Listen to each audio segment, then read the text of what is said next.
associates gather on the stand. The trial's a circus, but I've got a plan. Not a grifter, still worse than Dan.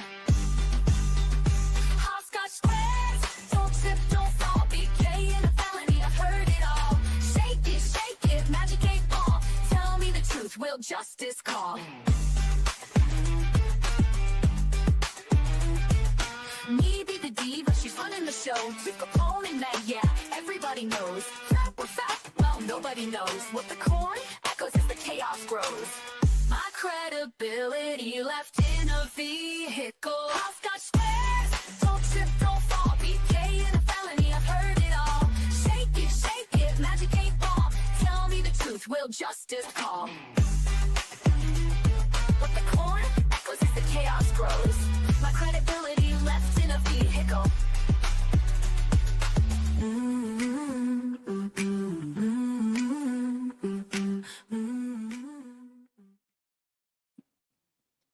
Hello, everyone. Excuse me. Happy Tuesday. Don't know where my voice went, but I'll find it.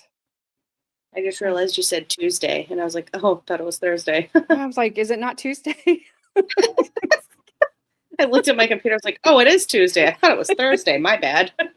It scared the crap out of me. I'm like, wait, I thought it was Tuesday all day. Where am I?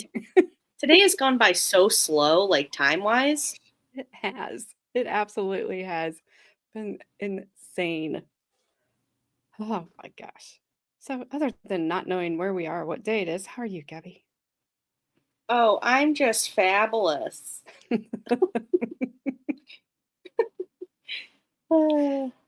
Let's go. I could tell you how the house ended up on you, but as Gabby said,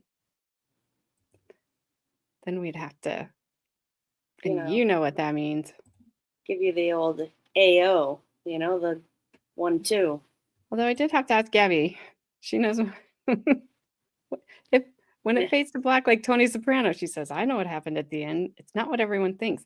I'm like, what are you talking about? So we had that conversation before we got here. It was interesting. Yeah, but no one else is going to know. It's just between me and AJ. So, what's up, Frank?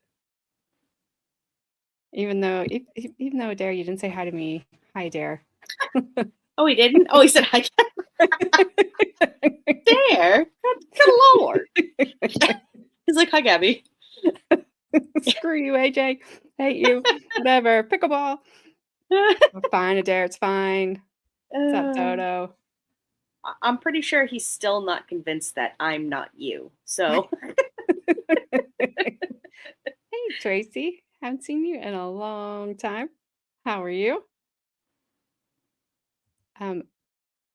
Yeah, it is a very gay song, Zach. Thank you. You know what, Zach? After our daughter. Just rude, all right? You had to have been there to understand all of it. Jeez. Yeah, and you weren't, so don't be mad at us. What's up, Flash Fan? How are you? Oh, look, AJ. Hi, sweetie pie. Oh, whatever, Zach. Yeah, what do you want? I saw that. I was like, what does he want? Did I get everyone? I think I did. I gotta go back to Frank's. So thank you, Baker Raiders, for those of you that stuck around.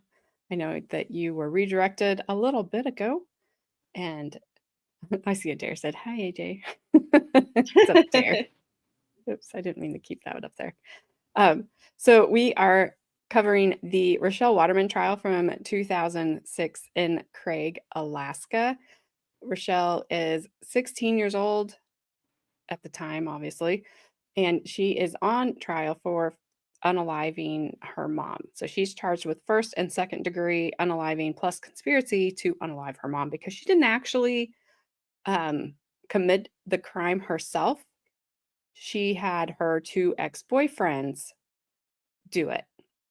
And they seemed to be really kind of happy to do so, as from so far what we've seen of their testimony.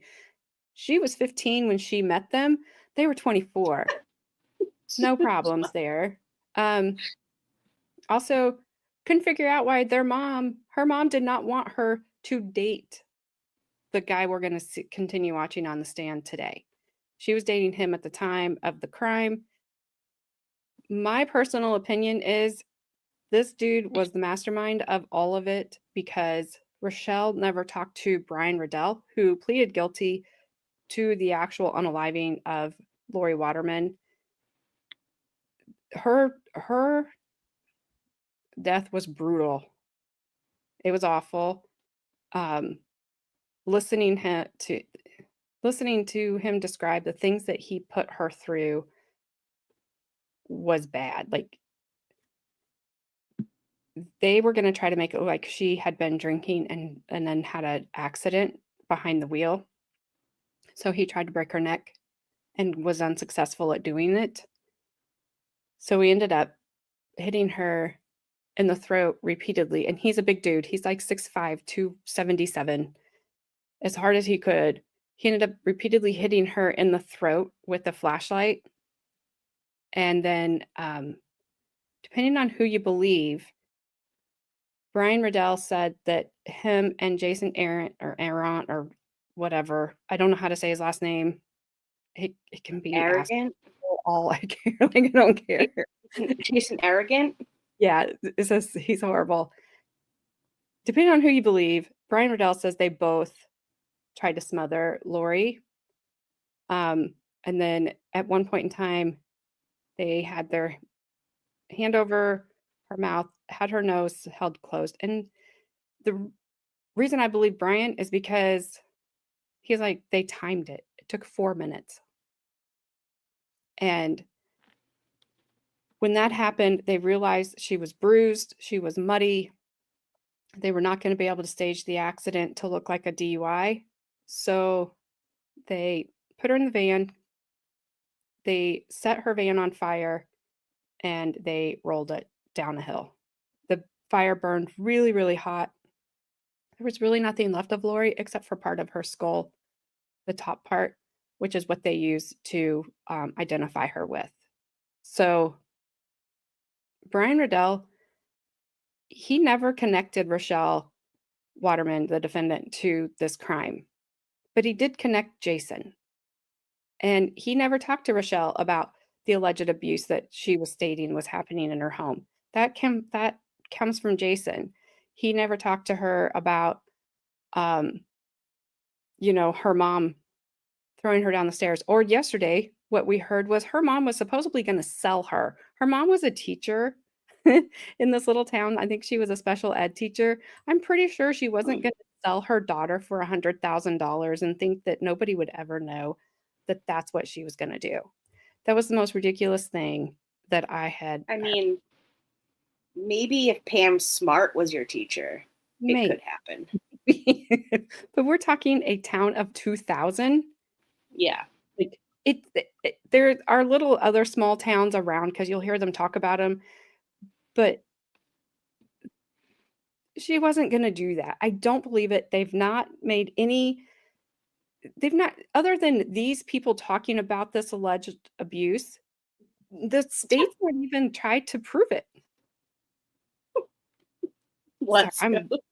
I'm way behind. I'm so sorry, you guys. I'm way behind on my. It's like, hold on, you can sell a kid for that much?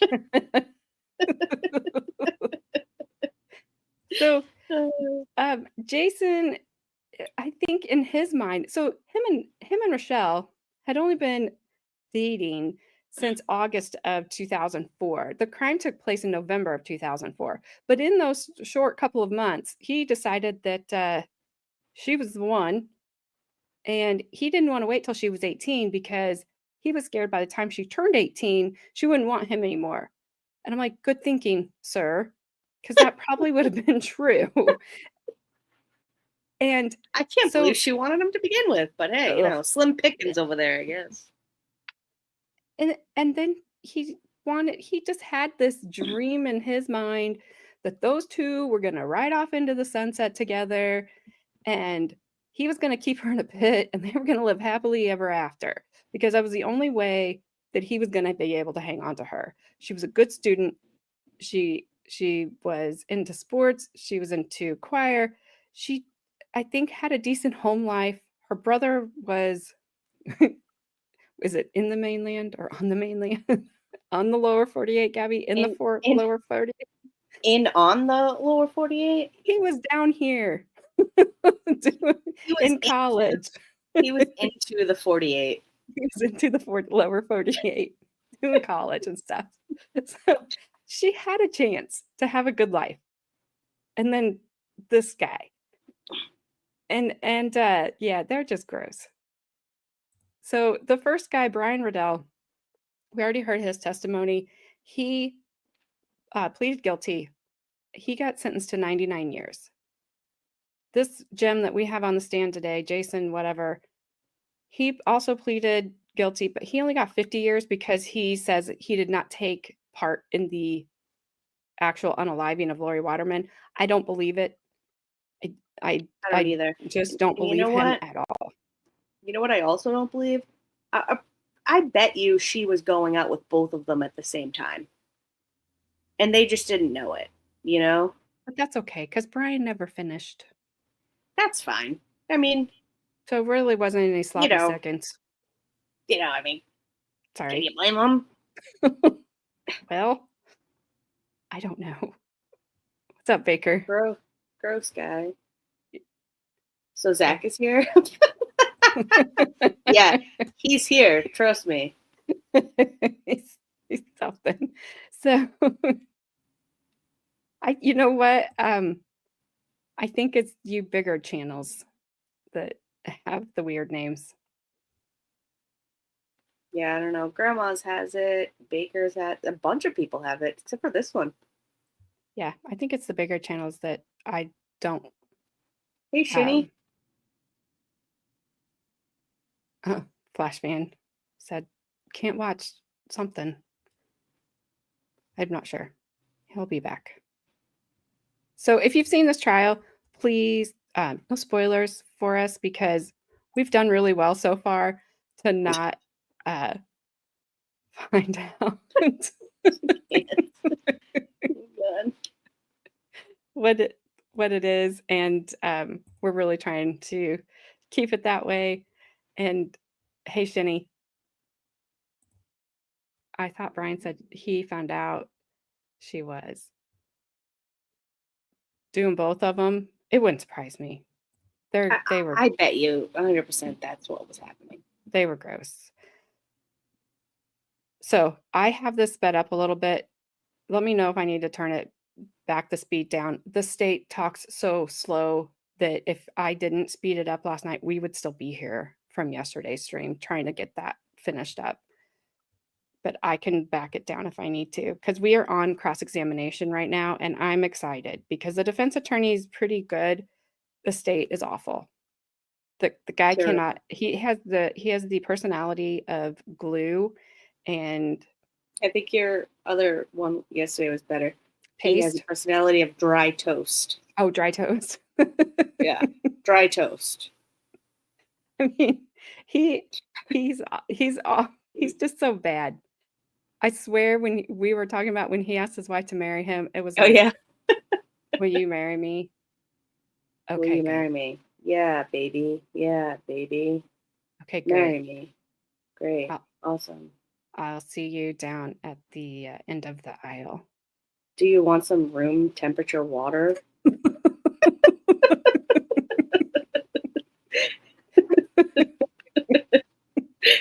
Pretty much. That sums him up. All right, here we go. All right, I'm muting. Okay.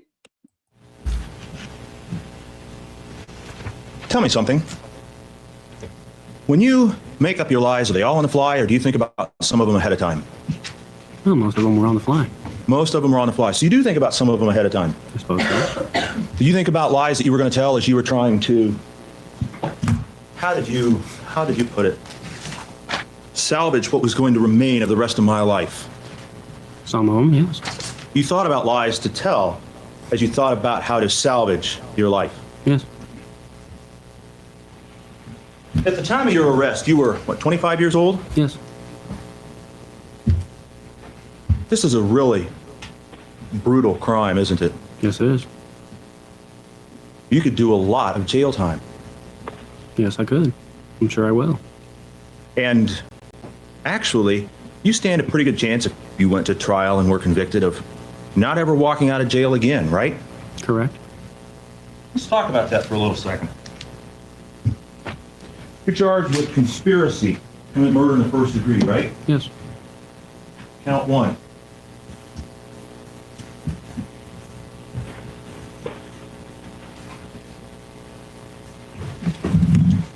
I'm sure you've talked and you have learned about the various punishments that you would face if you were convicted on these charges, right? Yes. The minimum sentence you would face on this crime would be 5 years, right? I'm not sure if that is accurate. Being somewhere between 5 and 99 years, right? Yes. You're also charged with murder in the first degree, right? Yes. That's separate from the conspiracy, isn't it? Yes, it is.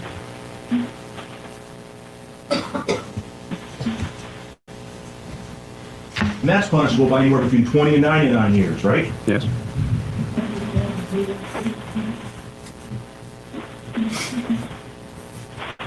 And you're charged also with murder in the second degree. It's kind of an alternative theory, right? Yes. Essentially, if you went to trial, a jury could find you guilty of murder in the first or murder in the second, right? Yes. Any sentences for those would run pretty much at the same time, wouldn't they? Yes. So if you hear bowling or an arcade or anything weird in the background, the guy on the stand, Jason, his lawyer is on the phone because apparently it snowed or something and the airports were closed. It's very loud. I don't know what he's doing. I don't know if he's getting ice and making ice, putting ice into an ice bucket, bowling. I have no idea. But I forgot about it too, Gabby, until I heard it in the background. I was like, dang Also, it. if you do hear it and you're at home watching, every time you hear it, you have to throw your hands up and yell, "Strike!" Only 'Cause that's what I do. Sometimes it doesn't sound like he gets one. Maybe a spare sometimes. Yeah, I don't know. Like what?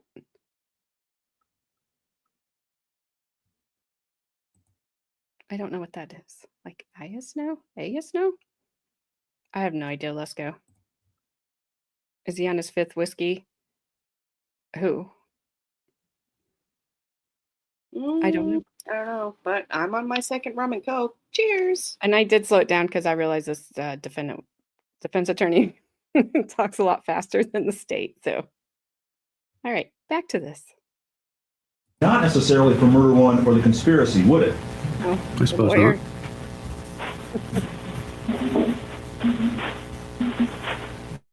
And murder two runs 10 to 99 years, right? Yes, it does. You're charged in count 4 with kidnapping, right? Yes. And that's also an unclassified felony. Even though you didn't do it, you are charged with it, right? Yes.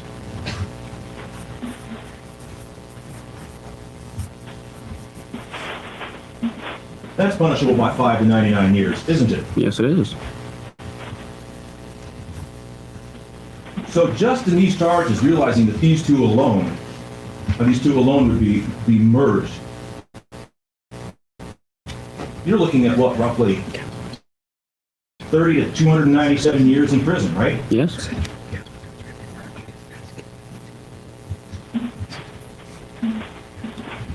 Your next charge with burglary in the first degree for breaking into the home, right? Yes, it is.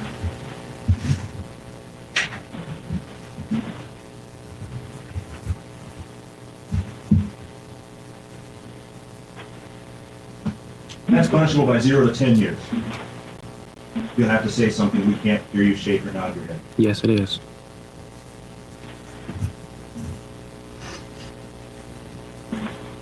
Which, I can't remember all of these.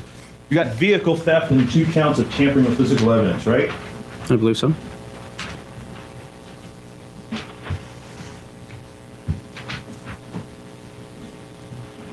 And actually, you also have a criminal mischief in here too, right? Yes. You got vehicle theft, 2 tamperings, and a mischief.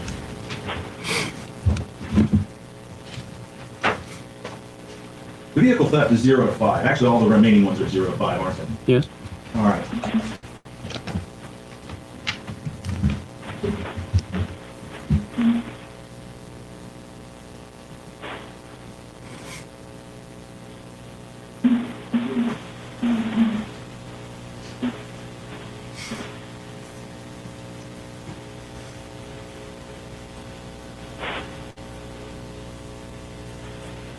So these right here are what?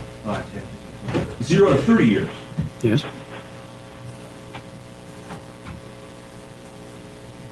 you're looking at potentially over 300 years in prison for what you, for your role anyway, in the death of Lauri Waterman. Yes. And actually, you're getting a pretty decent deal compared to that, aren't you? I suppose so. Well, you plead guilty or no contest? Guilty. Guilty. So you admit that you did it. Yes. You're pleading guilty to murder in the first degree, aren't you? Yes, I am. And there's a cap on that of 50 years to serve, right? Yes, there is.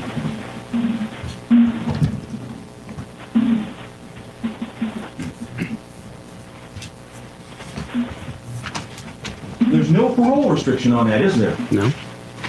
So you might be eligible to get out of jail in 1/3 of that time, right? If that's how it works, I haven't really researched it. Well, I'm sure you got legal advice before you pled. I don't know how parole works. I'm sure that you were advised about good time and parole. Good time, I understand. And parole can reduce it off even further, right? Yes.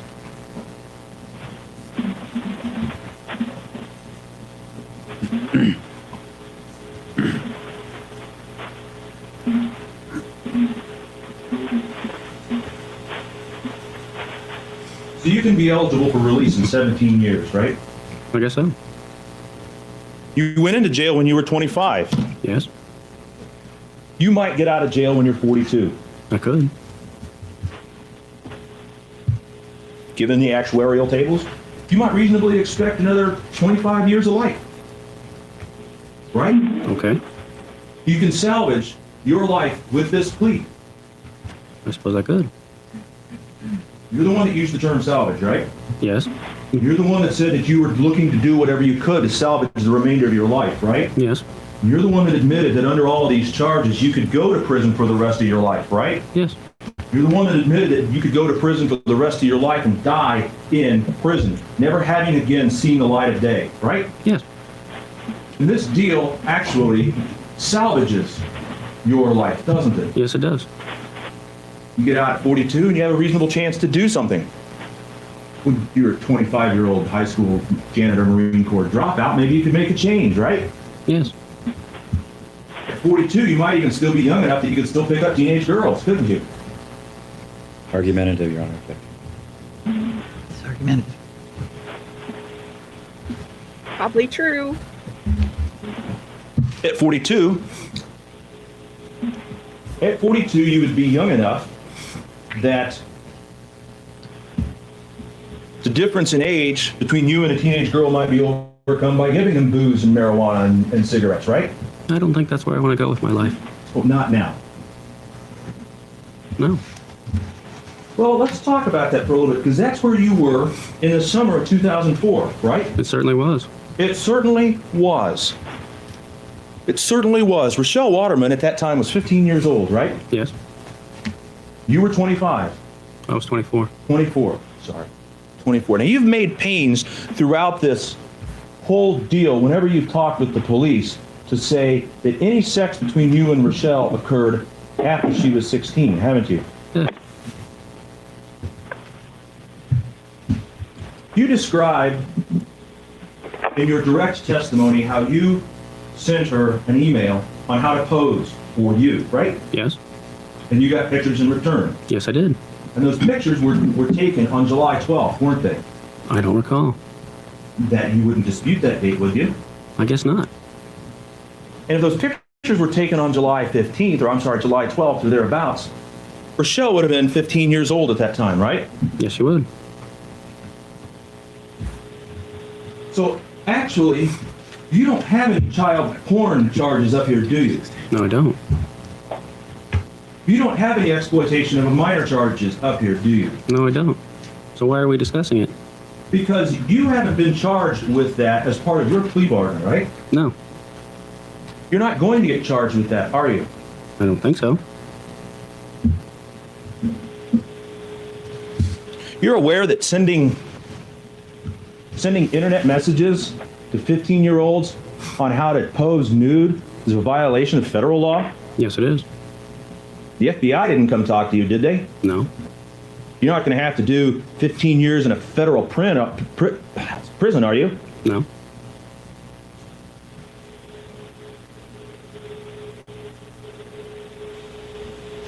You said that your mom works for the Craig Police Department, right? Yes, she does. She's worked there for what, about 11, 12 years? Somewhere in that neighborhood. She's a dispatcher, Yes. and she hears what goes on, talks with the cops down there, right? Yes. You ever talk with her about her job? Occasionally. Occasionally. She's put a lot of effort into planning this particular escapade. You watch police shows? Some. You watch shows on forensic science, on A&E or History Channel or anything like that? Oh, maybe a little CSI. CSI? You ever heard the term "the first to squeal gets the deal"? No. You were the first to squeal, though, in this case, weren't you? Yes. State showed a bunch of letters that you wrote, and we'll talk with those letters in due time. But you wrote all these letters to Rachelle, didn't you? Yes, I did. You poured out your heart to her, right? Yes. You made all these promises. You're the only one for me, and I love you, and I can't wait to be around you, and we'll spend our lives together and all of this, right? Yes. You just sacrificed her so that you could salvage the rest of your life. Objection, argumentative. It is. Objection sustained.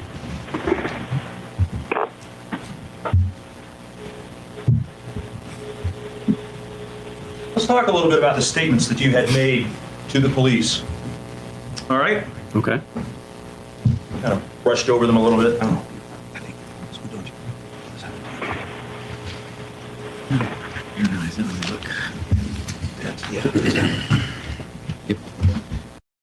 All right, while they're discussing, Brandon, I do not, I do not want any backdoor parole ever, ever.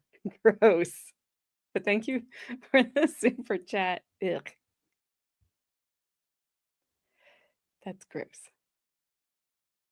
Also, this guy, he's not a kid, he's a man, is lucky he did not have those charges that he just read, because he wanted to lie and just like you said, and say Rachelle was 16, she wasn't 16, she was 15.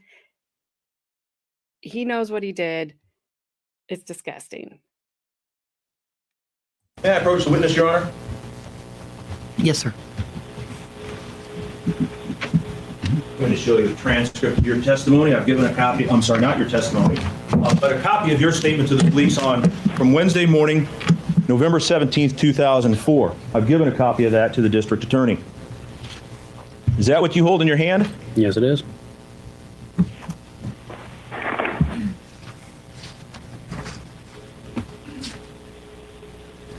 Now, the first thing is that on page 10, can you turn to page 10, please? Which page 10?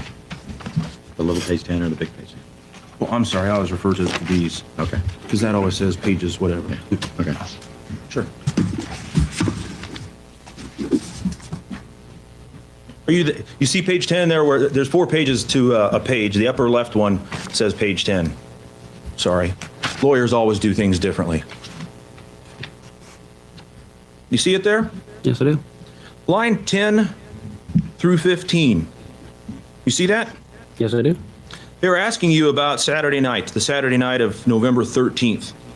The Saturday night that Lauri Waterman was brutally murdered by you and Brian Riddell. Do you remember that night? Yes. Well, you didn't seem to remember a whole bunch of it earlier, so I just want to make sure we're on the same page. You said Saturday night. I believe that was the night I was out, hanging out with my buddy Brian. I stayed out in Hollis that night because I had a few drinks and it was storming. And I figured I probably should just crash instead of trying to drive home. That's what you told him first, right? Yes. Was that a lie that you made up on the fly, or is that something you practiced ahead of time? That was on the fly. That one was on the fly. Okay. Okay. But it was a lie. Yes, I already made that clear. Now,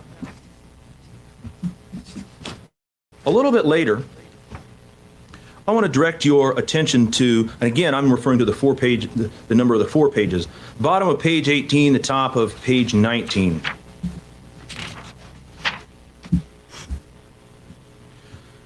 Do you see that discussion in there in which you're talking about whether Ms. Waterman, Rachelle over here, has any problems at home by Investigator Sims, line 21 and 22? Yes. And down there, you start a discussion about some of the things that Rachelle had brought up about her dad, Doc, right? Yes. And there was a question as to how solid relationship was with Lauri. Yes. In fact, Rachelle had talked at some points about maybe parents would just get a divorce and she could live with their mom, right? Divorce, and I could live with my dad and I wouldn't have to have any problems like this. Well, just a second ago you said live with her mom. Now which one is it? I'm sorry, live with her dad. I meant live with her dad. That I remember. That you remember. So you remember her talking about I could live with my dad Yes. if there was a divorce. Yes. Now, maybe I'm just wrong, but if her mom and dad get a divorce and she lives with her dad, under that circumstance, wouldn't her mom be gone? Yes, she would. Wouldn't her mom be out of the picture? Yes, she would. Wouldn't her mom then be in a position where she's not around? Yes. And so there can be essentially multiple meanings for those letters, can't there? There could, but there's not. There can be multiple meanings for those letters, right? Can, but there isn't. My question to you is that there can be multiple meanings, right? Objection. If you choose to interpret it that way, yes. Objection, it's been asked and answered twice already. Now, you also talked, if you look at the bottom of page 37, there were rumors going around the island at that point in time. And again, this is Wednesday morning, right? I believe so. There were rumors going around that you had been arrested, right? Yes. People were already starting to point the finger at you, right? Yes. And you didn't really like that, did you? Not really. Is that one of the things that made you come up with something on the fly? Yes.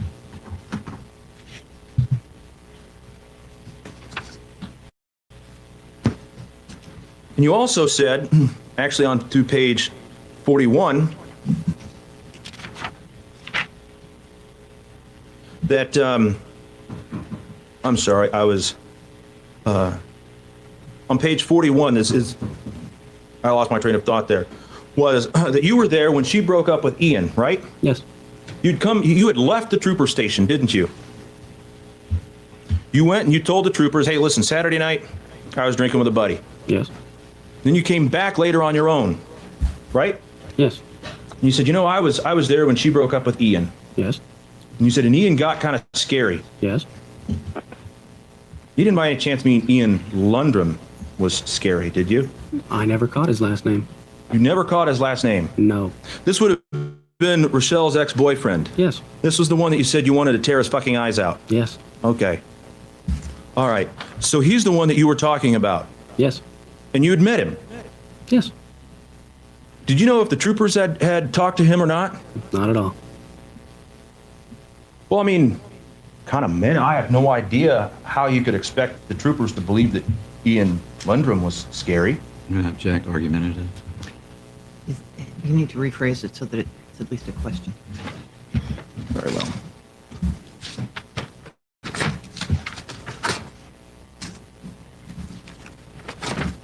So you told them this so that you told them this story about Ian so that they would suspect Ian, right? Yes. Once again, to draw attention off yourself. Yes.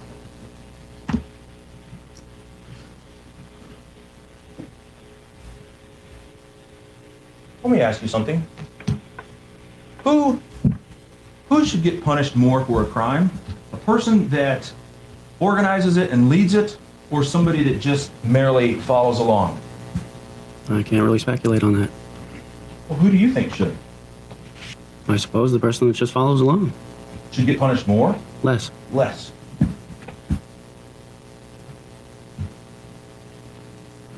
It's part of the way that you wanted to salvage the rest of your life is that you've tried to portray yourself as the person that just followed along? Yes. Did you think the police wouldn't believe you when you told them about Ian? I didn't really know what would come of that. I told you I was already grasping at straws at this point. You were grasping at straws. Yes, I was. Willing to do anything to salvage the rest of your life. I don't know about anything. Well, you're willing to abandon friends and family, right? Family? At least friends. Somebody that you call a soulmate. Yes. I guess so. Now, the police talked with you about this, and you said, if you want to look at the bottom of page 51 there, page 18, or line 18. Are you there? Yes? You said, I went around to the side of the building so I could walk up the hill to the dumpster. And I hadn't gone more than about 10 steps, and someone grabbed me from behind, and I got a handful of my hair and pulled my neck back, and I felt a blade at my throat. He told me that if I didn't stay away from Rachelle, there was going to be another accident. And while he was talking to me, he was running the blade across my throat. Right? Yes. So on the fly, you came up with the idea of where you were, that you went around to the side of the building, right? Yes. You talked about how you'd gone up to the dumpster, right? Yes. You made up on the fly the number of steps, right? Yes. 10 steps. You talked about how somebody grabbed you, right? Yes. How somebody grabbed you from behind. Yes. And how somebody grabbed a handful of your hair. Yes. And they pulled your neck back. Yes. You felt a blade to your throat. Yes. And somebody says, stay away from Rachelle, right? Yes. And he runs the blade across your throat. Yeah. So on the fly, you're able to make up 10 details pretty quick. Yes. Pretty accomplished at making things up on the fly, wouldn't you agree? I guess so. And after that, you were asked by Trooper McPherson, do you know who this is? And you said no, right? Right. Because there's actually nobody. Yes. I And- made that clear as well. I'm sorry, what? I already made that clear as well, that it was a fabrication. I understand that, but my question is there wasn't anybody, and you didn't go on to provide some more details. You said he let me go, right? Yes. And then he ran, Yes. and you turned around, right? Yes. And all you could tell was he was a fairly big guy. Right. Once again, you're making up a lot of details on the fly. Yes. But your details don't really jive, do they? Well, they shouldn't. It was a fabrication. So his details, this guy's just a complete, I don't know. I hope somebody tattooed boobs on his back so that they had fun when he met Bubba, because he is such, I'm sorry, he's just an asshole. The guy he described in his fake attack that he was just talking about was his supposed best friend and co-conspirator or co-defend, whatever, the guy that unalived Lauri. They'd met at Bible camp, and they had become blood brothers, and he just didn't care, threw him away. So now he has tried to get, and I'll tell you, Ian Lundrum was a complete arrogant teenage like boy. He was so arrogant on the stand, it was ridiculous. I hope he's calmed down and has grown up. This guy has not, and probably never will at this point. But so he tried to get Ian in trouble. I mean, you're trying to send somebody away for their life if he would have been convicted. Then his best friend or blood brother, whatever, he was sentenced to 99 years. And I understand at this time these guys had not been sentenced. And then this guy gets 50. And he's also trying to now throw his ex-girlfriend into prison as well. All just to save himself. Well, you know what I want to know is, where's the third pig? But You know, that's the three little pigs. Where's Yeah, the I third got it. one? I don't know. Maybe it got eaten by the big bad wolf. I don't know. Yes. I missed one of Lesko's super chats. More comfortable with delivering the parole bazooka. This guy. I'll be careful with what I say. He is just out there pulling an Alex on the daily. You mean Alec, like Alex Murdaugh, whatever his name was. Oh God. I just started watching that series. Oh, no, I have to look that up. And the meaning of pulling an Alex. Oh, no. All right. I'm going to look it up, and then you guys will probably see my face when I find the definition. Because let's go likes to do this to me. I will. Don't tell me what to do. That's not Yeah. her how to live her life. Right. Good Lord. Eaten by flies. This guy. This guy I mean, is bad. He's pissing me off even lies, for the lies. day. Yeah. The way he's like, yeah, yeah, yeah, Yeah. yeah. Why are we talking I about wanna- it then? I just want to flick him right in the non-chin. You know what I mean? Just flick him in his tiny little infant chin. I'm just like, I don't know. He just looks like a weasel, and he's pissing me off. He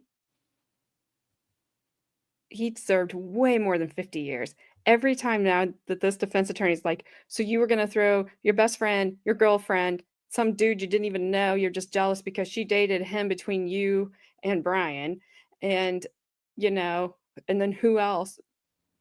Who knows who else he would have, thrown under the bus just to get out of this. Tells me he was way more involved than what he wants to make himself out to be. And he deserved way more than 50 years. Oh, for sure. For sure. Like, I love how he's like, yeah, so like, he called him like a rat. And he was like, yep, that's me. Like, you know what? You don't want to go into prison with that kind of a name, dumbass. Or, that you like little kids. yeah, you weirdo. Like, Little stop. creep. Little carrot cake topper. Don't even get me going because I'll keep going. I'll just keep going with this petty name calling redhead stuff. Nothing against redheads, but I got something against this one. Yeah, me too. Yes. Because I know Heidel's like, oh, thanks, dude, for giving us ginger people, or gingerish, I think maybe she said, people a bad name. So yeah, but Heidel's one, I mean, I have to like. I've seen a picture of Heidel. She's beautiful. She looks nothing like this person. So she's Also, she doesn't. Yeah, she's a gorgeous redhead, and also she does not have a dirt stash, as well. So that's a bonus, This guy, I don't even know. Like the other. I feel bad for the other guy. Really, Baker hates redheads. Well, too bad he had to go to bed. it's all right. Hopefully, he dreams of them. And this guy's eyebrows are driving me crazy. I hate them. Yeah, one's pointing up, the other one's pointing kind of up, but like kind of towards like the east. The other one's just pointing north. The other one's pointing like mid-east. His dirt stash is definitely pointing south. Oh, Carmen, I heard someone was pissing you off, so I came running. Carmen, I've been looking for you. Yeah, Gabby was like ready to put out a search party. I was like, I'm right here. This is Carmen's mother. May I help you? What's up, Super T? What up? I don't want to smell him. Honestly, I can smell him from here. No, seriously, I feel like I can. He kind of smells like a Pepto-Bismol empty bottle, but also a little bit old cheese as well. Ew. Mixed together, that's just what I get from him. Yeah. Oh, hi, Pernella. What's up, Pernella? He won the lottery in the gene pool. Yeah, he really did. I'm still looking for the third pig from Three Little Pigs. Thank you for putting that link up to Live and Lie with FND. I appreciate it. I saw that she said she had a live tomorrow at 9. Yeah, Also, she has live 9 a.m. tomorrow. Go check her out. Before I forget and run out of these, I have 5 more memberships to gift out this month, so I'm gonna do it. Get it, girl. See where they're going. Oh. Bama Oh, nice. Cat grass is green enough, squid. And Jack is awesome. Alley Cat, it's really bad when I can't read with my own glasses. Yeah, I think you said it right. I think that's all. All right. So there you guys go. And I've lost my mouse. There it is. Your mouse is like, I'm done with this trial. Thanks. I have my mouse. I lost my cursor. I have my mouse. My mouse is right here. But anyways, all right. Back to this Jack hole because I got Jack to hole. apparently look up Pauline and Alex On the fly. Do it on the on fly. the fly. On the fly. So if it's a fabrication, your details don't jive with what happens? Is that what I understand? I'm sorry, could you rephrase that? Do I understand you to say that it's a fabrication if the details don't jive with the details of the fabrication don't jive with reality, that it's a fabrication? I believe so. I'm not really sure I understand your question. Okay. If the fabrication on one hand and you've got reality on the other hand and they don't match, doesn't that suggest that it is a fabrication? Yes. In fact, would you agree that that's one of the ways that when this jury makes a decision that they can tell whether you're telling the truth or not is by whether what you say matches with the reality? Objection. Argumentative. Overruled. And in fact, if what you say doesn't match with reality, by your own words, it's a fabrication, isn't it? In this case, it was, yes. No. Your testimony today, if it doesn't match with reality, by what you have just said, it is a fabrication, right? Or misremembering. You just said that you can tell fabrications because the details don't match, right? Yes. You said on your testimony earlier today that you didn't remember a number of things. Was that to cover yourself, just to make sure that you could say, hey, I didn't remember, if it shows that there's a problem? No, I simply don't remember. You simply don't remember.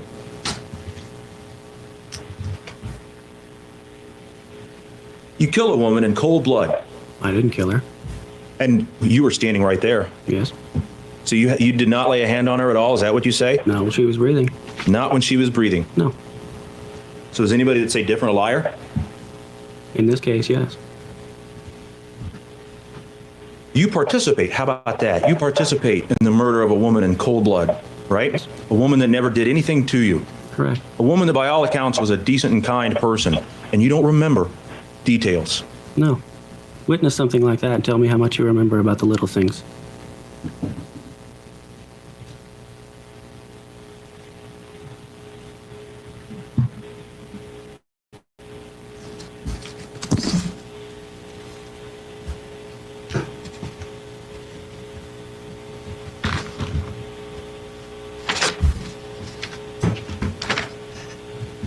You talked about, let's go back to the fake assault incident. And you talk about what he did and how he grabbed your hair and he had a good grip and then he had to switch his knife, right? Yes. He had to switch hands. Yes. That doesn't really make any sense, does it? No, because it was made up on the fly. Because it was made up on the fly. Yes. I've mentioned that. So, all right, let me see that I'm getting this.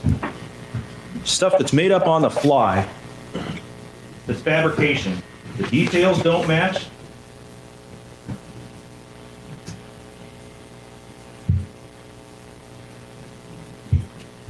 And it doesn't make sense. Correct.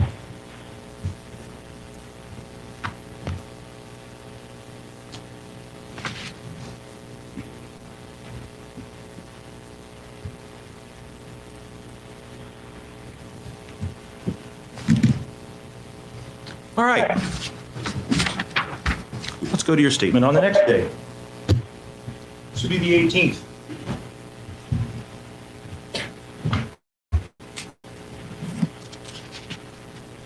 May I approach the witness, Your Honor? Do you have a copy of that, or do you need this one? Is this the last one? No, it's the last one. It's not the last one. Transcripts. I don't know if you got that one. It's one of the transcripts. 17. 18. Lesko, I hope this guy, I can't type it because it won't let me.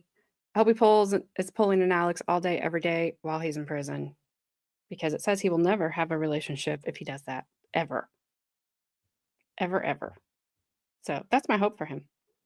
Class 1. Yeah, that's the 19th. Let me just give you that one. May I approach the witness, Your Honor? With, A copy of the transcript from the 18th.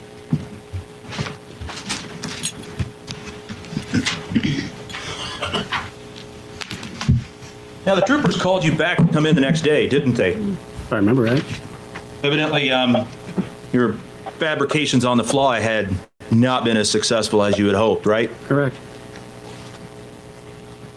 And they came in and they talked with you about this, right? Yes, I did. And they talked with you a little bit more about what happened. And in fact, if you look at the bottom, page 9, kind of at the bottom, page 14. Which page now? Page 9, line 14.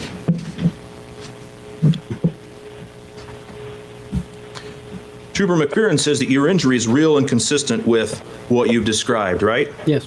He says it's a serrated blade and it cuts flesh easily, and one scrape like that should have left a much bigger cut in your neck, right? Yes. Did you not have the guts to go ahead and really dig the blade in to make the story seem real? No, I guess not.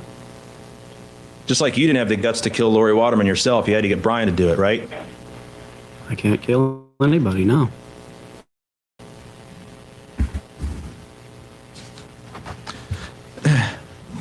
Trooper McPherson says, I'll be honest with you, I don't think this assault occurred. I don't think it happened. In fact, I know it didn't happen. It didn't occur. And you said, yes, it did, right? And you go on and you deny. He says, it didn't happen. You said, no, I didn't make it up, Yes. right? And he says, come on, look at me. We have witnesses. And you said, they didn't. Sergeant McPherson says, they saw nothing, right? Later he says, I'm telling you, you made this up. This is line 13. And you say, no, I didn't. You keep denying again and again that you have made this up, right? Yes. You're trying to salvage what remains of your life. Yes. And in fact, Trooper McPherson tells you that it's a common clause for someone who's under pressure to try and deflect it. And he gives you a lot of reasons why he believes that this is not true. And at the top of page 12 on lines 2 and 3, you say, well, I'm sorry you feel that way, Yes. right? And he says it didn't happen. And your response is, I did not do that, right? Okay. And he says, was it your idea or did you tell somebody? And you say, I didn't do that, Yeah. right? He says, Jason, I know you did. And you say, no, you don't, right? Yes. And then again, he tells you how what you say doesn't match the evidence. Correct. And again, you've said that one of the ways that you can tell a fabrication is that the details don't match, right? He also talks about how it doesn't make sense. That's one of the ways that you described that you can tell a fabrication, right?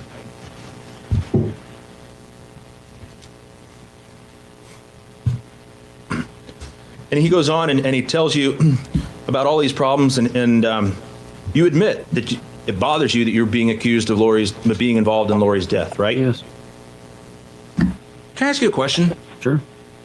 Does it bother you that you're accused of being involved in Lauri's death, or did it bother you that you were going to face the possibility of dying in prison? Prison. Prison. Yes. You didn't care about whether you killed her, did you? Again, I did not kill her, and yes, I care. Is this a funny subject? No, it's not. You're the one that's laughing. That's why I'm asking. Is this funny? No, I'm just blown away by this. I don't know how many more times I can tell you that yes, I admit to this, that this was a fabrication. But telling me that I didn't care about her death is ludicrous. You're the one that just sat. When I just asked you, do you care about being involved in Lauri's death? Did it bother you that you were being accused of it? Or did it bother, or that you were thought to be involved with it? Or that you might go to prison? You're the one that said that it bothered you that you might go to prison. Yes. I didn't put those words in your mouth. You were the one that said that, right? Yes. Because, after all, you want to salvage what's left of your life. Yes, I've mentioned that once or twice.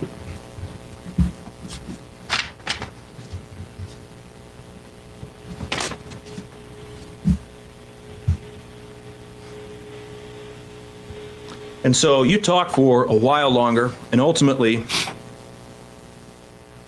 after, 30 some odd pages later, 20 pages later, on page 29, line 14. Trooper McPherson says, so what happened? What's your role in this? And you say, I know what happened out there, right? Yes. Trooper McPherson says, okay, tell me. And you say, I gave the person responsible a ride. Yes. You didn't say I set this up, No. did you? You didn't say I was the one that told Brian Riddell to go do it. No. You didn't talk about how you had all of these plans. No. You said, I gave the person responsible a ride. Yes. At that point, did you think that maybe if you just gave them a little bit, they'd get off your case? That was the general idea, yeah. You might not go down on murder one, but maybe accessory. Yes. You might be able to salvage what remained of your life. Yes.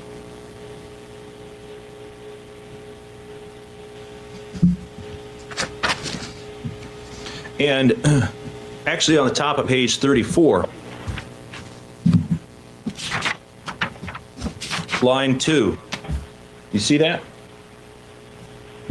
Yes. Trooper McPherson says, all right, what's Rachelle's role in this one, Yes. in all of this? And you said, I don't think she has one. Correct. I said that.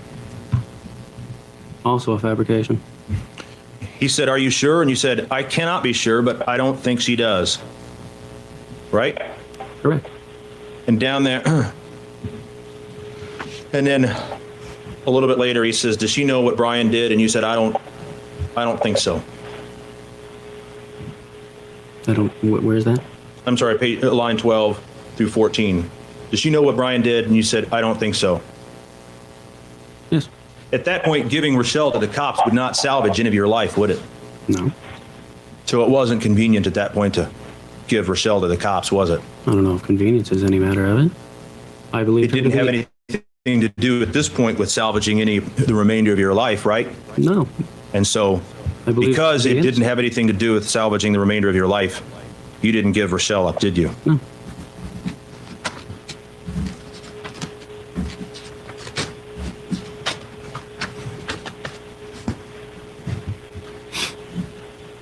And actually, it wasn't a passing comment about Rachelle being involved in this interview, was it? You discussed it extensively a bit later on. You want to look at the bottom of or middle of page 55?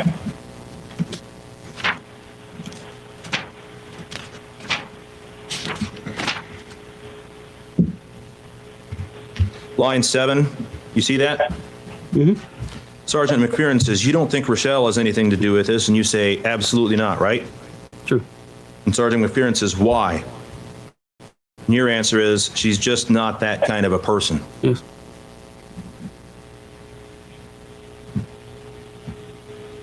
Can I ask you a Your question? Honor, could I read the next two sentences?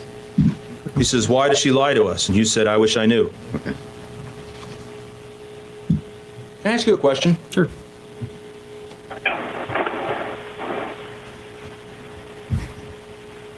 You had said that your goal in this, maybe I'm mistaken, but you had said that your goal in this was that you could have an open relationship with Rachelle if her mom was out of the picture, No. just to save her from the abuse, Yes. Because I loved her. because you loved her. Yes. So when you told the police that you had hoped that the relationship would be out in the open, was that part of the fabrication? No. Did you hope that the relationship would be out in the open? Yes, I did, but it wasn't the driving reason, no.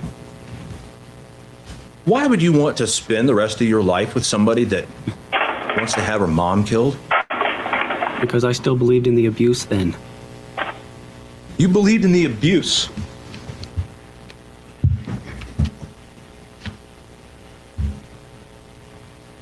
Why did you believe in the abuse when none of her teenage friends believed in the abuse? Perhaps none of her teenage friends saw the bruises. Objection.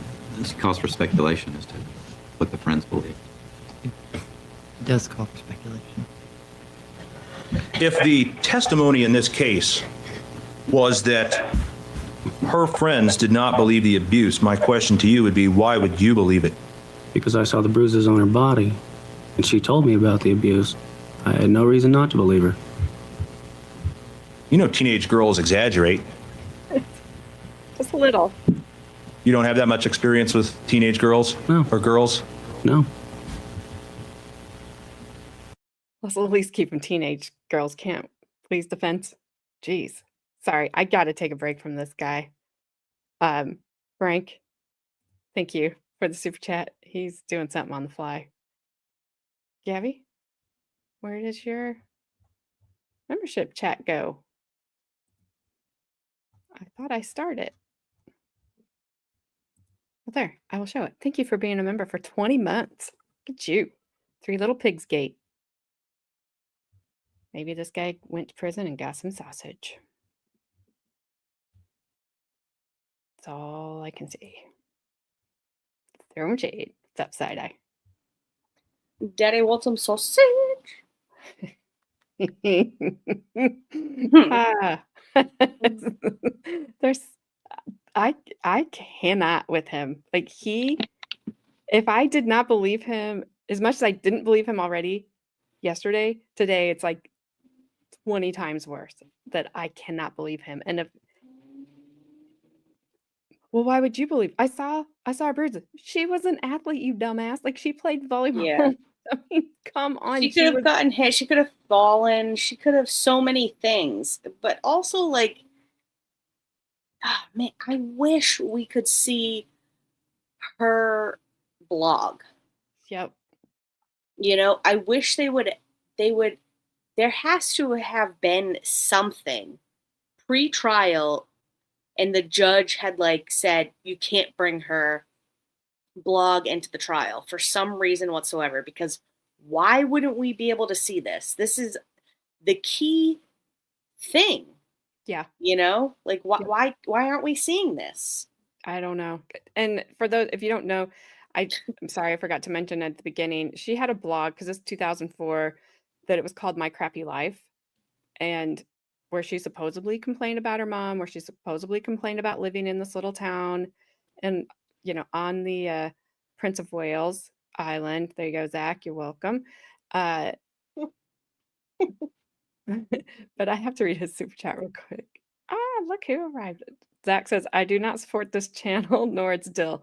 Dill is my daughter-in-law. And then my son, her husband, says, me neither.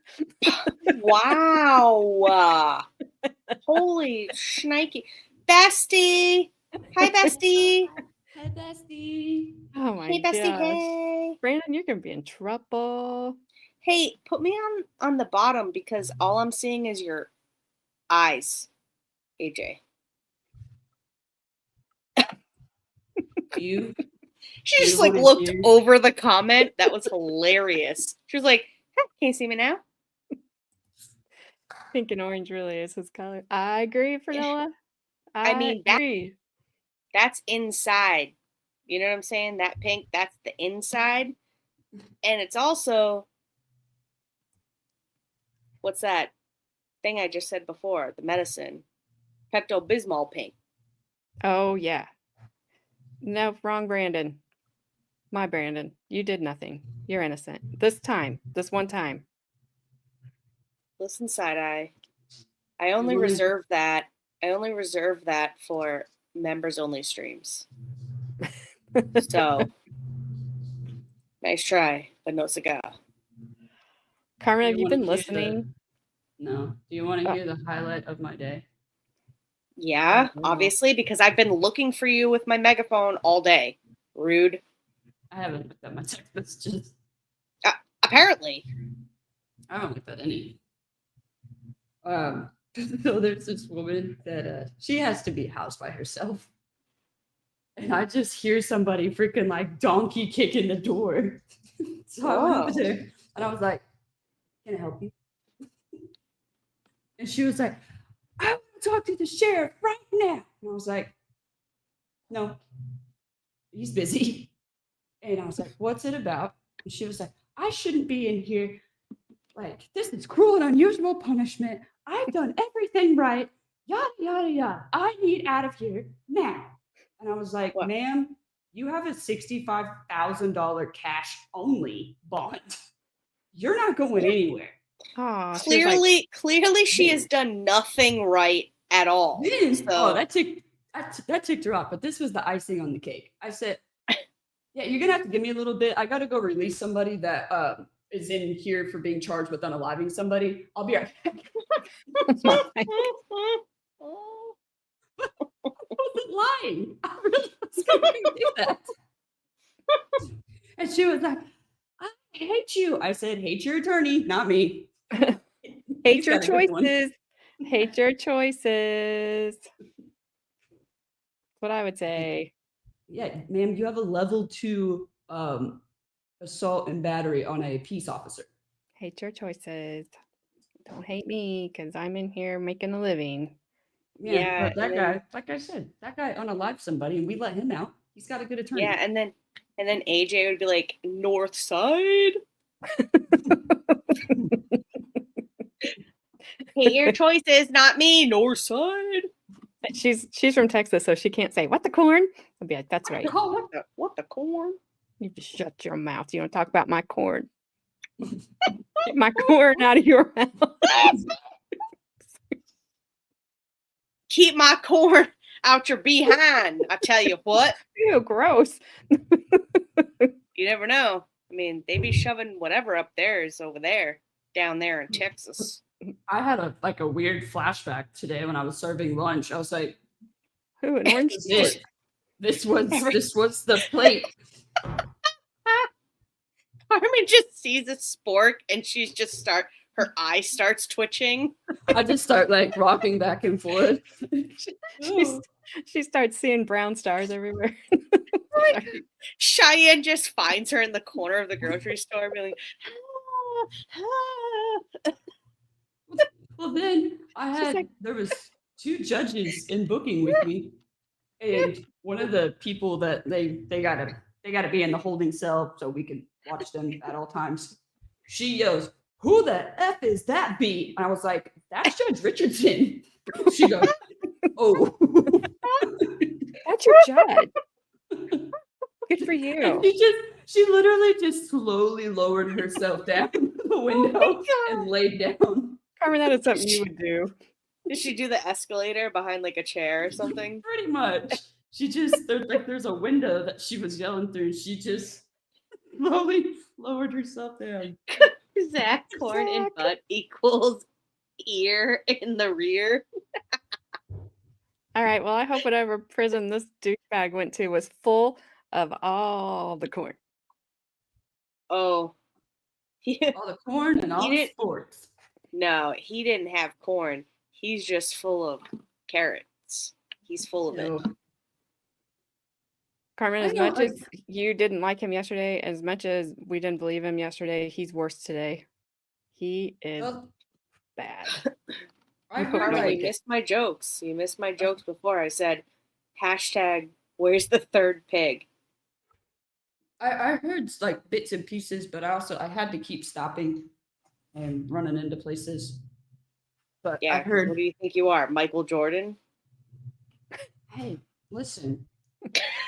She's like, you're trying to sell me a basketball now? Jeez. It's cozy. It's not even mine. All right. Mine says Quincy and it's all fucked up, so we're good. Quincy. Quincy.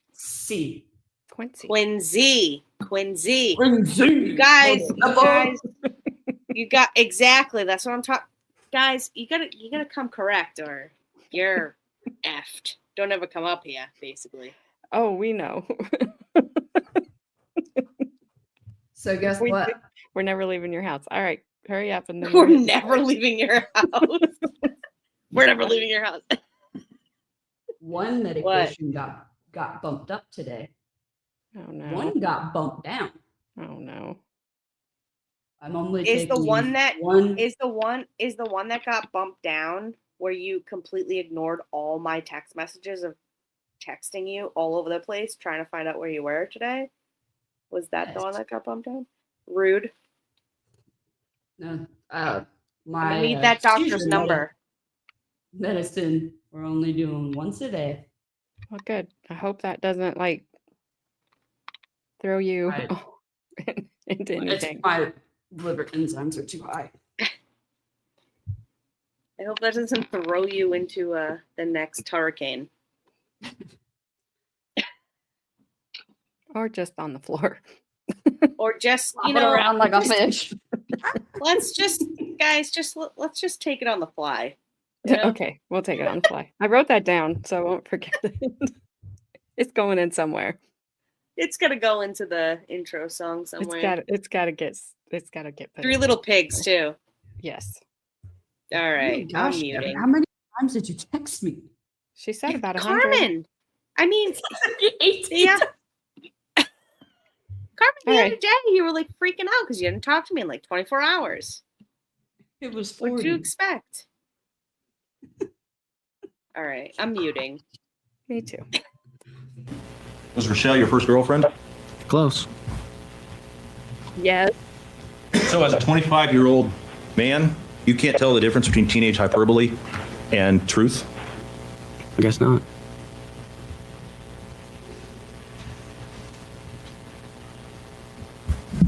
You said, actually on the bottom of page 56 there, you admit that you still love her. And continuing on to the top of page 57, Sergeant McPherson says, you want this relationship with her to continue, don't you? And you said, I do, right?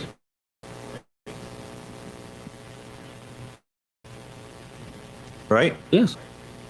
And he goes on, he says, I think you love her, don't you? And you said, yes, I do. Right? Yes. And he says, would you do anything for her? Would you lie for her? Have you lied for her? And you said, I don't think she was involved in this, if that's what you're asking. Right? Yes. And once again, at this point, giving Rachelle to the cops is not going to help you salvage the remainder of your life, will it? Certainly wouldn't protect her. My question was, giving Rachelle to the cops at this point will not help you salvage the remainder of your life, would it? No, it wouldn't.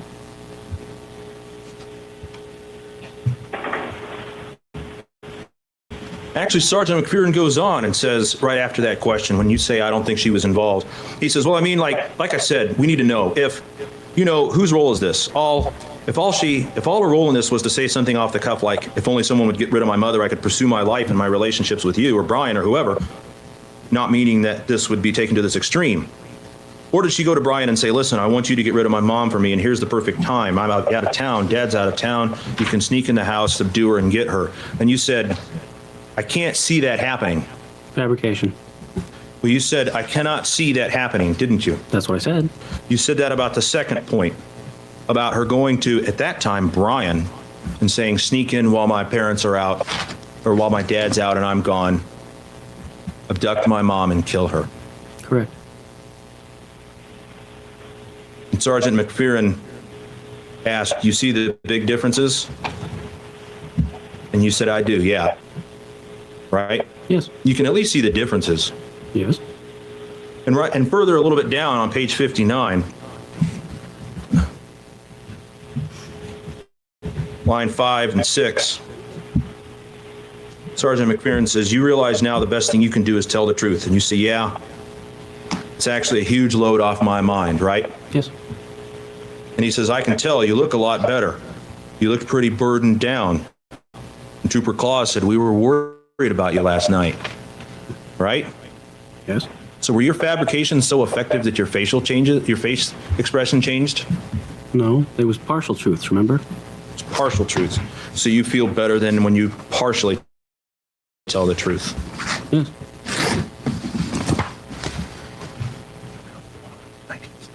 Yeah, approach the witness, Your Honor. Yes. The state does have a copy of them. Let's talk now about your discussion with the troopers on the morning of the 19th of November, okay? All right. This is the morning after the glass warrant has been served, right? Yes. The morning after you've had a chance to try and get Brian to make admissions, right? Yes. And you started out, let's look at page 6, the bottom there, okay? All right. And you said, and the question was, what did you guys talk about? Were you trying to do something? And you said, mostly we just wanted to try and convince Rachelle she needed to speak with somebody, like Child Protection Service, but she really didn't want to do that. Didn't that make your instincts go off that maybe this might have just been a bit of exaggeration? No. You said you'd known Brian since you were roughly 13 or 14, right? About there. You met him at a Bible camp. Yes. Did you pay attention to the Sixth Commandment? Yes. What? Yes, I did. Well, you didn't on November 13th, did you? I believe that's been established, yes. At that time, you were living, I think, in Hollis? Yes. How big is Hollis? Not very. Guesstimate. 200 or 300 people. Did you have any friends? A few. Did you have any friends that were girls? In Hollis? In Hollis. At what time? I had one that moved away. When you were younger, in high school, Yes. did you ever know them to exaggerate? I guess I never really paid that much attention. I guess that's why Rachelle was your first girlfriend.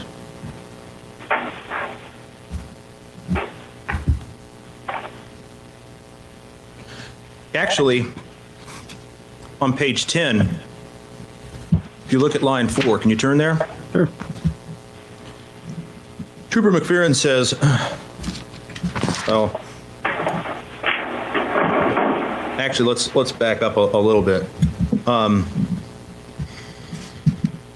Let's back up a little bit to page 9, okay? And you're talking about discussions you had with Brian, and about line 8, Trooper McPherson says, when in this process did the conversation turn from, we tried to get Rachelle to report this, to we need to get Lauri out of the picture? And you said, you mean like taking her out? And he said, yeah. When did that conversation occur? And you said, that conversation never occurred, right? Yes. And so then Trooper McPherson says, so you're saying this went on for a couple of months, and out of the blue, Brian decides that Lauri needs to be eliminated. And you said, apparently, right? Yes. And so he goes on and he says, you guys never discussed, we've got to get rid of Lauri. And you said, no. True. Then he goes on and he says, did Rachelle say anything like her parents were going to sell her into slavery or anything like that? And you said, she did tell me that they had discussed it. I wasn't sure whether to believe that or not. Correct.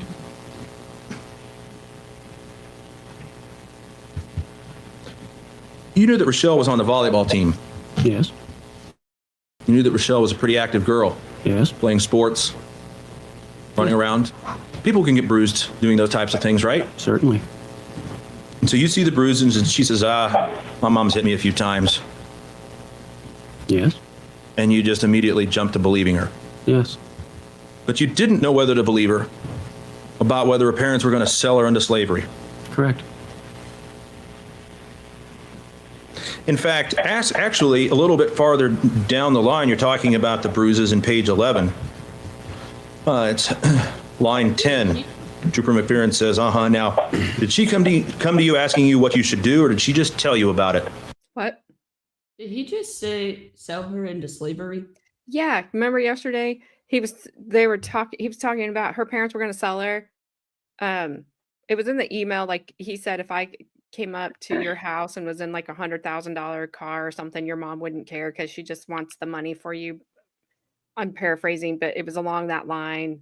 So like her mom was going to sell her for $100,000. No. Give me a break. Why does it have to They, be they lived neighbor? on Alaska. They lived on Alaska in a remote. She's gonna sell her. Then she's also gonna pay for plane fare to sell her. I don't think that was gonna happen, Yeah. people. Like- I don't think that was gonna happen. Her husband I was gotta- obsessed with, Girl Scouts, cookies. Yeah, we can't word that properly. No matter how many times you say You can't. See, you thought I was you just can't. not confident that day. Yeah, no, you I mean, just can't. if- But come on.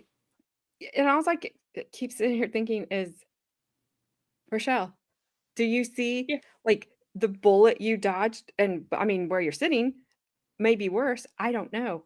But you were going to run away with that.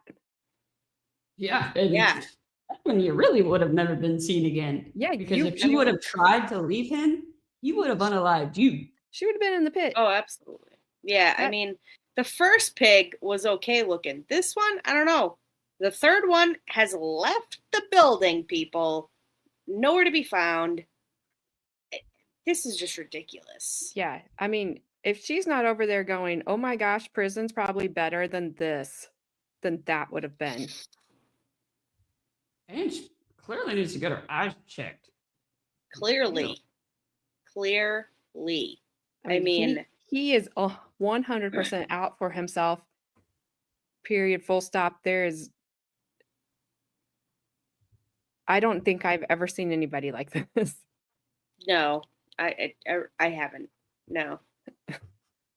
Sorry. You're gonna run away with that? Ronnie Senorita Bonita coming in with the truth. I mean, I get that that's slim pickings, but come on now. I wonder how far she was through the list, trying to get to the one she liked. I mean, she's She's like, 15. I was 78% there. Gross. But that one guy I don't know never, if you saw when never John finished. Gary came into chat. He just put a bicycle. It said TOW. Oh, I didn't see it. I just saw what he said the defense was mean. It was like the beginning of the chat, basically. Oh, when I beginning of the wasn't stream. caught up. It was so funny. It was just the emoji bicycle, and it was just like Yeah. TOW bicycle. That's hilarious.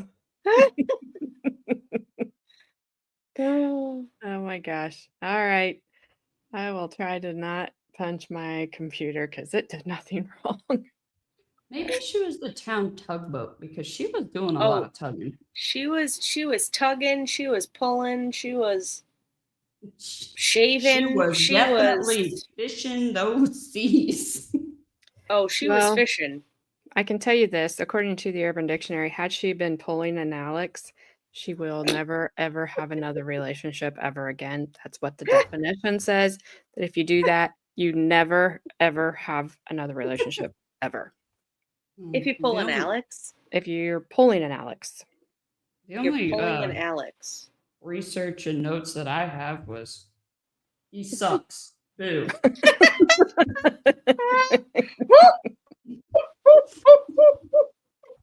That was just like, what's that on a piece of cardboard? It's like it's on a little piece of notepad. He sucks. He sucks. I love Frank. He's like the town pullover. Oh my god. Hey, Sticky. Sticky. Twinsies. Sticky, I was working on an Oh my email for God. you today, and I kept getting interrupted, so I will try to finish it tomorrow. Wasn't by me. I was at Actually, work. it was not by her, but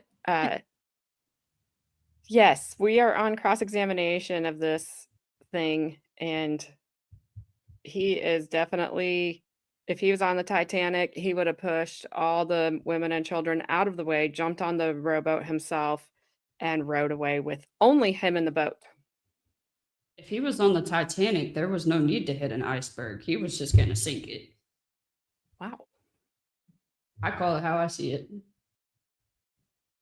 Well, I mean, One. I would have. If this is what was on it, I would have said, "Hey, turn a little more this way." See that iceberg? Go right for it. I would have just stuck my foot out, tripped him, and been like, "Oopsies, sorry," as he fell over the railing. Would have just hip checked him right over. Yep, been like, "Oopsies." Yep, Yeah. pretty much. I would have just been like bump, bump, bump, bump. Or like if he was hanging on the rail, just accidentally just step on the fingers. I'm sorry. Just peel them off one by one. Be like, "Oopsies, so sorry, oopsies, bye." You did that on purpose. I sure did. Bye. Oh, I did, and I have no regrets. No regrets. No regrets. Absolutely none. Not one. I'm wondering if he has pink on because I'm wondering if he's in a alternative housing, I really don't care where he's at. which is basically just another thing for protective custody. I mean, he should be, I guess, because of his love of kids, but Well, But he the other just should dude didn't because, have I mean, pink look at his on. hair, look at his face, look at his tiny little baby I- chin. That's why No he's wearing matter- pink. No matter what his charge would be, I hate to say it, just based on the way he looked, they're automatically gonna say next offender. Automatically. Oh, for sure, for sure. Well, they'd be And- correct. And then put on top of that they technically are right. Yeah, I guarantee he's in protective custody. But the other dude, he didn't have that on. He's also 6'5". He also didn't finish, Exactly. according to That him. makes it better. I guess. I'm just kidding. That doesn't. Please do not come arrest me. Please do not come beat me up. Do my job. I did not mean that. That makes both of us liars right there. But Liar, liar, plans for hire. all right. Okay. Okay. Wow, this stream is great. It's almost done. Yeah. No, we got no. That's you know what, Carmen? You know what, Carmen? It is not. We have one more. We're Ah, Oh, you Just thought like- it was over? Unlike them, we're finishing this guy tonight. I don't see him anymore. we are Mortal Kombating this one. Finish. Finish him. K.O. Get over here. Actually, don't. You're Actually- fine over there. Stay over there. Just stay there. It's fine. Go away. You said, she just told me about it. She wasn't really looking for advice. I think she was just trying to get it off her chest. Yes. Just trying to vent.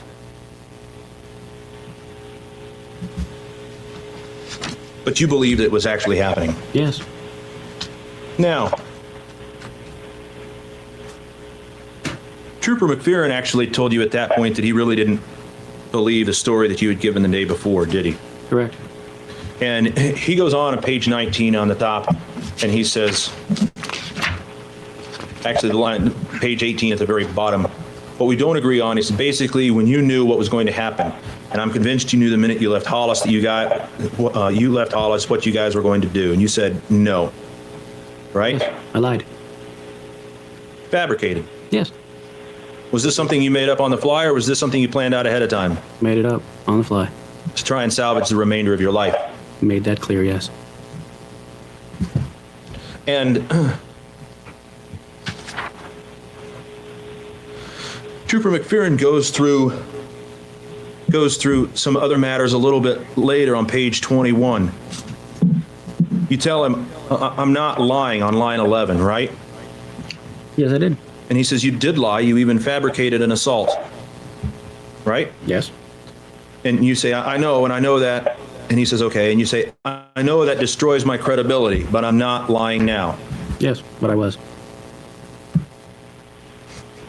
So even when you say you're not lying, you're lying On that occasion, yes. on that occasion. Are you going to tell this jury, I know that destroys my credibility, but I'm not lying now? I'm not. I would like to point out this is the first time I've been under oath. So it makes a difference? You don't feel the need to tell the truth when you're not under oath? I felt the need, but I didn't. I am now. I don't know how many more times I can make that clear to you.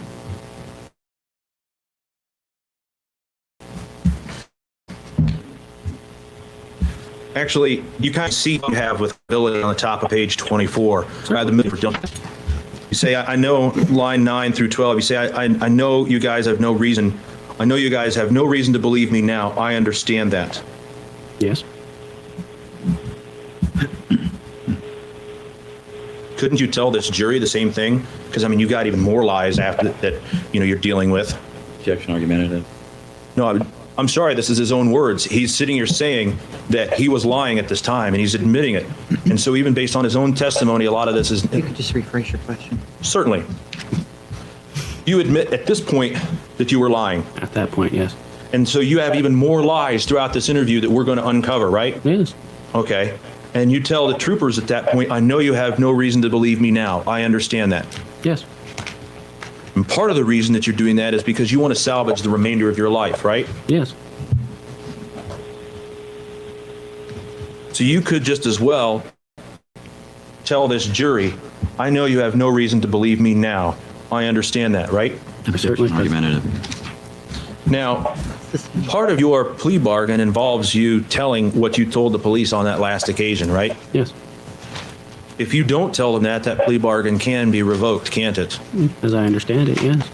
And in fact, the judge may look at your involvement in this case, and even based on your testimony, she may choose to reject that plea bargain, right? That could happen, yes. You officially have not been sentenced, right? I have not. You have a vested interest in making sure that this jury believes that you're telling the truth, don't you? Yes. You have over 300 some odd years of prison on the one hand, or making this jury believe that you're telling the truth, right? Yes.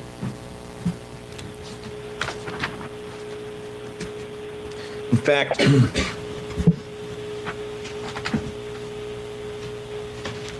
fact, actually, Trooper McPherson sort of anticipates this problem on the bottom of page 33, doesn't he? Objection to the comment speculating as what Trooper McPherson is doing. Objection to Yeah, hush, state. Thank you, Tracy, for becoming a member of the jury pool. I appreciate it very much. She said, I got lonely. I got lonely not being green. It's not easy being green. I appreciate it, Tracy. Thank you so much. Yes. Yes. With my notes, because I was trying to pay attention to what he said, all I got was still He sucks. still sucks. Yes. Yep. Matt also, Bad D says he could swear by his chin chin. You can only do that if you have enough of a chinny chin chin to swear on. He does not. Cheyenne's gonna walk in here and all of the notes say he sucks. Boo. Still sucks. Sucks even more. It's just laying across the desk. She's gonna be like, who is this man? Yeah, she's like, what are you talking about? Is he so bad? Worry about it. Oh, did you do this? Oh, I God. saved this for you. If the trial ended today, what verdict would you come back with? You had 33% not guilty. Rachelle was the town bicycle at 28%, not sure 22%, and guilty 17%. I did it that day. What? Yeah, you said you were going to do it. Oh, I haven't done it again. She's like, okay, fine, and gone. I Oh, love it. okay, fine. All right. Mainly. Stain. Okay. Are you there at line 8? Yes. Actually, let's go up to the bottom of page 32, line 24. Are you there? Yes. He says, now Brian was very forthcoming with not only what happened, but why and how, the mechanics. I mean, he basically held nothing back. He gave it all up, all of it. Now it's clear too, and you say he gave you his version, right? Yes. And then he says, oh no, Trooper McPherson says he gave it all up. And he says, here on the one hand, we have an individual who lies to the police in initial contact. First of all, an individual who participates in this, sits on this information for hoping for 4 days, or on this information for 4 days, hoping what? That no one will bother him, that no one will figure out what happened, right? I mean, you just hope this would go away, that you wouldn't be suspected, you wouldn't be contacted, and you said, that part's true, yeah. Yeah. He goes on, he says, next when he's contacted by the police, searching for the truth about the death and disappearance of a close friend, a lover's mother, he lies to the police. He tells them a bunch of bull malarkey. And that's actually what he says is bull malarkey, right? I believe that was it, yes. That's in the transcript you've got, right? Yes. Okay. I Step wasn't sure if 3. they edited. What? I wasn't sure if they could edit for things like that. Transcripts aren't edited. Very well then, thank you. Step 3, he dreams up a phony assault to try and deflect blame from him. And when he's confronted about that, he lies about that and tries to lie his way out of it. That's at the top of the next page. Are you there? Yes. Finally, after being confronted time and time with the obvious lies he's telling, he gives it up. But he gives up a portion, just enough to save himself, right? Yes. That almost is prescient. It's almost trying to salvage the rest of his life, right? That's not in the transcript. It's not, but it's not too hard to see that that's the idea being conveyed, right? I suppose so. So Trooper McPherson goes on. He says, all right, he's doing what he's doing is cutting his losses. Okay, I'll give them this, send them running after Brian, and I'll be the lesser of the two evils kind of a decision. Right? Yes. And he goes on, he says, well, you stack all those up. What do you think someone in the jury box, what do you think these people right here, Objection. no, this is what he says, who don't know about you, have never seen you before, is going to think about what you're telling us right now? I'm going to object on the reference to this jury. If he's going to quote it, fine, but I'll object to that editing. Are you quoting? I am quoting, but I did say these people right here. I'm sorry, that the phrase "these people right here" was not in the transcript. That is correct. I'm sorry, and I will withdraw that portion. I'm sorry. Can I to object to that part? It's not in the transcript. What do you mean, these people? What are you trying to say? I Let me cannot see. see the way this prosecutor speaks, and he mumbles. Can you please just? I can't even do it. He can't even get close enough to the mic. It's that way. And then the judge follows him. He's like, objection, judge. She's like, sustained. It's an objection. It's an objection. It's an objection. I am your thoughts. Don't you think it's strange that Brian's company was Black Wolf and this one's is one of the three little pigs? I don't think it's strange at all. If I wouldn't want to take either one of them, but if I had to, even though he did the actual unaliving, I'm choosing the other dude. Oh, me too. I'm gonna be like, come here, Big Bubba. Right. I'm gonna take the other dude. I can't even. Would you like some room temperature water? No. Yes. Never ever again. What's up, Idol? Hello, Idol. Would you stop it? I feel like I'm watching or listening to NPR or something weird. Stop it. Does this sound like a late night? Oh, stop.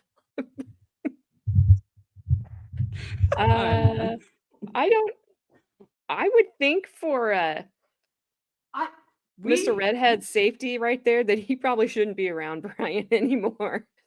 Ronnie, you read my mind. But when my actual notes that I wrote down was, besides he sucks, I wrote down, are they in the same prison? You read I mine. I don't You know. cheated off my paper. But that's okay. You can cheat on mine. What's up, Ash? But I don't think he probably wants to be around Brian Riddell. He's Have nowhere near they- 6'5", 277. Have they gotten past the read technique? I know they Yeah. argued about it. Oh, yeah. I don't know if it ever. I don't know. It could come back up with investigator McPherson that they're talking about that did who they keep referring to on his transcript, Huh. but I don't know. How weird. I just turned to a random page and it says similar cases. Misery loves company. Hmm. And then it's Carmen, they have even gotten around where the third pig is. Never mind the read technique. you're telling me that this has had several holes poked in it and that it's been completely dismembered and it's not real? It's debunked. Yeah. You're telling me I stole this book for nothing? I'm sorry. I hope to never be in this position ever for anything, but if I'm ever getting quote unquote interviewed or interrogated, whichever, because there's that fine line that Mr. Sergeant, whatever his name was, said, Habib. If an officer ever moves his chair closer to me, I'll be like, you need to scoot back because I know what you're doing. Don't touch me. We're not friends. You're not friendly. Oh, Go away. These are the bad ones. Breaks gaze to the right. Oh, I Crosses thought you arms, said, crosses legs, oh no. Uh, Oh no. clears throat, deep breath, direct eye contact, early response, delayed response. So you got to just hit it right on the money. That's what I argued this with you a couple years ago. I know. And you made me go back through this. And then I was like, Gosh Well, dang it. I My would- mom was right again. yeah. And I'm like, well, I would be guilty right off the bat Yep. I told you that. because I can't make eye contact for Jack. Nope. You, your dad, your brother always sit with your arms crossed. And I always shake my leg. My eyes are really shifty. Because he is, Ronnie. Don't say poor guy. The only These- thing poor he's got right now is his butthole. These two, him and Brian Riddell, played so many video games and watched so many movies that they got life, actual life, and movies and games confused, and how things were really going to happen and how things were really going to work. You know, they just thought you went "Coom," and then that neck was broken. I guess if you know that works. to do it, yeah, they found that out. That's why they had to just torture that poor woman. And yep, he looks the way he is. I mean, the human body can do some pretty amazing things to like protect itself. Yeah. Like that dude that did a swan dive off of our top tier, and he didn't break his neck. He broke his pelvis, but he did not break his neck. And then the other guy that his jumpsuit and a pipe, you guys can put the rest together. He jumped down. That's full weight plus like the plus gravity. Still didn't break it. His name was Either did a swan dive. if his name was Elvis, don't say his name. Anyway. Yeah, wasn't no, Elvis. it's kind of like, and this guy said that Brian said when he tried to take her head and you know, turn her neck, he's like, I got it about 90 degrees. This dude yesterday said he got it 180. There's no way. I'm like, He's not an owl. you're trying to like exorcist, like you're like she's going full exorcist on you. Come on. If she could have did that, she would have lived, because then you would have died. Yeah, should have been. Come here, priesty boy. Heard you went to church camp once. Oh, that look. Gabby, I got him with his eyes open. He's Just so looking you at know. you like, are you kidding me right now? You're gonna talk to me that way? He's like, you're too old to date. Go home. Yeah. I'm sorry, you're not 15. Get out. But the here. question is, when you stack all those up, what do you think someone in the jury box who doesn't know you, has never seen you before, is going to think about what you're telling us right now? That was the question you faced, right? Yes. And the answer you gave is, they're probably going to believe me as much as you do. And I understand that, right? Yes. So even if this jury does decide that you're not credible, you do understand why. Yes. You just hope that at least the district attorney Object. finds you enough credible that you can get your plea. I can't speculate on what he thinks. When you hear an objection, if we could just take a moment. I'm sorry, I Keep going. Speculative on and argumentative about what the district attorney's going to do. I'll allow it. Answer if you can, and I think you did. Now, on page 37, line 5. Actually, line 5, she's talking about, Rachelle says she's going to take a volleyball trip and she might call me on her trips. And Trooper McPherson says, yeah. And you say, she just mentioned offhand that her dad had to take a business trip too, right? That's what I said. Trooper McPherson says, okay, so the opportunity presented itself, right? Yes. And he asks, when did you relay this information to Brian? And you said shortly thereafter, right? Yes. And that's when you guys resolved this is when we're going to kill Lauri, right? That's what it says.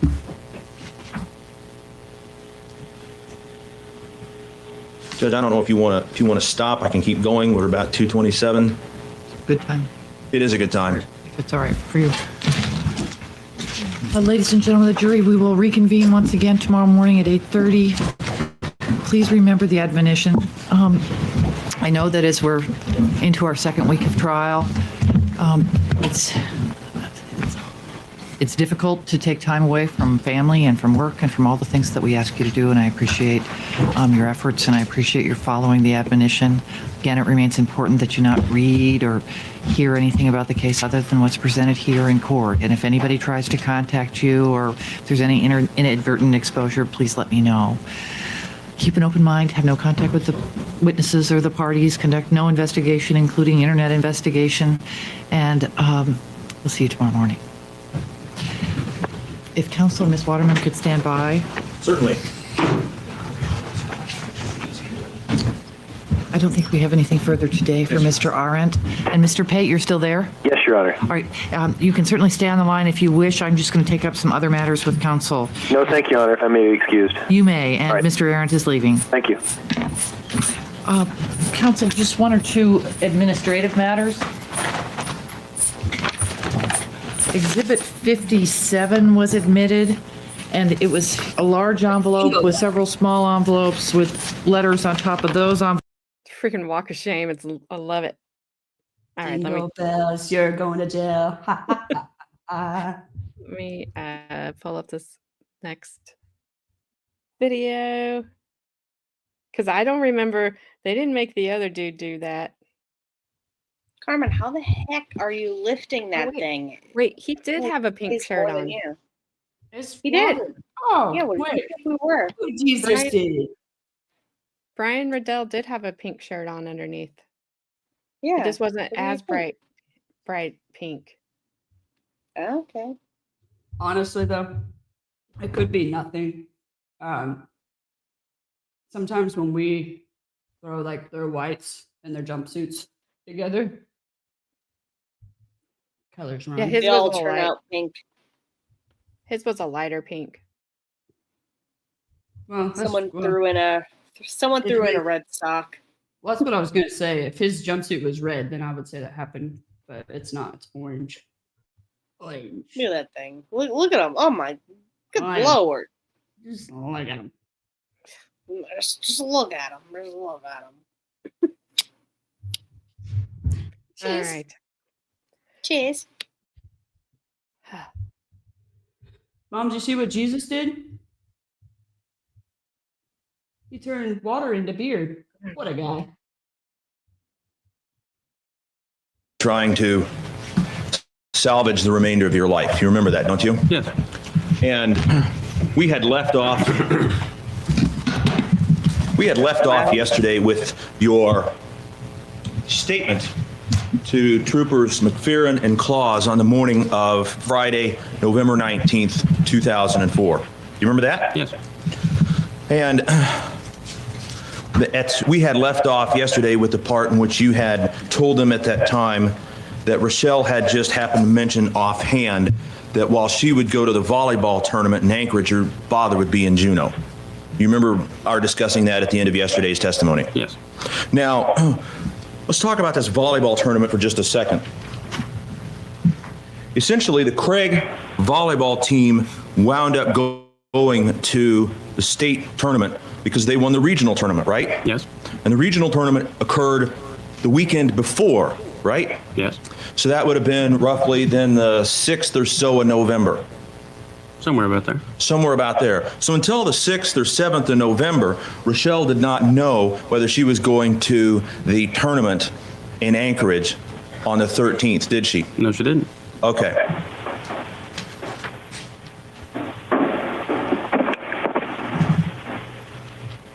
May I approach the witness, Your Honor? Yes. This is the 19th. Okay. I'm going to show you the transcript that I provided you yesterday.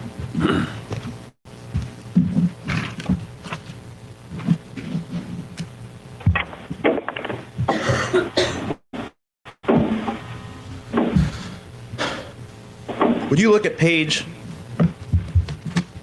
you look at the bottom of page 42, line 24?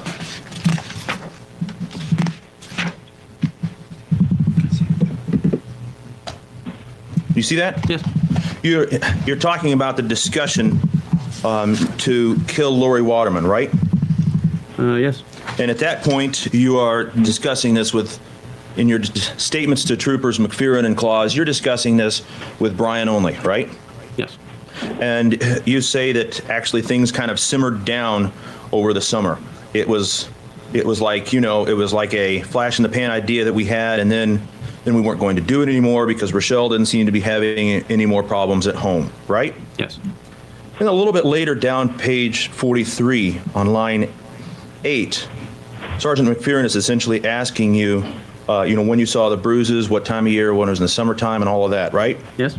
And you said it was about that. It was while we were going out. Yes.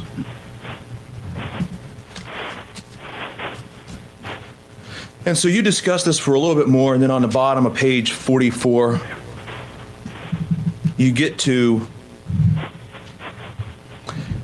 what really I think you described yesterday as your main motivation. Line 25, you say, I'm going to be in jail for the rest of my life, aren't I? Yes, I did. And you did not want to be in jail for the rest of your life, did you? No. How big is the cell you're in? I'm sorry? How big is the cell you're in? I never had a tape measure in there, but not very big. 6 by 8 or so? Roughly. That seem? You got a bed bolted to the wall? Yes. You have a toilet? Yes. That's bolted to the wall? Yes. You don't have a privacy screen, do you? No. You got a sink? Yes, I do. A small little jailhouse mirror? Yes. Can you look at yourself in that mirror after you've told all these lies? Yes, I can. Did you tie your jumpsuit around one of those posts? How many hours a day are you on lockdown? All of them, except for shower. Oh, that's his favorite time. You have to stay in that 6 by 8 cell? Yes. Do they strip search you after you get visitors? I haven't had one yet. Oh. Not here in Juneau. Not here in Juneau? No. Do you know if that's the policy for Department of Corrections? I don't. Okay, that may make What's the sense. food like in jail? It's not bad. Liar. He's got the jail Not staff bad. to talk to. Not bad. Does it get kind of lonely? Sometimes, yeah. Do you have a computer there? No. Can you play computer games? If I purchase them. Have you purchased any? Not yet. You have another, 16 years to go, right? About that. That's the first time I saw any emotion on his face. Let's look at the bottom of page 47. Line 16. You see that? Yes. Sergeant McPherson asks you, okay, at any time during the course of this, did she ever say anything like, I wish my mom were dead. I wish you were out of my life. I wish someone would help me get her away from you. And your answer was, she did say that she wished she could just be free, right? Yes. You go on and you say, but she never said, and then you get interrupted, right? Yes. You were going to say she never said she wanted her mom dead at the time. Overruled. You were going to say she never said she wanted her mom dead, right? That's what I was going to say.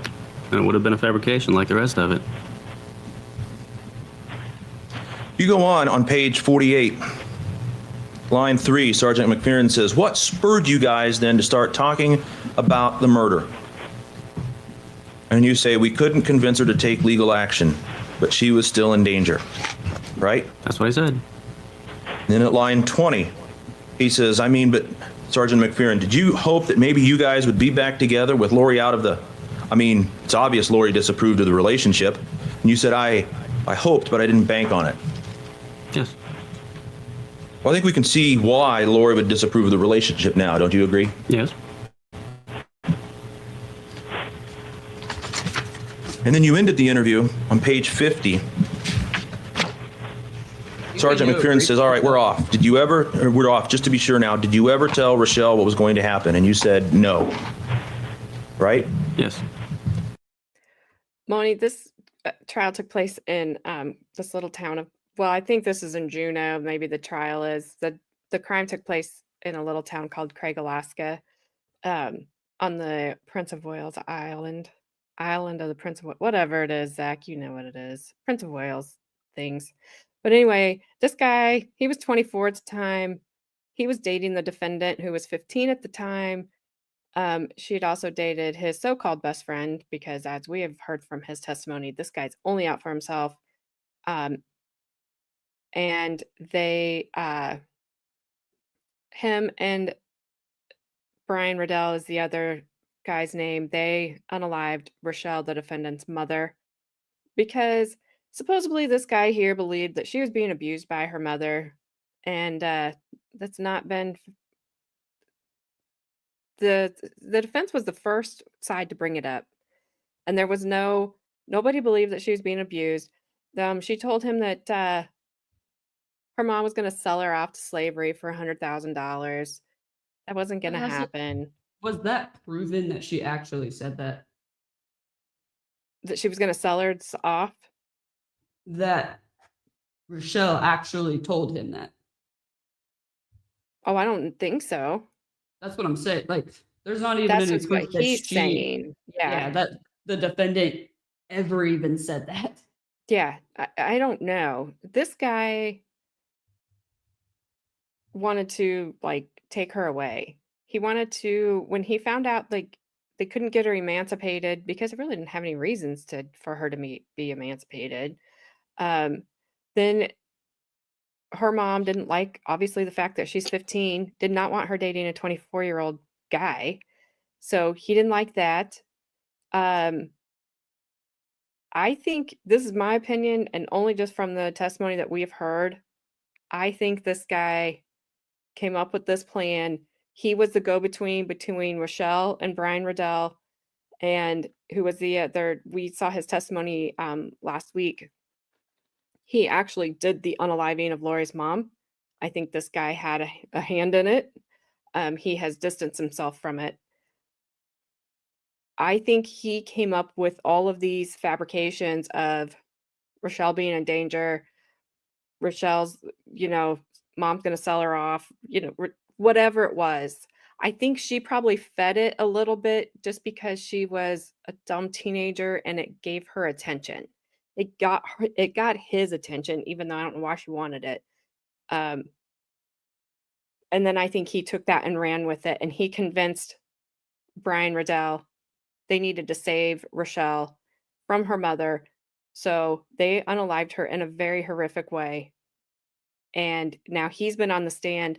He is clearly out for himself. That's it. He's thrown Brian under the bus. He's thrown Rachelle under the bus.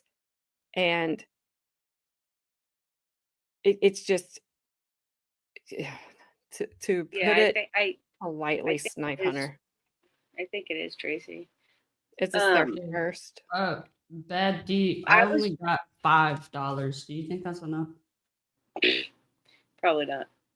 I was just going to say, Carmen, the reason why, you haven't seen her saying this to him is because some reason, we were just talking about this before you got here, the judge must have excluded certain things. Because why haven't we seen any of her blog or text messages or anything between any of them? There has to be a reason. Really hate when judges do that, especially when it's like one of the most important parts of a case. Yeah. Did she say it or did she not? Yes. But I got to do this for Zach real quick. Did you file your paperwork, Wazowski? I'm watching. I'm always watching. He knows what I'm talking about. Monsters Inc. when he said the slime trail. I figured that's what it was. But I'm watching you, Wazowski. well, the slime trail just made me laugh for all kinds of reasons because it was funny. I can either talk like that or I can. Mike, guys. Mike Wazowski is now on stand.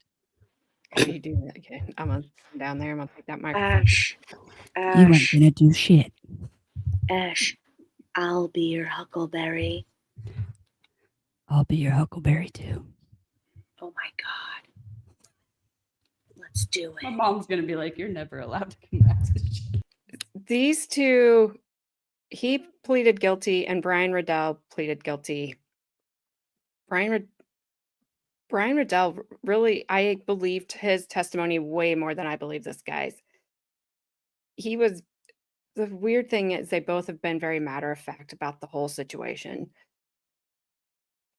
which is weird. But so they both pleaded guilty. They hadn't at the time of this been sentenced yet. Brian Riddell, he got a 99-year sentence, and this guy only ended up with 50, which I think was not good. I think he deserved 99. I have a question. So they said that he had not been sentenced yet. Neither him or Brian had been sentenced at the time that they testified. Oh, I didn't know that. What, when I do this? Yes, it's I'm creepy just kidding. stuff. All right, I'm done doing that. Did she do a lot of grooming? Because can she be in the minor? She had her. Yes, you can still. A minor She's can a still be kid. groomed. I don't care. Carly Gregg was a kid. And not that she did grooming, but Just say she didn't groom anybody.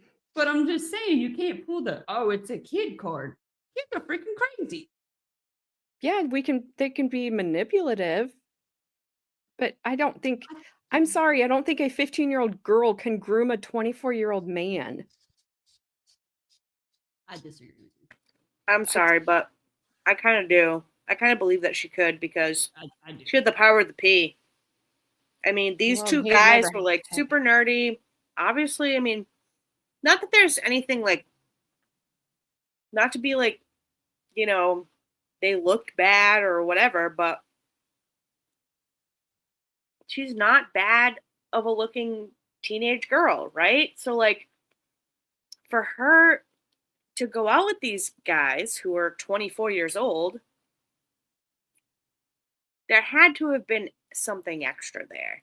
Like for her to go out with them out of nowhere, right? I mean, I think I don't know. it was exciting for her as a 15-year-old to have a 24-year-old guy interested in her. Yeah, I mean, would be- this specific guy, though. Maybe that's So- all the choices that she had left. She'd rode So do- all the other True. bicycles. I mean, I know That's very true. she was the Do you bicycle, I think- got it, but That because do you think it was on purpose for the defense to give her that like kind of church girl appearance well, while yeah, she's sitting there? 1,000%.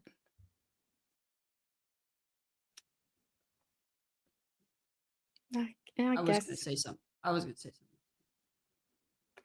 Good night, Dodo.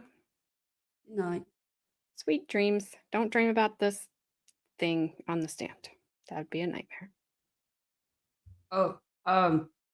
They could never get a whiff of beer. I haven't went No. back through and said my thank yous because I haven't had the chance to, but I know that there was more donations. So if any of you guys were one of them, thank you very much. If you've donated at all, thank you very, very much. I really, really appreciate it. We are actually very, very close to the goal. So, but if anybody's in here that like one has donated all, or two donated again, or three donated for the first time within the last 24 hours, thank you, and I will get to those messages tonight.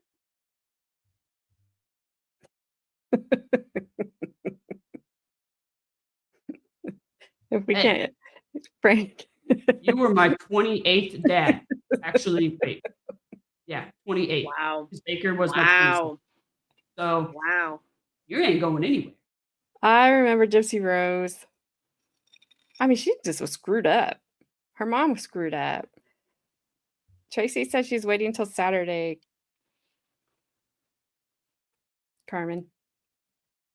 What? Tracy says, I'm waiting till Saturday. Oh, okay. That's good. If I look like a zombie, on Saturday, I'm sorry, because I'm gonna go from a 12-hour shift straight streaming. Popular. Yes, thank you. Do that again. Guys. Do that little Ooh. shimmy again. Thank you guys so much. And I know that Side Eye, I know that you've actually donated a couple times, which thank you. That's the best. Thank you, thank you, thank you. AJ's little shimmy along with yours was the best thing. All right, back to the nightmare at hand. Yeah. This guy.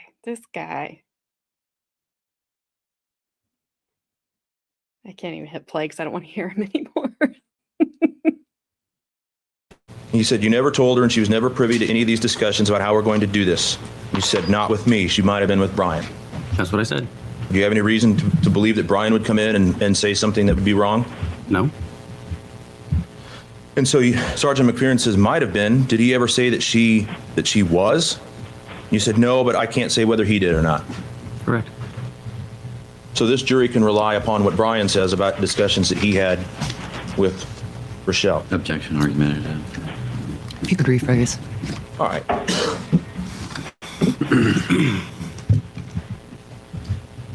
And that was at the point then, that was your statement. When in walks Mark Habib of the Craig Police Department, right? Yes. You said you'd known Mr. Habib for a while, right? Yes. Gone out on some rides with him. Yes. How many? Just one or two. Why? Because at one point I was actually interested in becoming a police officer. Like being able to tell people what to do? I didn't say that. I'm just asking why, if that was some part of your motivation in becoming a police officer. No.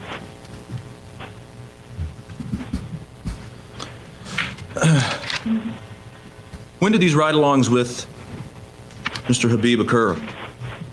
I don't exactly remember. Right. You He's knew a him well full enough to liker. talk with him sort of in a friendly manner? Yes. He knew your mom? Yes. How well would you say he knew your mom? I'd say fairly well. He's worked with her for years. Worked with her for years. Yes.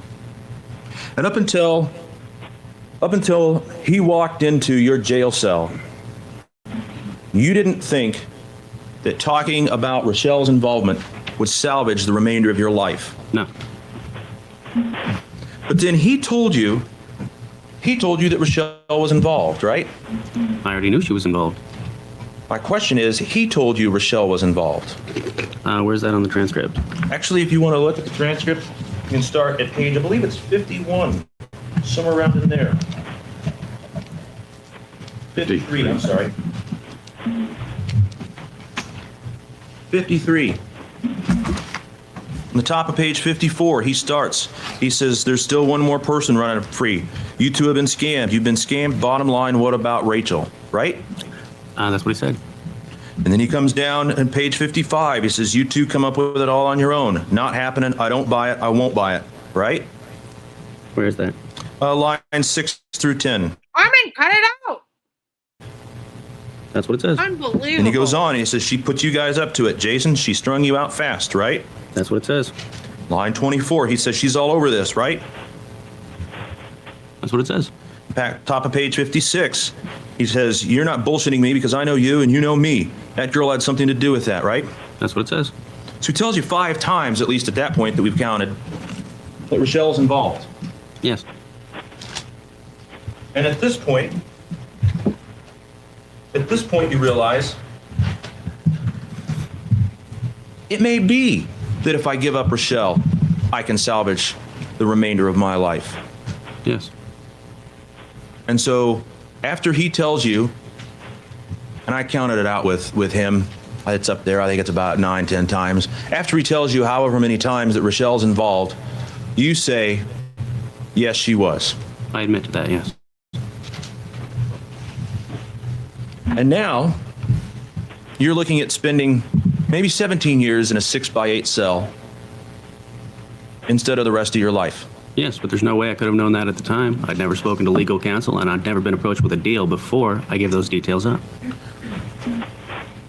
But you knew that you might be able to salvage the rest of your life. I knew it was a possibility. It was a possibility. You didn't know how sweet it would be. Well, I don't know if I would consider it sweet. Spend some time in a cell. It's not sweet. 17 years in a cell is better than the rest of your life, right? It would be, yes. Now, on a plea like that, it actually has to be approved by somebody in the prosecutor's office, right? I believe so. They make it and then you agree to it? That's how I understand it. And you actually went to court and did enter the plea, right? Yes, I did. Do you know which district attorney offered that to you? That would be Mr. West. You see Mr. West in the courtroom today? Yes, I do. Can you describe what he's wearing? He's wearing a black suit with a olive green shirt, wearing glasses, kind of a maroon colored tie. I'd like the record to reflect that he's identified Mr. West as the person that offered him to spend only 17 years in jail for this particular crime. I'm the one identified, but the last portion of it is actually entirely wrong. He's not looking at 17 years. I can go through the calculations, and the eligibility for discretionary parole, assuming they give it to him, would be more like 23 or 24 years, but I am the one that made the offer. And I'm incorrect. I'll put it to 23 or 24. At 23 or 24, you're still in your late 40s, right? Yes.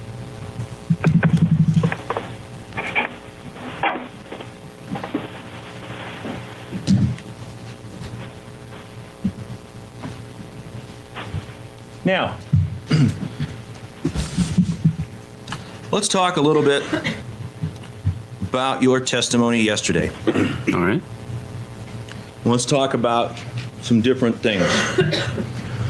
First of all, do you remember, before we get into that, let me just reiterate. You had talked yesterday about fabrications. You remember that? Yes. Fabrications are lies. Yes, they are. You said one way that you can tell a fabrication is that the details don't match, right? Yes. Now, you talked about how you went to see Rachelle at school on Monday, Yes. the 15th, right? Yes. And you talked about how when you got there, she was crying. Yes. And your testimony is that she could be a good actress. Yes. Okay. And you said that you talked with her, she was glad, and then you left. Yes. So let's assume for a second, I think you said that the principal had come in, right? I believe that's who it was, but I'm not really sure. I didn't know the man. Didn't know the man. Could it have been Don Pierce? Certainly. If Mr. Pierce testified that actually you were really belligerent and refused to leave and kept trying to separate him from Rachelle, that would differ from your testimony, wouldn't it? That would, but that's not what And that happened. would be different in the details, wouldn't it? It would be different. Now, let me ask you something.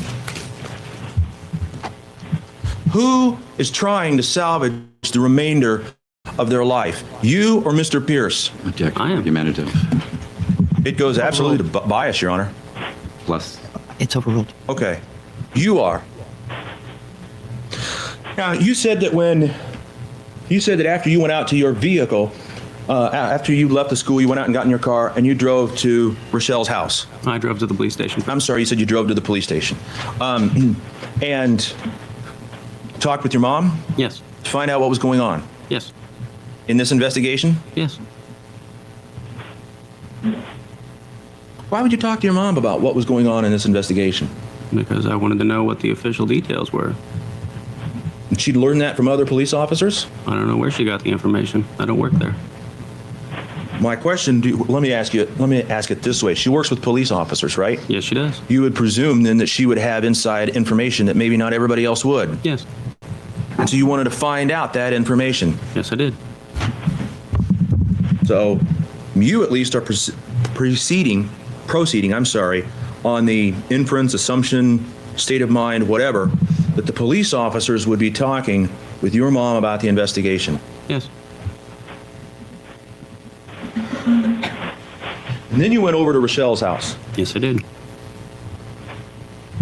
And that's where you saw Chief C. Yes. And your testimony yesterday is that he told you to get out, so you waited in the car. Yes. And so if the testimony of Chief C or Mr. Pierce was that you left, that would be different than yours, right? Yes, I would. Now, again, who's trying to salvage the remainder of their life? You or Chief C? Myself. I believe we've covered that many times now. Who's trying to salvage the remainder of their life? You or Mr. Pierce? Me. Okay. You described a phone call to Rachelle on the evening of the 15th, right? Yes. You said you called over to the Pierce's house. Yes. If the testimony of the Pierces did not cover any phone call, their testimony would differ from yours, wouldn't it? Yes, it would. Let me ask you this. You can probably figure out where I'm going. Are the Pierces trying to salvage the rest of their lives to the best of your knowledge? No. Do they have anything to gain one way or another by their testimony? No. Who has something to gain by their testimony in this case, you or the Pierces? I would. Is your deal contingent solely upon your testimony, or is it contingent upon a conviction for Rachelle? I would have to see the document.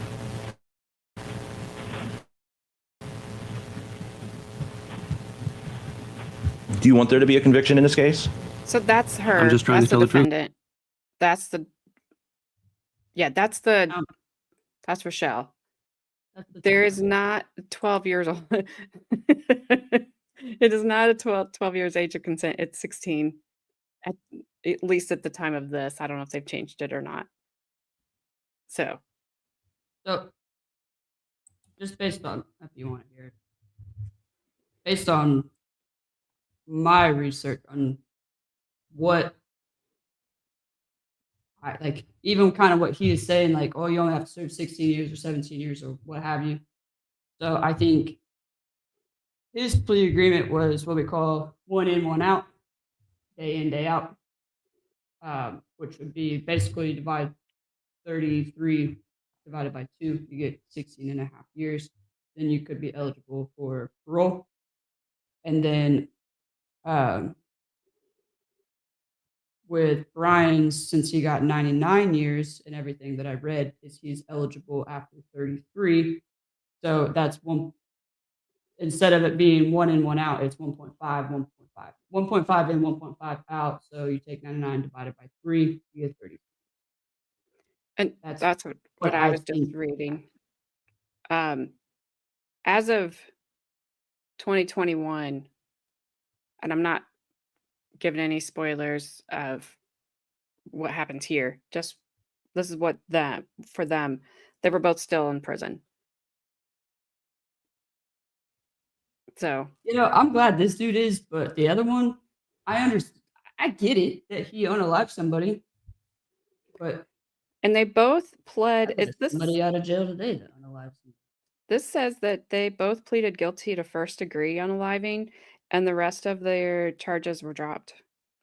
So Brian Riddell got, for the same charge, Brian Riddell got 99 years and this dude got 50.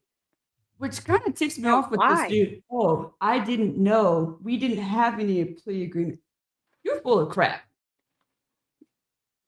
Like, yep. I didn't know it was. You are full of crap. He had something, because why? I don't believe. Yes, exactly. Still sucks. I don't believe that he didn't have any part in the unaliving of Lauri Waterman. He was there. He knew what was happening. He orchestrated it. He told the kid about Rachelle's alleged abuse by her mother. They were all power reaching each other. They all knew what was going on. They're all at fault. That's my opinion. Yep. Yeah. And it's not, I agree. I agree. He was manipulated himself, and he was like, wow, this is really bad. I got to do something about this. But he cared about both parties. He was so loyal. Much. Yeah, a very loyal person. And so he's like, you know what? I got to stop this.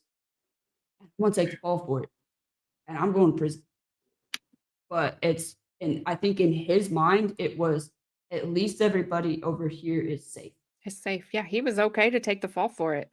And then, because he even said during his testimony, he realized that this guy up on the stand was lying. And he's like, I'm not going down for that anymore. But he still did. I don't think. Never a charge.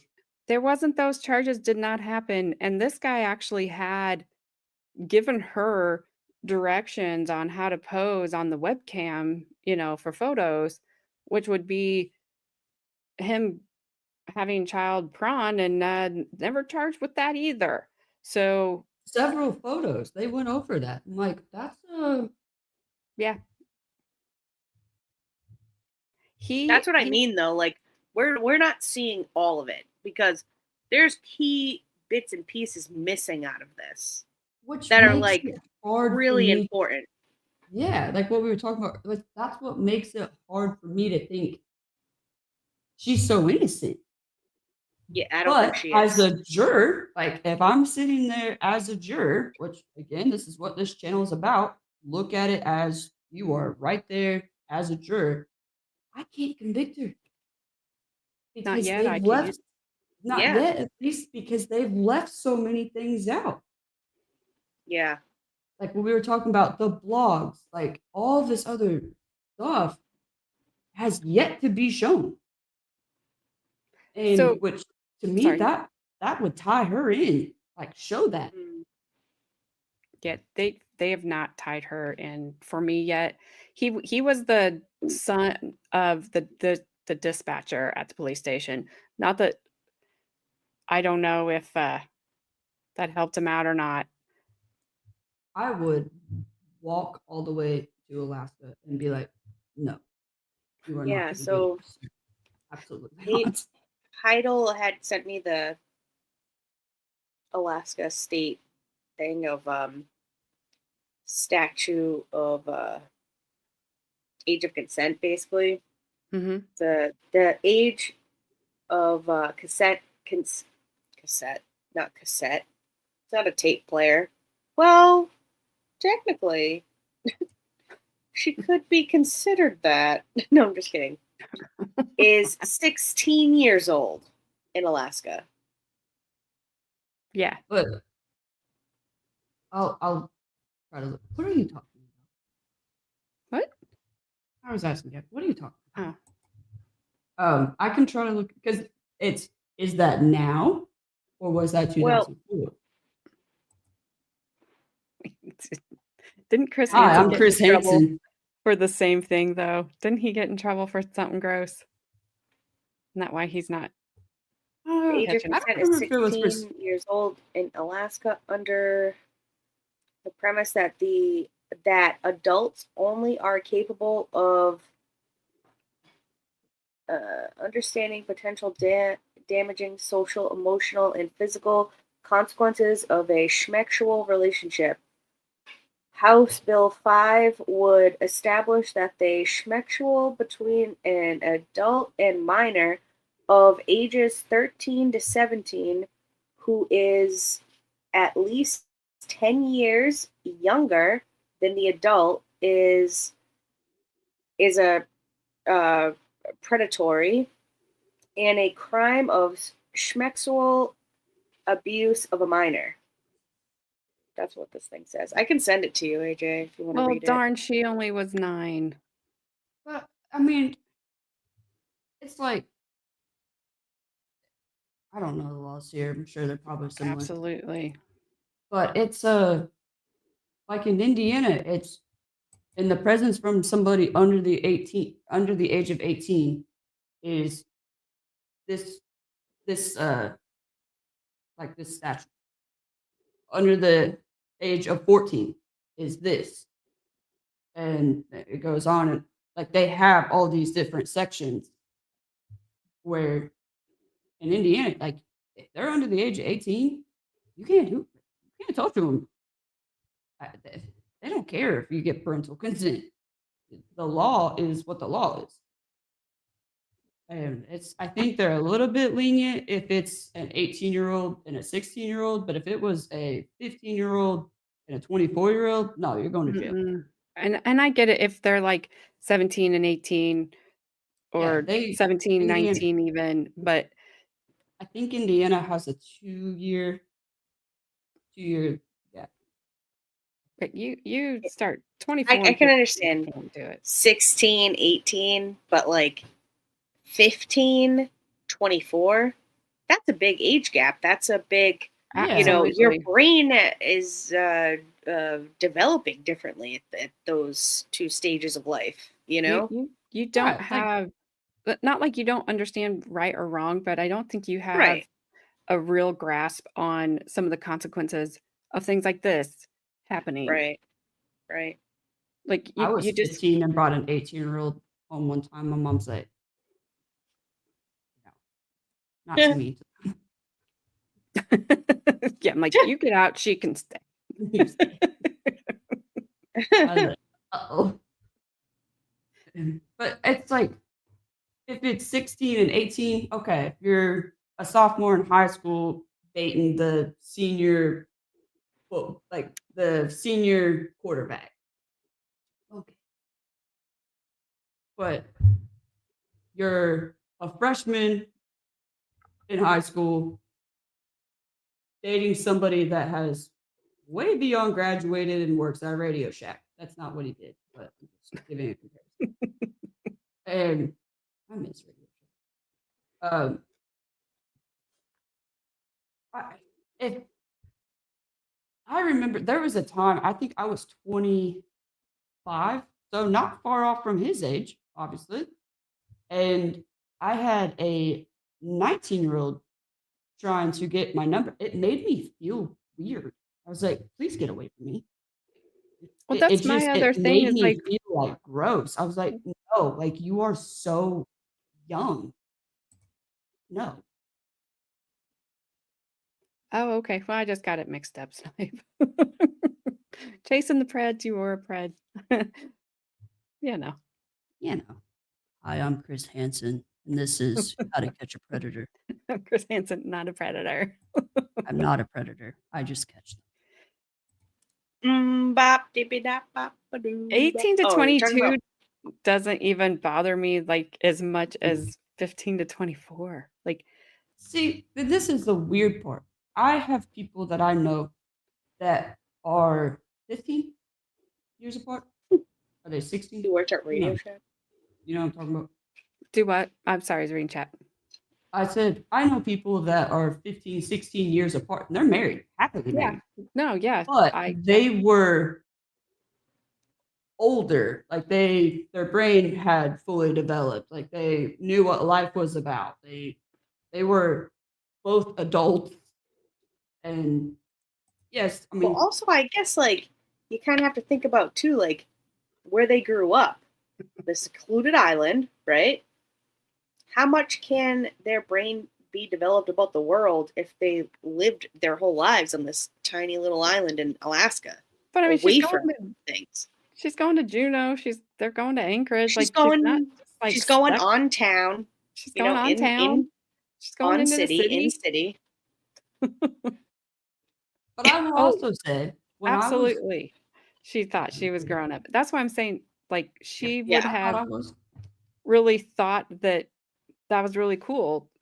That, wow, these older guys, they want me. When she should have been asking, why does this older guy want me? Yeah. Like, that's gross. They shouldn't want anybody my age. You know what bothers me? And this was a thought that will never, ever be answered. At this point in time is when, like, the internet, started becoming a thing, and, like, the AOL chats at the... yeah, you mean my generation, Carmen? Yeah, basically. But how many people or how many young girls was he talking to? Probably all of them. Like, well, yeah. Do you see what I'm saying? Like, was he, because he is a computer tech, so obviously he's gonna be online. Like, how many other stuff, for sure, potential victims were there? Yeah, and who knows? I mean, they were bringing them down to the computer store to play D&D and all that stuff, and she was magic, like she was one of the only girls down there, and she probably was getting all the attention, and her friends, maybe she was like, wow, that's really cool, or maybe they were like, gross, he's gross, stop it. I mean, I don't know how she got all that attention with that kind of scrunchie. Jesus. Hey, back in 2004, that was probably a hot scrunchie. I mean, that's hot. Hey, it's better than Pam Smart's bow, okay? That's a gym teacher scrunchie right there. That's a gym teacher ponytail. I'll be your gym. It totally is gym teacher ponytail. Yeah. But Bad D, I think I've seen that movie. So did you play in 50 Shades of Grey? Oh my gosh. It's just a question. Oh my gosh. We got forever to go. I, we're not like dogging on. I hope you know that we're not dogging on age gaps here. It's when was that age gap, if that makes sense. Don't. I hope you don't take it as we're doing that because we're not. It's just No, when I've was. always went out with older guys myself. My husband's older than me. You know, it's 50 Shades of Off-White. I mean, if you've seen Snipe as in a picture, you would understand that because it's 100% true. I mean, that dog does look pretty brown. Yeah, the dog looks. No, but that's not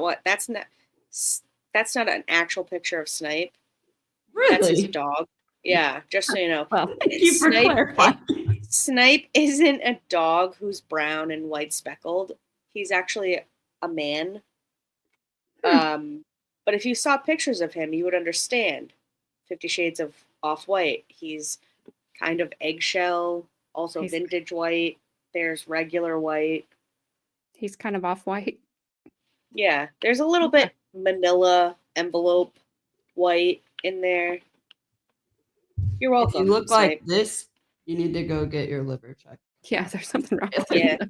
If you look like that, you have a little bit of jaundice there. You're gonna go get that checked out.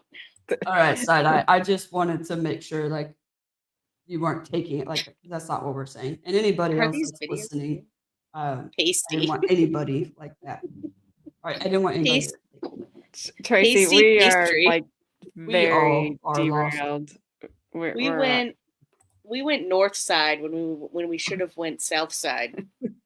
Aw, does her and I have the same paper? Look. I think we do. I think Carmen, I paid him play. you gotta have a new envelope. You look like Blue's Clues over there. He's like Baker before he fixes the lighting.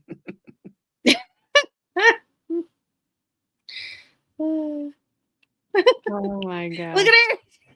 I did. She didn't. No, she didn't. I That was the can't. exact notebook. Something about 174 address, whatever that means. That's not getting done. All right, I'm muting. Okay, I'm hitting play. My question is, do you want there to be a conviction in this case? I have no opinion either way. Do you think a conviction would help your chances for the judge approving this plea agreement? I suppose that's possible, yes.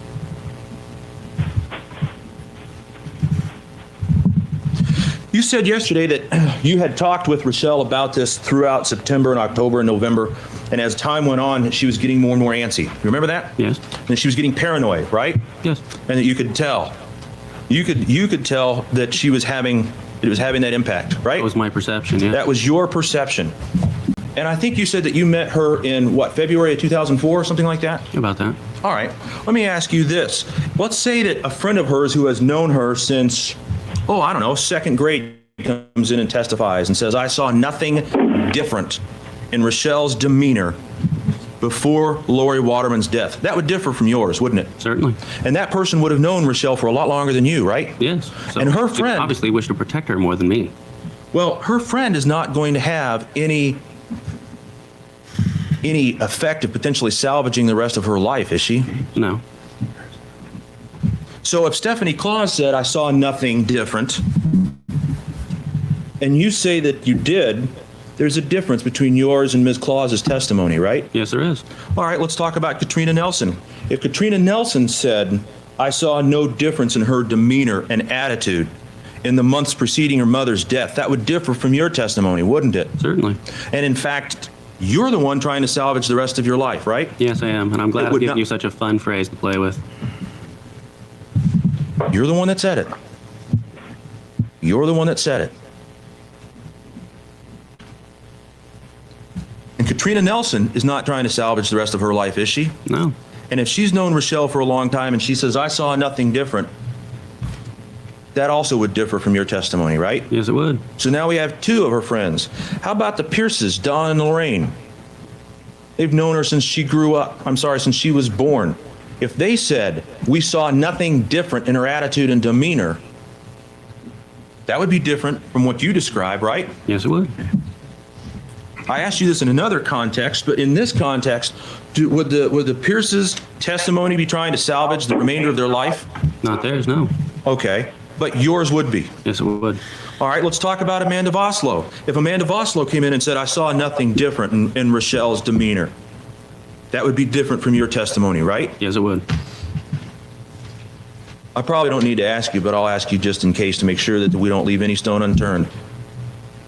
Between you and Amanda Voslo, you're the one that's trying to salvage the remainder of your life, right? Yes. How about Ian Lindrum? You know Ian. Yeah. You don't like Ian, do you? No, it's pretty mutual. Pretty mutual. If Ian says, I didn't see any difference, that would be different from your testimony, right? Yes, it would. Ian's not trying to salvage the remainder of his life, is he? Just Rachelle's. He's not trying to salvage the remainder of his life, is he? No, he's not. How about John Wilburn? You know him, don't you? Absolutely. You gave him porn, didn't you, to deliver messages to Rachelle, didn't you? Yes, I did. He was 14 years old. I believe so. Do you think it's appropriate for a 25-year-old man to give a 14-year-old boy hardcore pornography? He asked. My question is, do you think it's appropriate for a 25-year-old man to give a 14-year-old boy hardcore pornography? No. Is that one of my charges? I asked if it was appropriate. And I said no. Now, if Mr. Wilburn said he saw no difference in Rachelle's demeanor in the months before her mother's death, that would differ from your testimony, wouldn't it? Yes, it would. And because it differs from your testimony, one of the things the jury can do in deciding who is telling the truth is figure out who has motivation to lie, right? They certainly could. And out of the two of you, between you and John Wilburn, you are trying to salvage the remainder of your life, right? Yes.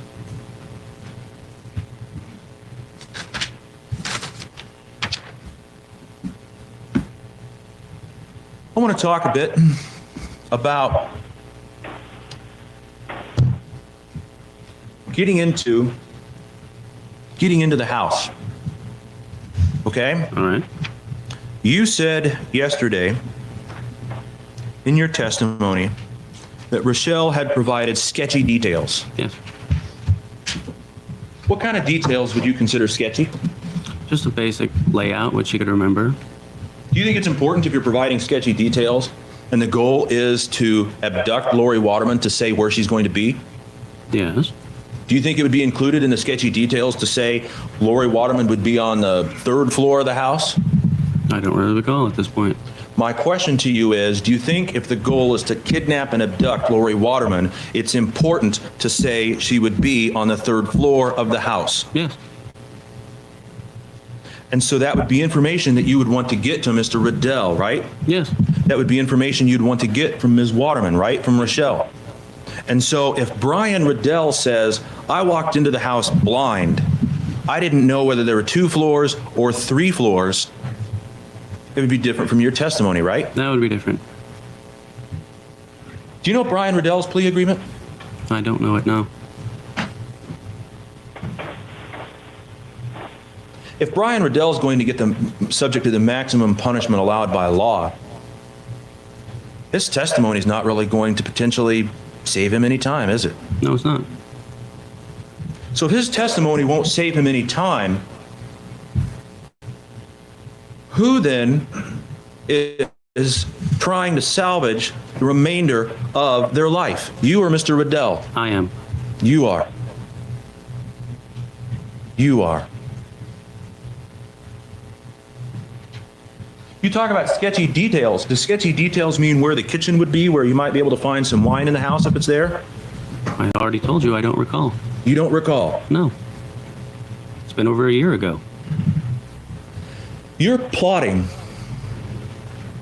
one of the most hideous, gruesome deaths I have ever had the misfortune to deal with in my career, and you don't remember? If you could please rephrase.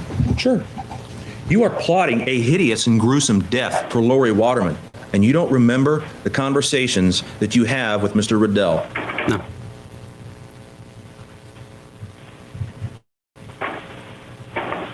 You remember how we talked about one of the ways yesterday? It's still up there. One of the ways that you can tell a fabrication is that it doesn't make sense. Yes. Do you think it makes sense that you can't remember what you were talking about when you were planning? Yes. That you can remember all the details that incriminate Rachelle, but you can't remember all the details when your story falls apart? Do you think that that's problematic for this jury? I suppose it would be. I can't speculate on the minds of 12 people I've never met.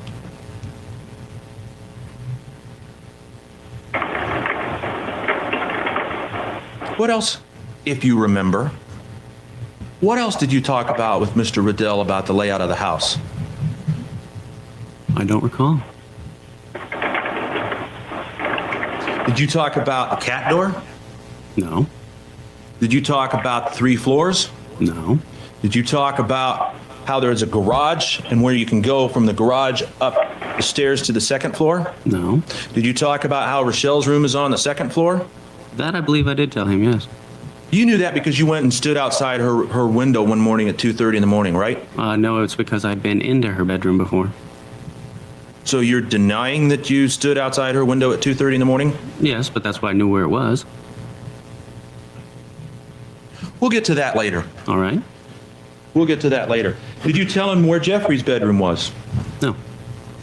Did you tell him where the TV was? I didn't even know where the TV was. It's in the living room right as you walk past and see Rochelle's room. I didn't go there to watch TV. Did you tell him where the kitchen was? I don't believe so. Did you tell him what was upstairs? I didn't know what was upstairs. I see why you said that you got sketchy details. Objection. Argumentative. It is. Please limit yourself to questions. Can you see why sketchy is appropriate in describing that? Yes, I can. That's why I use the word. Now, let's talk about entry into the house. You said on your testimony yesterday that Rachelle had said she would get in and out of the garage window. Yes. And you said that that was clear. You knew that certainly. Yes.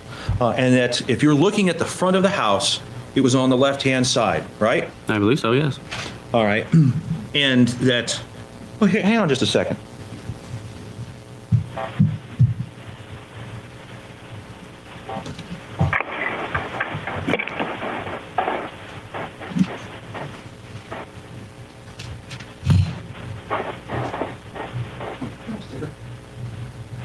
If I could have the court's indulgence for just a few seconds, Your Honor.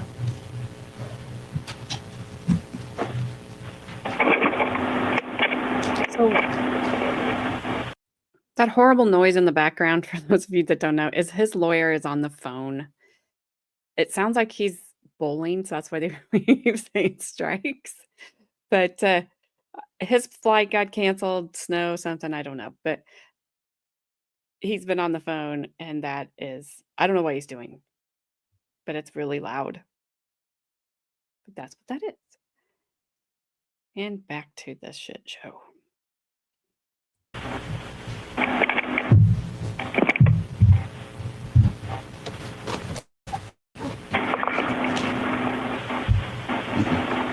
May I approach the witness, Your Honor? Yes.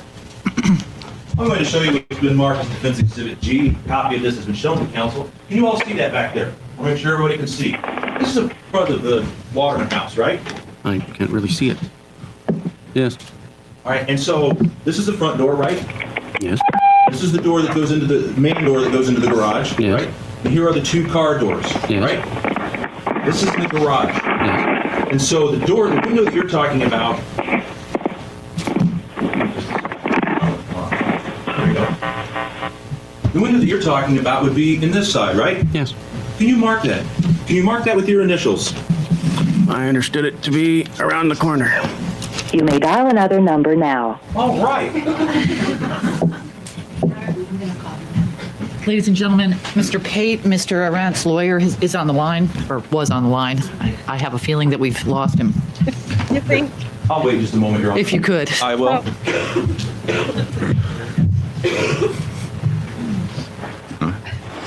May I approach again, Your Honor? Yes.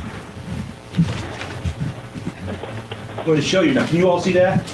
I know it may be kind of hard in the back, and I'm sorry, but just hang with me. This would be the left side of the house that you identified, right? Yes. Okay, and so which window, can you just mark which window it was that Brian went in? I don't know which window it was. You don't know, just one of the garage windows? Yes. And these would be the garage windows then? Yes. All right. Did you ever see, I'm going to show, and again, I've also shown opposing counsel, Defense Exhibit E. This is the right-hand side, right? Yes, it is. Did you ever see any of those windows? I've never been on this side of the house, no. Never been on that side of the house? No. Never talked with Ms. Waterman whether she snuck out of maybe this window in the back? It may have been. That's not how I understood it. It's not how you understood it. Your testimony was yesterday that she told you it was one of the garage windows, right? Yes, she did. All right.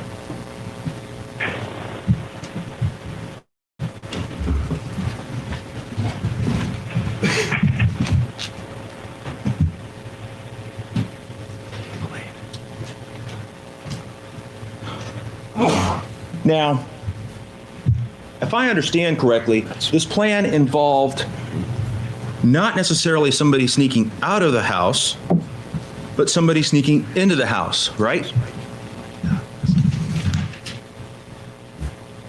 Why didn't you just get a key? Because I didn't think about getting a key.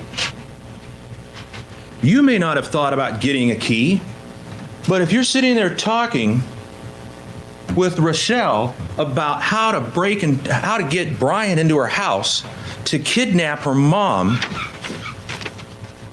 don't you think that she might say, "Here's a key"? Apparently she didn't. My question is, don't you think that's reasonable? Objection. If she wanted her mom? Objection, speculative about Ms. Waterman. To the extent that it asks what might be going on in Ms. Waterman's mind, it is calls for speculation. Sustain. Let me put it to you this way. If she wanted her mom dead, wouldn't it have been easier if she gave you a key? It would have been easier, yes. What if she told you, here's where the key is on the back porch? Did she ever tell you that? No. Do you know what the key on the back porch would unlock? No. Did she ever tell you that all the doors are commonly locked? No. You know what commonly locked means? Yes, I do. Okay, it means that all those doors open on one key, right? Yes. And so if you had that key, it didn't matter whether the garage door was locked or the front door was locked or whatever door was locked. If you had that key, you could get in, right? Yes. And Brian Riddell would not need a butter knife, would he? No. He wouldn't need a chisel, would he? No. He wouldn't need a crowbar, would he? No. He wouldn't need any of that, right? Right. And there wouldn't be footprints in the dust on the windowsill, would there? No.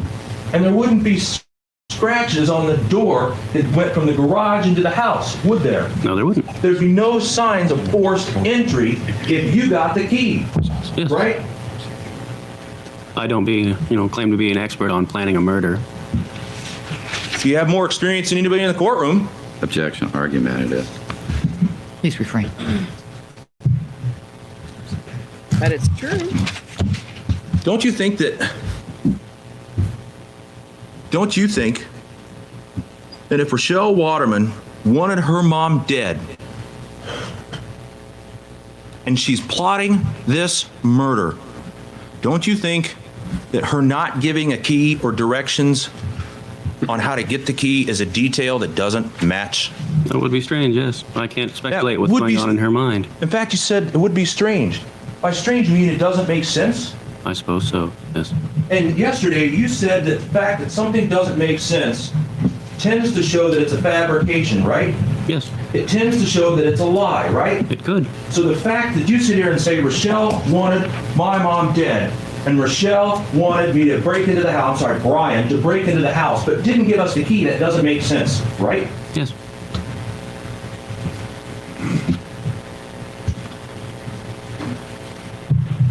Now, I want to talk about something else that you said yesterday. You said yesterday that you communicated details of what happened to Rachelle on Sunday the 14th, right? Sketchy details, yes. Sketchy detail. Sketchy once again. Shall I use another word? Vague details. And at that time, her distress was that she would not inherit the van, right? Yes, she mentioned that. You talked with the police after you give up Rachelle. I don't know how long you talked with Mr. Habib. What was it, about 45 minutes, something like I that? don't remember how long it was. I mean, just a guesstimate. Would it be wrong to say approximately 45 minutes? I can't say that it would be wrong, no. Okay. And then you talked with Troopers Claus and McPheron for, what, about an hour or so after you talked with Mr. Habib? Probably, yes. Okay, and then after you talked with them for about an hour, you got into the car with Trooper Claus, right? Yes. And who else was in the car? I don't remember the officer's name. There was another officer in the car, right? Yes. And you were followed by a second car with a couple of troopers, right? Yes. And I believe those were Troopers Sims and Gilmore. You don't know? No. So okay. But so you were driving around then with 4 troopers after you had then talked with Troopers McPheron and Claus, right? Yes. And so this would have been, you left around, what, 4:30, 5 o'clock Friday night, something like that? I think it might have been a little later, but... A little bit later? Okay. And actually, they drove you around. They bought you a cheeseburger, right? Yes. I don't know how that's relevant, but yes, they did. And they let you smoke cigarettes in the car. Yes. Generally, it's a non-smoking car, but you got to smoke cigarettes, right? Yes. And you drove around the island with them for, I don't know, several hours, right? Yes. And you were talking about what all had happened, right? Yes. And you were showing them, here's where we did this, and here's where we took the car, and just pointing out different places, right? Yes. And in that time, you never mentioned that Rachelle was disappointed she wouldn't inherit the minivan, did you? Didn't come up. You talked about how you had discussed matters on Sunday, right? Yes. But you never mentioned that Rachelle was disappointed about the minivan, did you? I guess not. Now, you come in, well, let me ask you this.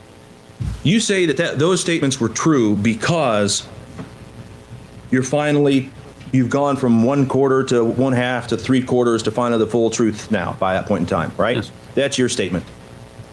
And so you're giving the full truth, but it's not in your statement to the troopers at that point, right? No. And I think that we can agree that statement makes Rachelle look really cold-blooded, right? Yes, it does. And it tends to make somebody go, God, I just want to see her fry, right? I don't know what somebody would think. Well, you certainly had that in the back of your mind when you said it, right? No. It was the truth when I said it. It certainly is more likely to make to inflame the jury's passions and make them want to. Objection. Speculative. Sustained.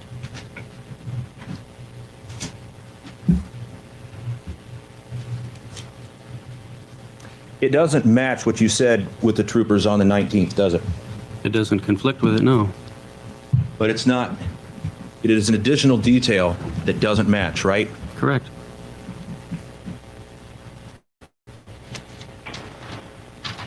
Now, state talked, I guess is a better way to put it, about a bunch of letters that you wrote to Rachelle. Yes. There was a letter that was not addressed yesterday, and I want to talk about it. All right. It's a letter that's not in evidence, but it's a letter that you wrote to Rachelle asking to resume the relationship after she'd broken it off. Do you remember that letter? No. Did you ever write such a letter? No, I didn't. You never wrote it. I don't recall that at all. You don't recall her breaking things off? No. Let me ask you something. If Trooper Claus testified, you know who Trooper Claus is, don't you? Yes. You see him in the courtroom today? Yes, I do. Can you describe what he's wearing? He's wearing a black sport coat and olive pants, red tie. Can the record reflect that he's identified Trooper Claus? Yes. Okay. If Trooper Claus said, on November 16th, I found a letter from Jason Arrant to Rachelle Waterman, and that letter was pleading for Rachelle to resume the relationship, that would differ from your testimony, wouldn't it? Certainly. That would be a detail that wouldn't match, right? Yes.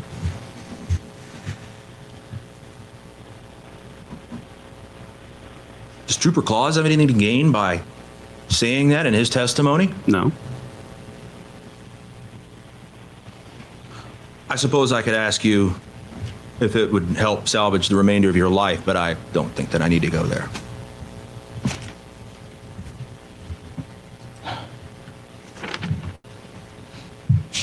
You talked yesterday that you got letters from Rachelle, right? Yes.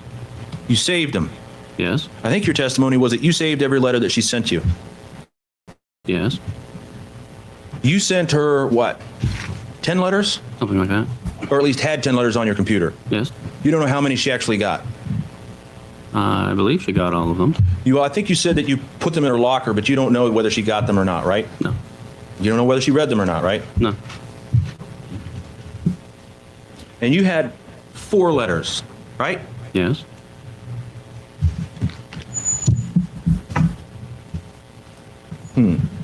Let's talk about some of your letters. All right.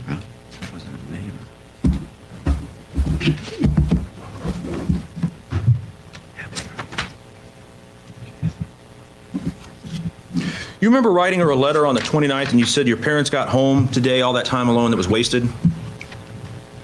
I would have to read it again. Well, let me ask you this before. Do you remember discussing your parents being gone with Rachelle?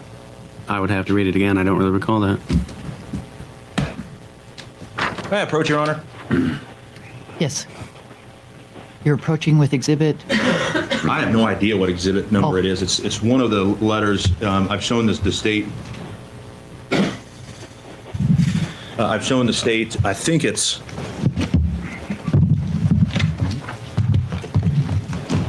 63 or something like that. The problem is that the state referenced a bunch of letters, and I don't know which one this one is in particular. But the state. This is one of the Yes. letters that was introduced yesterday. It was letters was identified yesterday. It's Identified yesterday. It's going to be probably admitted, I would imagine, later today. Okay. Yeah, folks. Oops. Yes. Perhaps if you read that, highlight to yourself, just that first section that's highlighted. All right. Okay? Didn't you talk sometimes about when when your parents would be gone, that you and Rachelle and maybe some other people could get together and drink and maybe smoke cigarettes or weed or whatever? Oh, probably. You had code words in your letter for different things, right? I don't really recall. Could you be more specific? You talked yesterday about how, I said, the plan or your mom being gone, and that was code words for other things, right? Yes. Okay. Did you ever have code words for talking about ways that you could sneak out and maybe be together? Could you be more specific? Didn't you ever talk about hunting trip in terms of going out to a cabin that you had access to and smoking and drinking? I don't recall that, no. You don't recall that? No, I don't. So it could have happened, you just don't recall. It could have, but I don't recall it.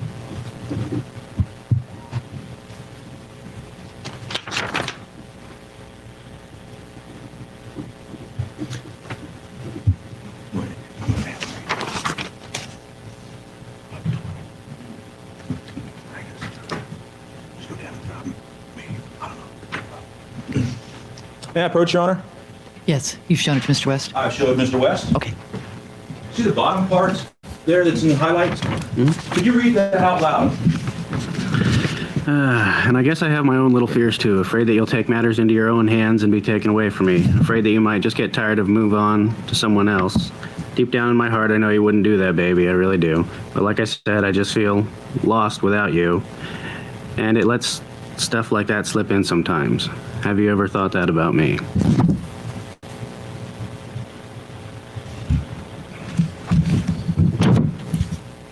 So you are afraid that Rachelle may in fact leave you? I was referring to matters into her own hands, being that she would kill her mother herself and be taken away to jail from me. That was the reference. Well, the phrase right after that is afraid you might just get tired of waiting and move on with someone else. Yes.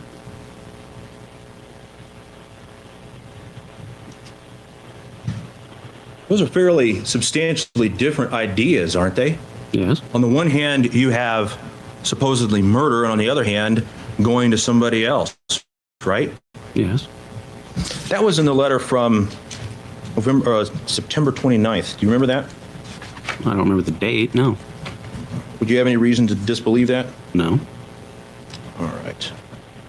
Well, that's been marked as, or identified as some exhibit number, I don't know. That's a letter to Shell number 4, right? Yes. What are the dates? What's the first date on the top line there? Would you read that, please? That's 10/11/04. 10/11/04. Can you read that? Can you read that line that's highlighted? It was so nice to be able to talk to you for so long today. I wish it never had to end, since a face-to-face seems a near impossibility these days. Face-to-face seems near impossible these days. Yes. I would ask, and this is on page 1143 for the benefit of counsel. Can you, this is actually fairly long, but can you read down to where it says still and there's the 3 dots from the highlighted portion on down?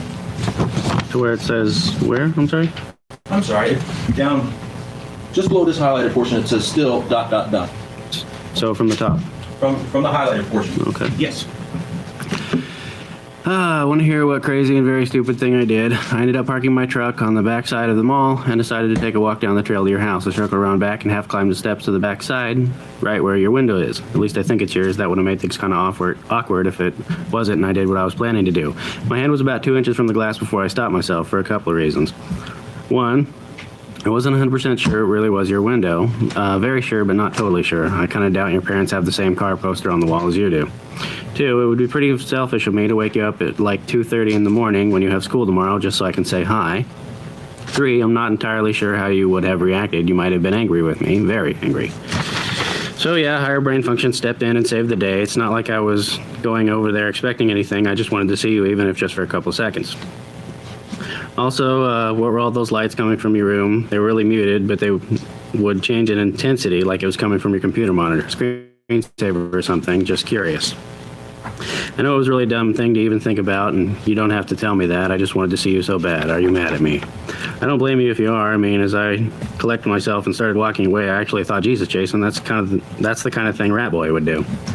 That thought made me sick to my stomach. I mean, if you were expecting me or I knew beforehand that you wouldn't mind, that'd be different. But this, I'm really disgusted with myself right now. It's not like I was trying to sneak a peek at you since I know you sleep not wearing much. It wasn't that at all, but still. Thank you. You're welcome. He wanted to know what was on her computer screen and why her lights were on, and she wasn't talking to him. Maybe she just had her lights. Maybe she just had lights on. Cheyenne, when I turn these lights on and I'm on the computer screen, what a I'm telling you, what a freaking creeper. he was a creeper 100% and freaking control freak. Probably would have been a stalker had she gotten away from him. That's what, like I said earlier, I legitimately think that if none of this happened and they ran away together, she would have grown up and been like, basically like, oh shit, I don't want to be with you. And he would have probably unalived her. Probably. I don't know that he could. I don't know. He may be right about that. I'm not an unaliver. I Yeah, figured he would have different. just had his buddy when do it it. comes, I Yeah. don't know. I think when it comes to her, that sense of that rage inside of rejection, I think it would have made him snap. Well, he would have just had Trooper Santa Claus do it. Crazy eyes. Yeah. You're like, oh, I'm going to get you. Please don't. Get you, boy. Claus. Don't. Someone is. Please, Trooper Claus, don't stare at me again. I hurt my eyes when I did that. You also do cocaine before you took the stand? He's like, I'll be a huckleberry. I'll be your huckleberry. Sleep easy. Wicked creep. Sleep Wicked easy. creepy like. It's like, I'll be a huckleberry.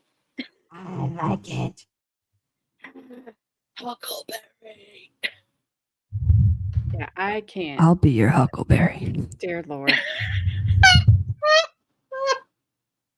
Heard Your Honor, repeat that. Yes.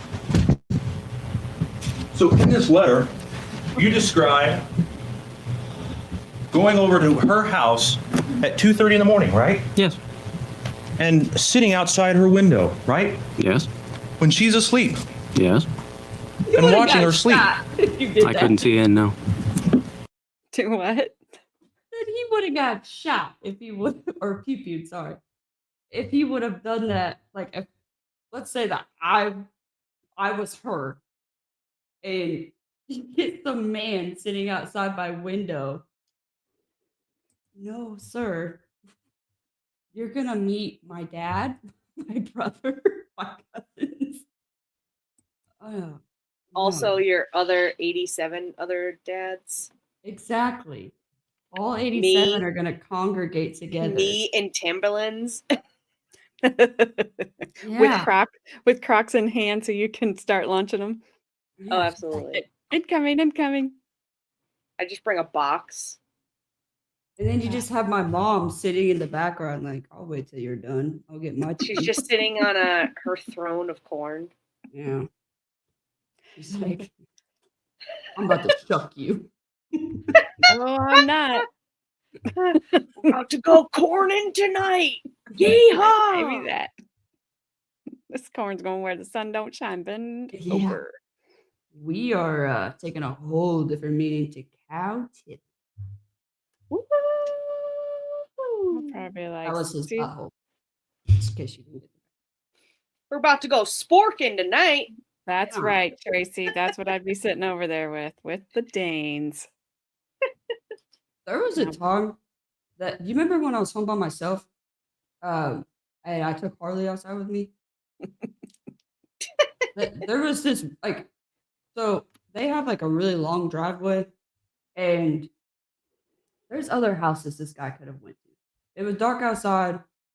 It was snowing, but he decided to walk down our driveway, and he asked if, like, basically, like, if I could call for help, and I was like, yeah, but he wanted to, like, come inside. I was like, no, you can stay right there. And so I said I'd be right back. So I went and grabbed one of our Great Danes, which is like, she was very, very observant, very docile, and she went ballistic at the moment I took her outside. I mean, she was showing her teeth. I mean, lunging, like, went absolutely nuts on this dude. And he was like, never mind. Yeah, dude, get back. But she obviously sensed something was wrong.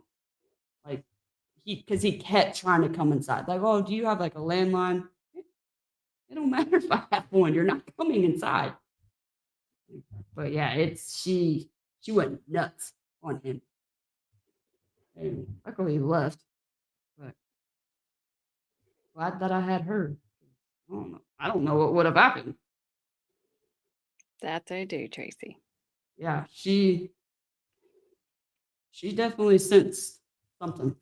They're either running around like zoomies all over the place, or they're like, hey, you, come here.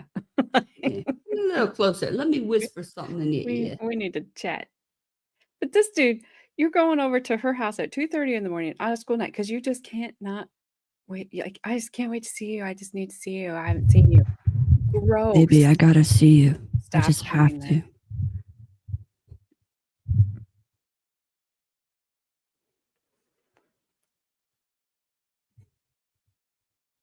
Yeah, see, I'm just making you think I'm going to say something, and I'm not going to really say anything at all.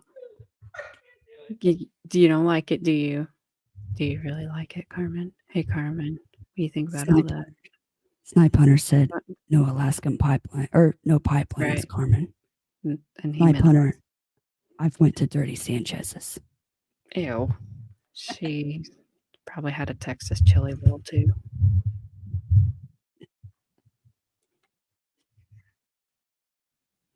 All right.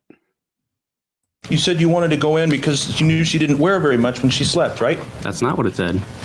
That is what it said, you dumbass.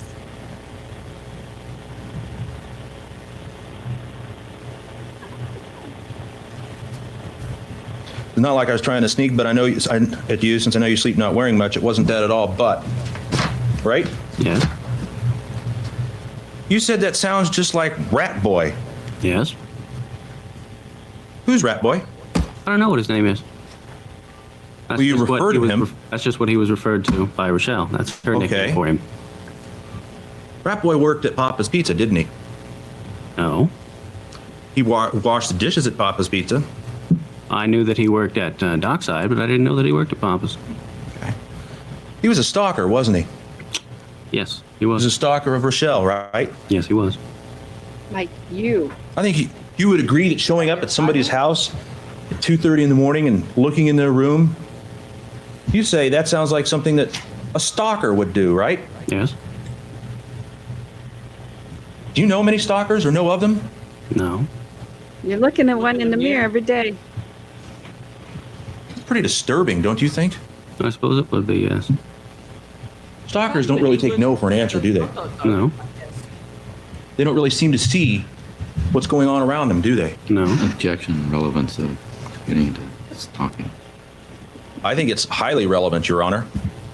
Yeah. Well, if you could lay foundation as to opinion testimony by this witness as to what stalkers do. Okay. That's all right. I'll move on for in just a second. 139. Going back. Yeah. You know me. I never go and eliminate. I can't hear you. I can't. I said, just in case you guys missed it, you said 139. Relevance. Stalker. Stalker. Yeah. We all know, like, it's pretty easy. Do you know what a stalker would do? Yeah. That. 2:30 in the morning. If someone showed up at my house at 2:30 in the morning, I'm gonna shank you. To see your teenage daughter? I'm shanking you. I'm not gonna unalive you because I'm not gonna play God.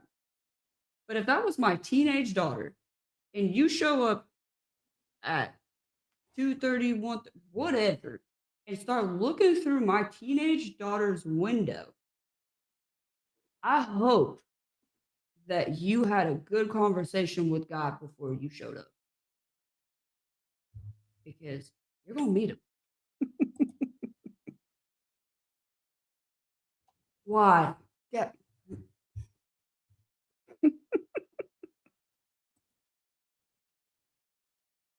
Oh, he's going to get a stalker in prison, but it won't be his. Better to unalive than wound. Wounded Why you people gotta- sue. I don't care. Frank. Gabby, you're gross. Stop talking about milk. Who carries around Mhm. milk crates? Stalker milkmen too.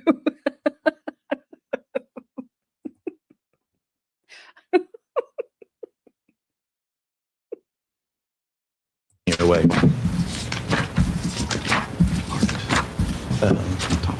Top paragraph, yeah. Yeah, the top paragraph. Give me just a second to get. If I could have just a second, please. Yes.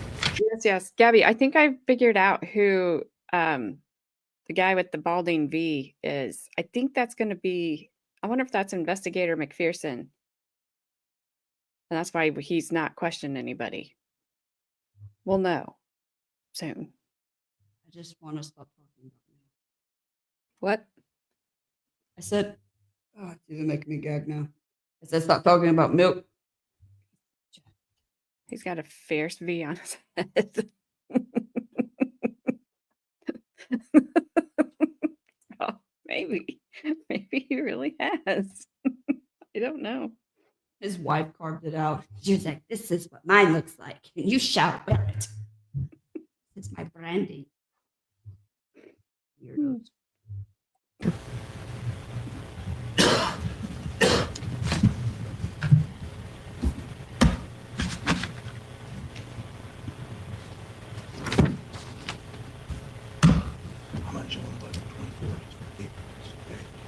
May I approach, Your Honor? Yes. I'm going to show you a couple of pages of another letter. This one's from letter 4, shell 3, right? Yes, it is. And what's the date on that one? 10/6/04. I'm going to show you page 1139 of the district. Can you please read the top paragraph that's highlighted? You pretty much consumed my every thought, babe. Even when I was sitting here with John playing games, I don't think there was one single moment where I wasn't wondering what you were doing then, or how you were feeling, or if you were thinking about me too. To tell the truth, I'm not sure if that's entirely healthy, but I just don't care. You're on my mind and you're here to stay. You admit that that's not healthy, right? Well, I'm not a psychologist. It's your words. Yes, they are. You said, I'm not sure that that's healthy to have such an inordinate obsession, right? I'm not sure, no. And that's the word actually that you used, wasn't it? Was, I'm sorry, consume my every thought, right? Yes. But there were some interesting problems with that, weren't there? You want to look at 1125? Can I show you from the letter from the same page? May I approach the witness, Your Honor? Yes. Okay. I'll show you a page from the same letter. Can you read the highlighted paragraph? I'm still waiting for you to write me up some interesting fiction. Well, fiction, or just how you might want things to go if conditions were better than they are now. Don't think I forgot about that now.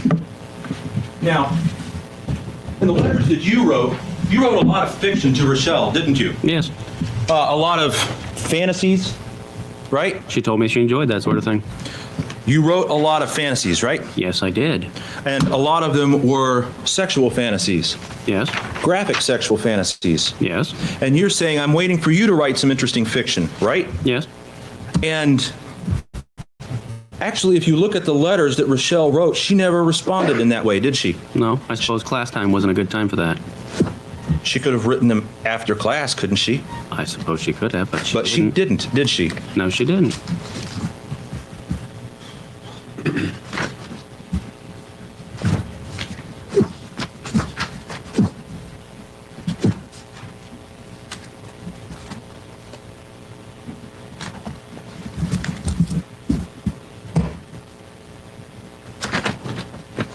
Going to ask. 1192. Here, I'll mark it. I'll mark it for you. 100%, Gabby. Guarantee it.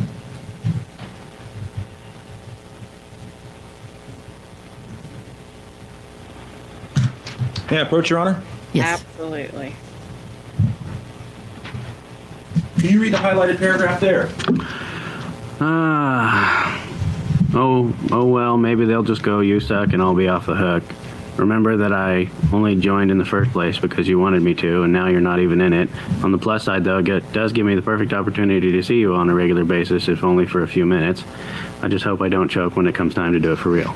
You're talking about the play? Yes. May I approach again, Your Honor? Yes. So, the play starts in, what, late August, early September? Something like that? Something like that. And Rachelle says at the time, wants you to join? Yes. And then she isn't in it? She didn't end up getting a part, no.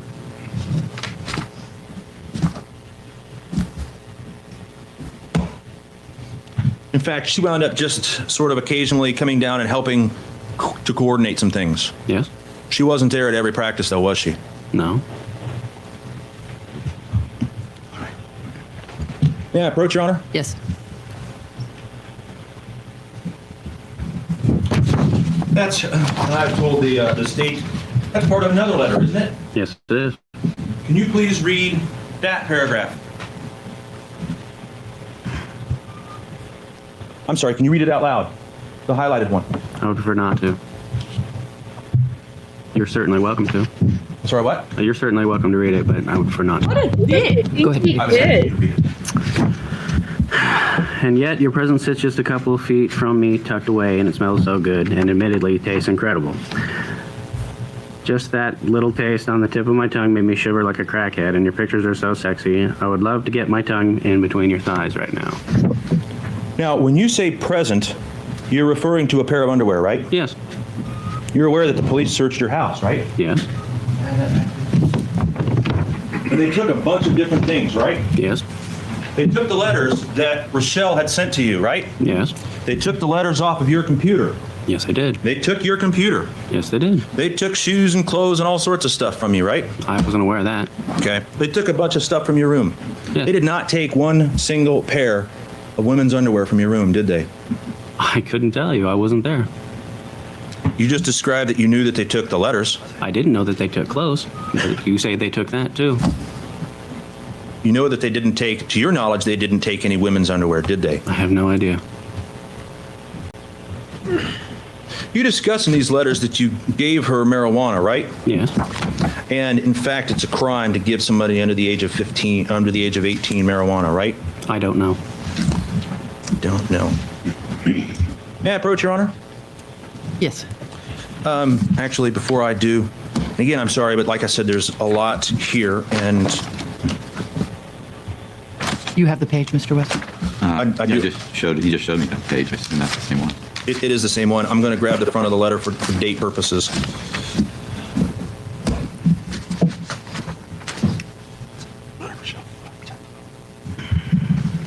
May I approach, Your Honor? Yes. Mr. Petty. Power's out in Sitka. Why don't we go ahead and take a break? A short one. We'll reconvene at 10 minutes before the hour. Please remember the admonition. Don't discuss a case even with one another. Have no contact with parties, witnesses, or others. No outside investigation. Power's out in Sitka. Power line, Sitka. Dang it, Sitka. Crap together. I would Oh, they'd hope. be just taking weed all over the place. They'd be taking weed on town, in town, out of town. I Sound take pot. Who's Brian's underwear? Me too. Please insert your 10 cents. You have 1 minute remaining. Please insert an extra 10 cents to resume the call. Oh, Gabby, you gotta get closer. Hi, you only have 1 minute remaining. Please insert 10 more cents to continue the call.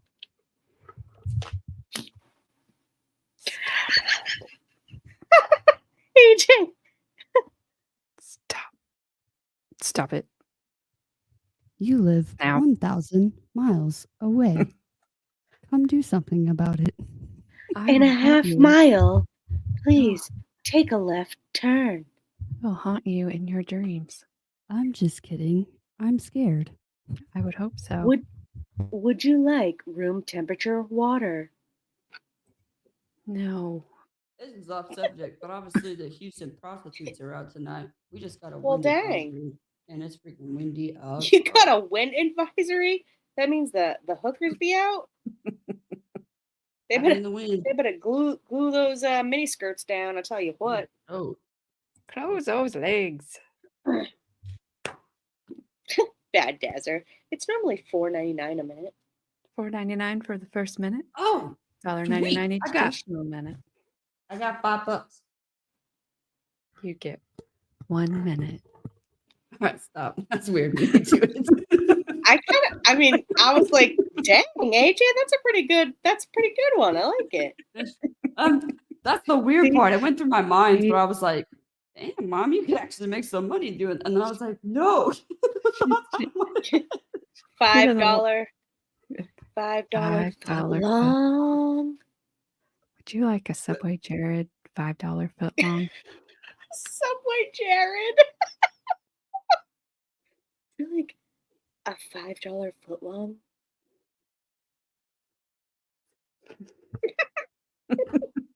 I can't. Carmen's like, I'm done. She's like, I'll never do that again. Sometimes you have to learn the hard way. All right, let's see if Sitka got That's there. what she said. Aha! Twinning. See if Sitka got it together. Off record. We continue on record, and Mr. Riddell, I remind you, I'm sorry, Mr. Arrant, I remind you that you remain under oath. Go ahead, Mr. Wells. Thank you. Judge, do you care to remember your name, Mr. Arrant? May I approach, Your Honor? Shame, I know Yes. your name. I'll show you a portion of what's marked letter for shelf 5. Can you tell the date on that one? 10/12/04. 10/12. Now, can you read this top paragraph that's in highlights? Hey baby, I just got home a little bit ago and I was pleasantly surprised to see you were online, so I dropped you a message. You didn't answer though and went offline a few minutes later.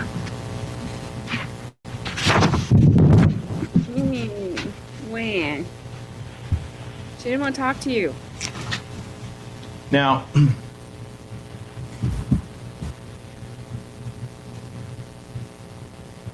she's not in the play practice as much. You can only see her a little bit. Yes. You're saying that face-to-face contact is near impossible. Yes. She's not answering your messages online. Well, that could have just as easily been a time disconnect on a dial-up connection. I can't verify that. I'm just asking you if we are correct at this point.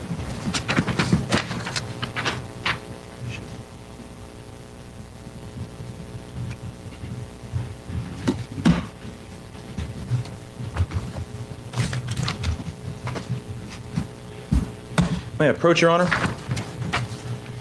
Yes. I've shown the State Counsel. I'm going to show you a portion of letter Rachelle 8. You say, can you read the date on that?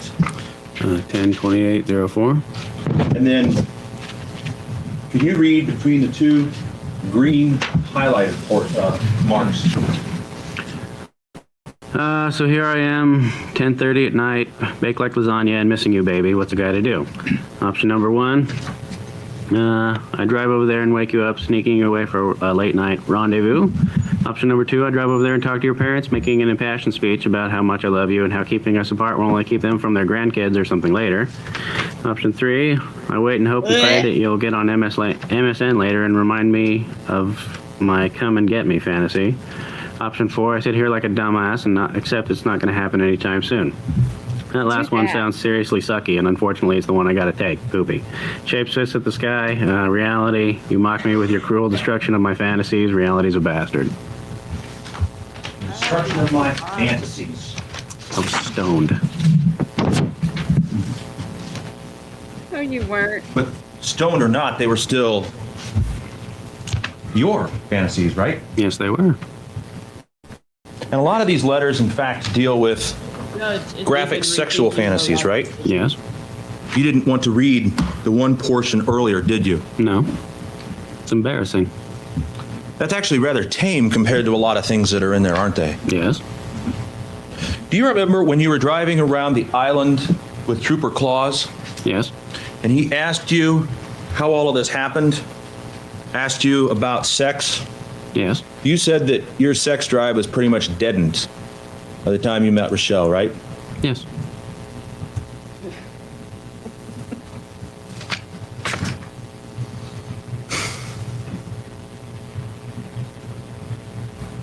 Didn't you write to her that if I don't have sex with you pretty soon, my brain is just going to shut off and drop me to the floor?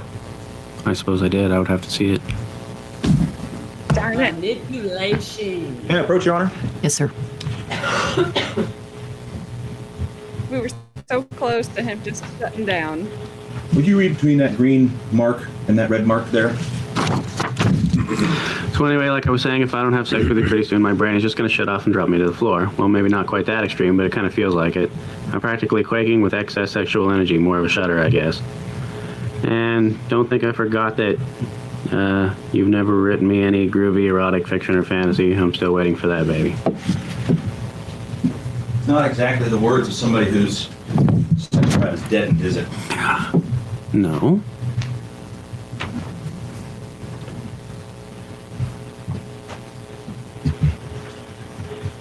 Rather than go into graphic detail, I'll just say for the court, I'll let the jury read some of the matters and they can go further. But I think, Mr. Arrant, that we can agree that the detail that you described of a dead sex drive and the content of these letters doesn't match, can't we? No, we can't. Because I said it was deadened by the time I met Rachelle. That doesn't mean it couldn't come back later. You said that you wanted this for love, right? Not for sex. Yes. I have one last section I want to deal with these letters before I go to another topic. You wrote to her and said that you had almost started cutting again. You remember that? I would have to see the document. May I approach, Your Honor? Yes. Show me the date. You want to read the paragraph marked in green? I almost started cutting again. I was just hurting so much that I needed to feel something else, anything else, before it broke me, but I stopped myself. I stopped myself because of a promise I made to you. Read that, John. Yes. What do you mean by cutting? When I was an adolescent, I was a cutter. What does that mean? It means I cut myself. Why? For the same reason as I described there. Just to feel something. Do you have scars? Yes, I do. Where are they? I've got some on my arm. Can you show them to the jury? Certainly. Objection, Your Honor. But relevance. Relevance? State of mind. I'm going to allow it. Go ahead.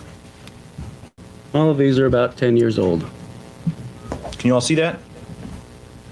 Can you or okay. All right. I have quite a few. Now, I want to ask you a few questions about this plot. All right. Why did you want Mr. Riddell to kill Ian Lindrum? I don't recall that at all. You don't recall in late August telling Mr. Riddell that he needed to kill Lauri Waterman and Ian Lindrum? No. So it could have happened, you just don't remember it? I don't think it did. Don't think it did. If there was testimony about that, that would be a detail that would not match, wouldn't it? Yes, it would. You know that Brian went and threatened Ian, right? Yes. Told Ian to stay away from Rachelle. Yes, he did.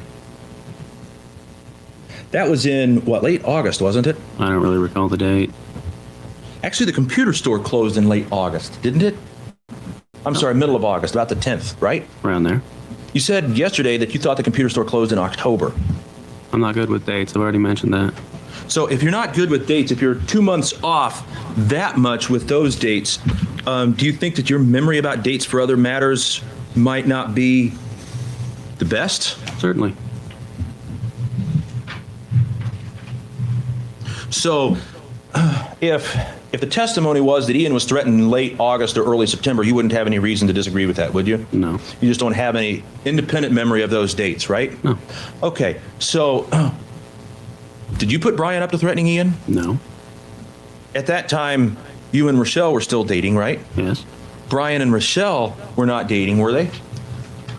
I often wonder about that. I don't know. If Brian had said that the relationship had ended about the time the computer store opened, would you have any reason to disagree with him? No.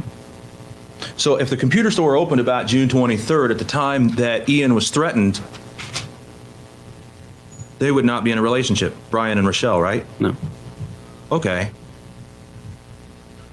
So what motivated, now, at the time, Brian was a really good friend of yours, right? Yes. I think you said that he would do anything for you. I suppose he would. And He killed Lauri did. Waterman. Yes. You asked him for help. Yes, I did. There aren't very many people that would kill somebody at the request of another, wouldn't you agree? I suppose not.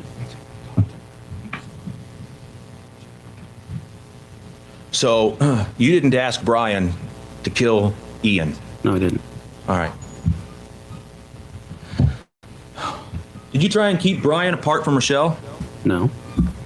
Did you try and limit access and say to Brian, we shouldn't talk about this with Rachelle? No. Did you ever say we can't, we should make sure that Rachelle doesn't know any of this? I don't remember saying that, no. Well, if Brian said it, Brian's getting.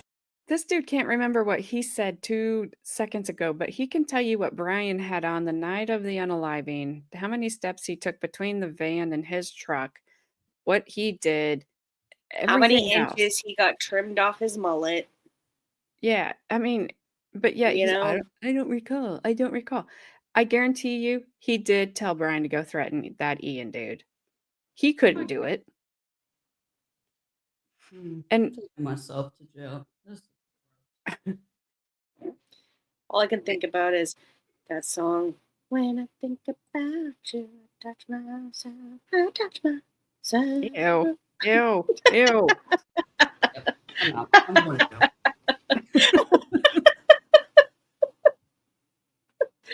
I don't know where I'm going. I'm trying to find a place. Oh, crap. It's like, where's the exit? There's a Where's the closet. exit? There's a closet. I could maybe get in there. Hey, I was in there once. Okay, I don't want to go in there. I might come out completely different. Oh my god. Yeah, Exit stage left. Yes, I'm trying. I don't know where to go. Oh my gosh. So I will tell you guys, if you did not hear Brian Riddell's testimony, you should go watch it and compare it to this dumbasses, because it's completely different. He never changes from state to when the state's questioning him to when the defense is questioning him. He really does seem pretty forthcoming. He gets a couple of things wrong. And even when the state, are you sure about that? He's like, well, that's what he remembers. So that's what he sticks to. He doesn't change it because the state gave those, are you sure about that magic words? But he is 180 degrees different from this dude. He's believable. Yeah, he still took somebody's life, so I'm not excusing that, but he 98 degrees it to Kevin is Bacon. completely different. The only note taking I took as he was testifying, but like between the last note taking, was the only one who stayed was his left crusty sock. And even that tried to get lost in the dryer. golly. Yeah, I don't know. I think that just got crusted to the top. Couldn't be found anymore. Well, what I originally had was pretty explicit. So I decided not to. Oh, I thought you were going to say that he also sucks. Oh, yeah, and also he sucks. Oh, wait, what's this one? He's a crybaby bitch. That's what Yep. that one is. He's a baby bag bitch. Crybaby bag bitch. That's what that Crybaby bag bitch. I will never eat baby back ribs again. I never done did it, so You know I'm what? good. I used to like milk. I and never y'all said ruined nothing. it. I never said a word about milk. So Listen, I don't care. I didn't about you ruin not it. This eating is, milk. first of all, that's Baker's fault, not our fault. He started this whole No. thing. Baker can do nothing wrong in my eyes. I'm sorry, but he started it. All right. Baker's my 27th dad. That's true. He can do nothing wrong. We got about 10 minutes left of this Oh a-hole. my lord. It does not do the body good. Still trying to figure out. Still trying to figure out song. about how the pendulum works. Still, till this day.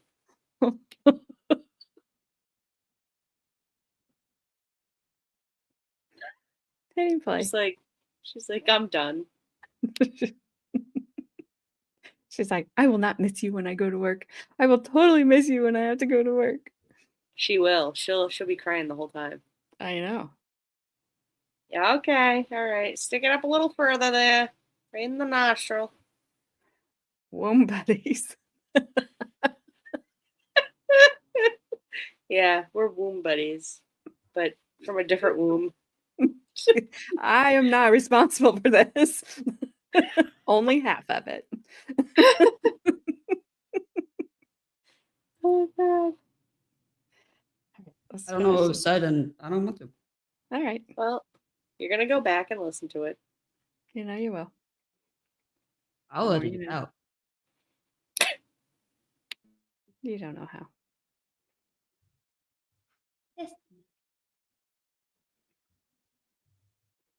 Actually, don't, because I have to work nights.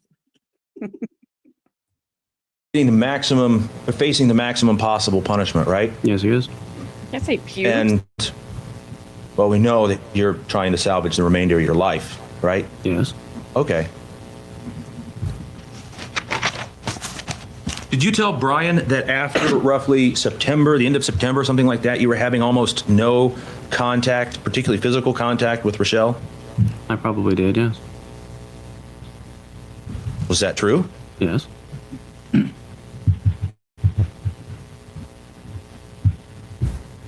On, let's say about September 22nd, and I know you may not know dates very well, but about that time, do you remember getting a phone call from Rachelle that made you go grab your rifle? Yes. And you told Brian at that time that you were going to kill Lauri Waterman, right? Yes. And Brian talked you out of it, right? Yes, he did.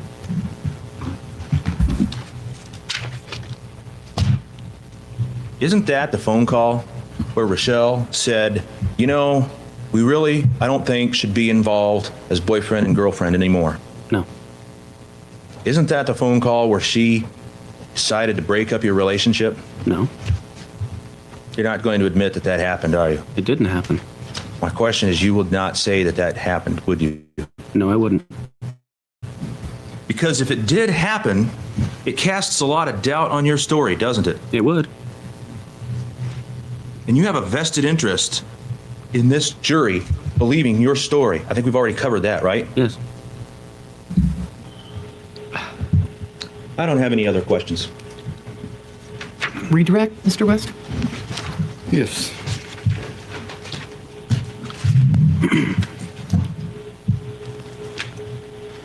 I'll show you, I have Exhibit 52, a couple of the letters that Waterman wrote. In this paragraph. You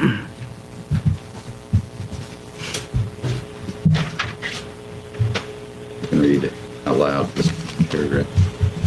Right here. Here? Yes. It's not fair. You send me this huge romantic letter, and all you get is a crappy one. I'm sorry. LOL. What's LOL mean? Laugh out loud. Okay. And then this letter here. Read out loud this this paragraph right here on my finger. Here. Right. So not a lot going on. Took me until lunch to finish your letter. Not complaining, but still. And had that band concert, which went okay. Okay. So did she ever tell you, in addition to what she wrote in the letters, that she read all the letters you sent her? I think she was reading the letters she sent you. Via instant messenger, she would make reference to some of them. Okay. Did she ever complain about any of the letters you sent her? No. Did she discuss the letters? Somewhat. Okay. Including the fantasy letters? Yes. Did she tell you about fantasies of her own? Some. And what were they type? Some of them were sexual. Some of them involved things like marriage, kids, life in the next 10 years. Okay.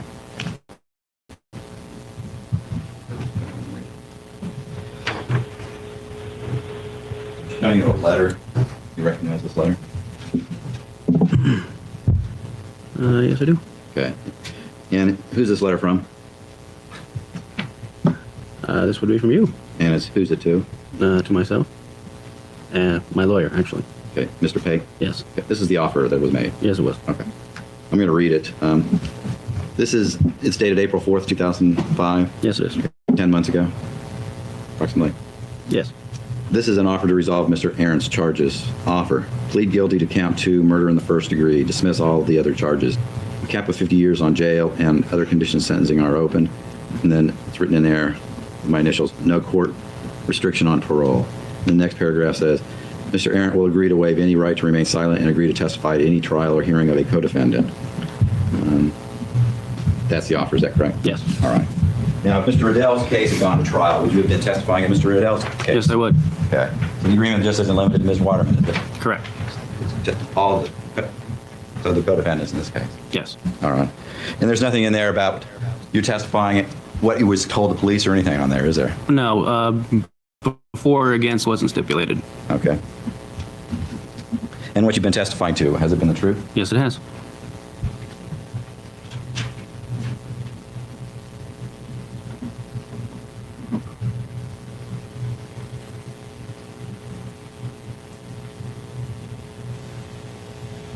Now, when you were talking with Ms. Waterman about the plans, did she ever mention anything to you about a key? No. Did you talk to her about a key? No. Did it ever come up in discussion? No, it didn't. What about when you were talking with Brian Riddell about it?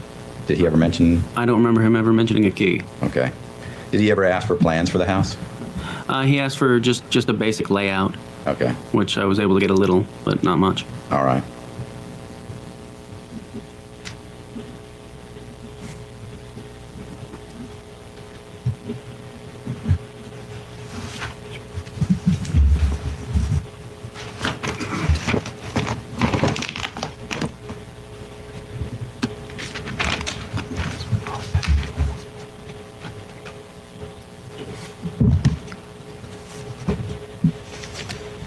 The phone call that Mr. Wells asked you about on September 22nd, do you remember what was said on that?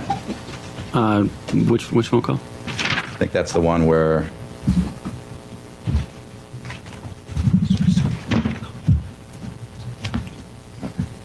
The one where you were going to get a rifle and shoot someone? Oh, yes. Okay, what was said during that conversation? I don't remember verbatim, but the gist was that she had been grounded for getting a B or some such nonsense and was going to be punished again later or something to that effect.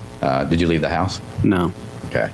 And is that when the plan that Mr. Riddell was going to be across the street and shoot Ms. Waterman as she was coming out of the school, was that plan decided before or after that incident? It was probably around the same time, but I couldn't say before or after. Was the phone call the impetus that caused that plan to go in effect, or had you been discussing it before then? Oh, I believe we'd been discussing it. The phone call thing, me grabbing the rifle was just a flash of anger. Okay. I mean, it never would have gone anywhere. All right.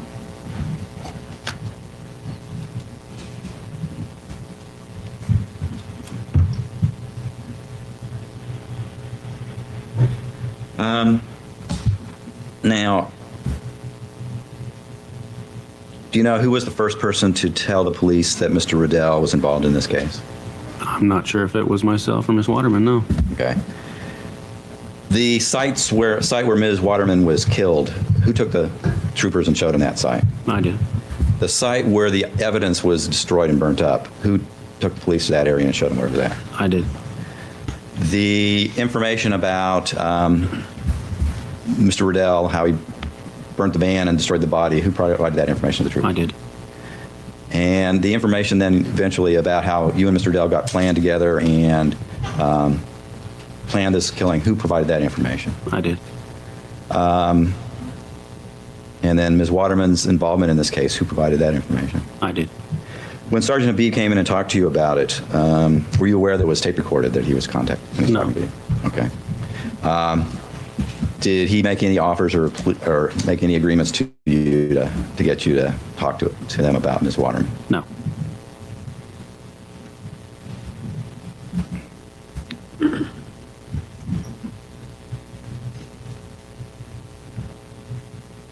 I don't have any other questions for Mr. Arrant, Your Honor.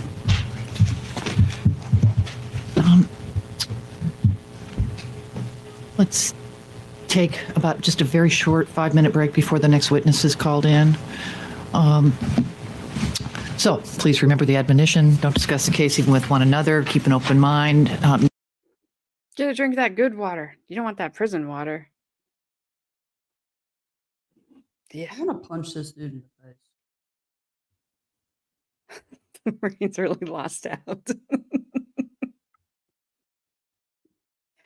They said he made it 3 months and then it was a separation is how he said it. Something along that line. I don't remember exactly his phrasing. I gotta get him off of there.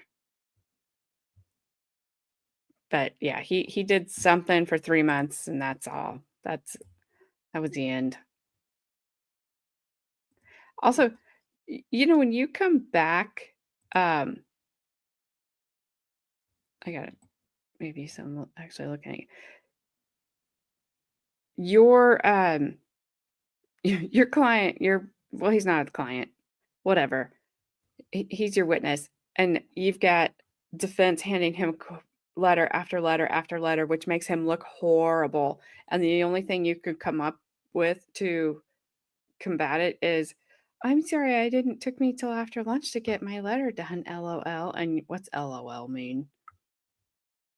Like, that's all you get? Those things that he read from Rachelle back to him after all the things we heard was like, who cares?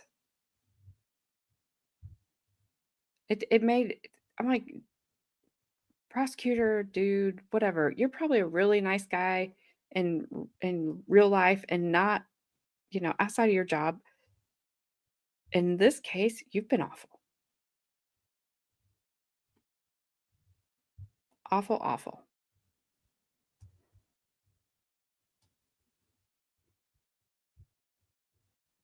I don't know, Shinny. He just said a separation. I figured he was too soft and squishy or something. I don't know. He probably cornered somebody in the shower. Ugh. Oh, that's what I was writing. A good Sally sleeps on his belly. Oh, what's up, Flashman? We won't see you tomorrow either.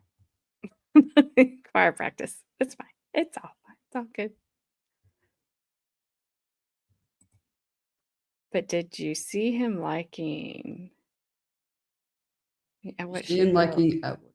What did while the attorney was looking? He still isn't done with her. Oh no, he's not done with her. But I saw her not looking. She would kind of, at least when they would kind of pan over to her, she was looking straight ahead or down, and she would kind of tried, kind of look over his direction, but not much.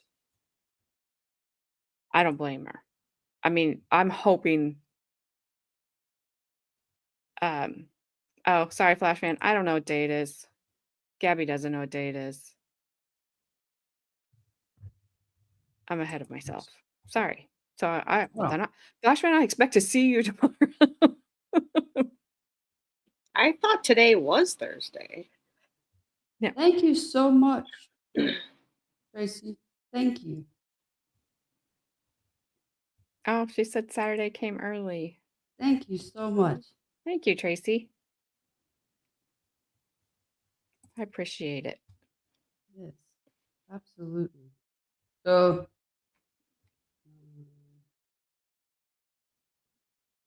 how do I not screw this up like I did yesterday? I don't know, because I just had to blur it out yesterday. First, take a screenshot, crop it. It's Titty Tuesday. Oh, where? I thought it was Titty Thursday. Ew. Titty Thursday? Sounds like almost Titty Turd Day. Titty Monday, Titty Tuesday, Titty Wednesday. Terms like as long as they're not little. As long as Thirsty Thursday. Double D's and up. I mean, there is too big. Whiskey Wednesday. Whistle Wednesday. That's what Houston's doing right now with the wind advisory. Oh my god, I read that as yogurt birthday. I was like, my yogurt's birthday? I was like, what the heck is happening? Happy birthday, vanilla. Or cherry, strawberry, peaches. Happy birthday, yogurt. What's up, Robin? Oh, hey, Robin. I watched last night. Big delay. But AJ, you always pause and say exactly what I'm thinking. Thanks. Always here. Right. Just too late in the stream to chat. Well, I appreciate it, Robin. I always say exactly what she's like.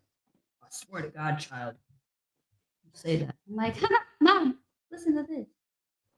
And then I give it back to her. She's like, don't Yeah. do that again. It's I'm going to give it right back to you. And I'll give it right back to you. Stop. When I think about you, I touch myself. Oh, no. Stop it. My mom and I just did that. Like, $4.99 the first minute.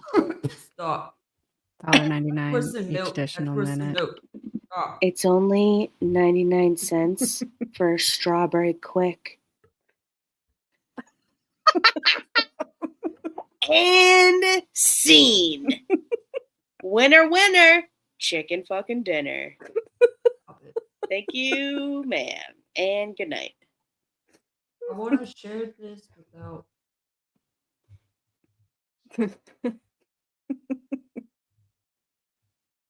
Frank, you're gonna need a good ice down. I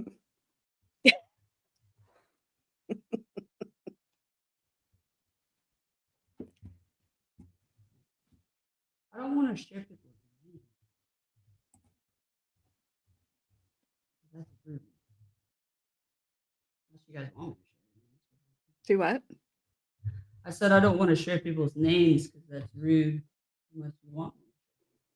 Well, like I said, you should be able to crop that down to like where you had it yesterday, where it said someone. Because everybody like, who's someone? I'll have to pull up my Discord. And then I'll have to send it to you again. So while she's doing that, tomorrow we have Open sesame. Sorry. Not muted. Sheila Beardsley. I don't know who she is. Sheila what? Beardsley? Okay. If you say so. Irvin. Don't dix yourself? Don't dix yourself? No worries with that with her, Shinny. Absolutely not. And then we have investigators Dan Gilmore and Cornelius Sims. Cornelius? I want to be a dentist. And Sergeant Christopher Thompson. So we'll get through those three tomorrow. And then I've been trying to look at how to do investigator V Balding V Man. I'm sure that's him. You just gotta rub his head. You just gotta rub the V. Yeah, just rub the V. I can teach you. Because it looks like those are her interrogation videos. 3 of them are. And I'm trying to figure out Corny sins. how to do that. Because that's the state's last witness is Investigator McPherson. I think. Oh, I thought you were... Oh, the V guy? Yeah. If that's him. That's got to be him. You're muted, Carmen. Wow. It's just one of those days.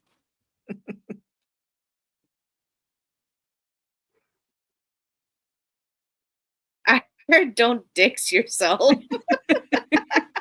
as I jolted back awake. You're welcome. Anytime. You can practice on me. Oh my God. I'll be your Huckleberry. I'll be your Huckleberry. I'll be your Huckleberry, Carmen. Oh, wow. I mean, she got that on lock. I mean, she could make some serious money. Just saying. So this is where it's currently sitting at. I know. Nice. That's amazing. Nice. And then this. You know what would make it even more nice though? Is if it was a 900 even. Because that number's really unsettling to me. So that is the total. Because I was able to use US 10 as a discount, if you guys can see that, which took even more off. It took $106.79 off, which is awesome. So we're almost there. We're there almost. there. So Good that deal. is really, really cool. And again, thank you for everybody that has donated. It means the absolute world to me. And to us, her family. Yeah, and to my family. I can tell you, getting the phone call saying I just got stabbed wasn't fun. And then seeing her close. Where were you? I was at dinner with my friends. I remember because like wasn't somebody. I'm not dogging on. No, my friends were talking, like, and I'm on the younger phone, like, kids, but I'm not like dogging on people's younger kids. But wasn't somebody like bitching about like their kindergartner? she was You're like, just talking "Yeah, about that's her kids, cool." which are way younger, and I was on the phone, not listening, and then I'm like, they looked at me, and it was like, "Are you okay?" And I was like, "Not really." No, my kid just got stabbed. So And then I she sent actually me wasn't. her shirt, and I'm like, I wasn't going to share this picture, "Hey, whoever." but to be 110% transparent, this is why I want to vest. Hold on, I I gotta agree, resend it. Frank. And we are being as absolutely transparent as possible. That's why she's doing No. that on her own thing, and not through my stuff on my channel, because I told her we got to keep it different. We got to keep it separate. So this is why I want to wear a vest. Like a lot of people will sit there and say, "Oh, why do you need a vest in corrections?" Well, this is why. This is what I went through. I saw this picture and I was like, good Lord.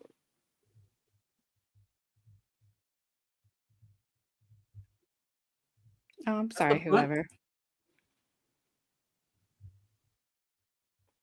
So it was 7 times in the front, which you can't really see is the little puncture marks, and it was 13 times in the back.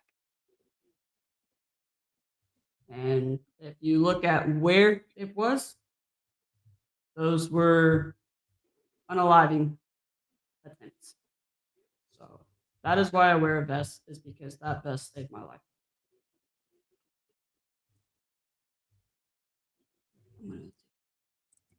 Yep, it sucks.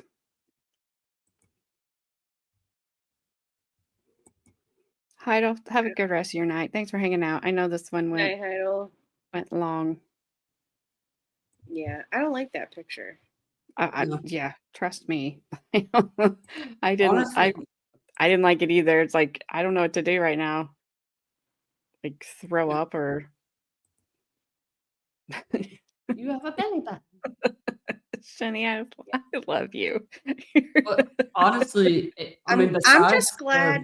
I'm just glad you vest- have an innie. Okay. besides the vest saving my life, that it was also the other inmates. Which Yeah. is always good. And I will say this about Carmen. She's really good about treating others with respect because, you know, her and I have talked about it too. They're still people. They're in jail, which is different than prison. Yeah. So they're not convicted. Most of them aren't convicted yet. I know some people do spend time in jail after they've been convicted. Technically, that happened at a prison. That did happen at a prison. But it's like she knows, and she's really good at building a rapport with inmates, and she treats them with respect. They know don't push her. She's not going to break the rules, but she will, you know, You're still a person. She's going to respect you, you respect her, and it's just a mutual thing of don't try to just, Don't try to get one over on me. Don't try to manipulate me. Don't try to make it where I have any sort of obligation to you, because no. Yeah. Night. It's good night. It's at the end of the day, especially with jail, because it is very different than prison. Prison, you are convicted, your rights have been taken away from you, yada yada yada. I will still treat them with respect, but jail is even more different. You're not convicted, and I mean, I've looked it up several times. How many both convictions that people have gotten. Yeah, those sports, man. I can't look at them the same. I just feel like I'll be dreaming of belly buttons. Does that one have my scar in it? Nope, I hadn't had surgery yet. Yeah, I don't think so. Scar in the belly button now. Night, Frankie. We wouldn't cuss you out. I mean, I'll cuss you out if you want. I'll cuss you out. I'll do this.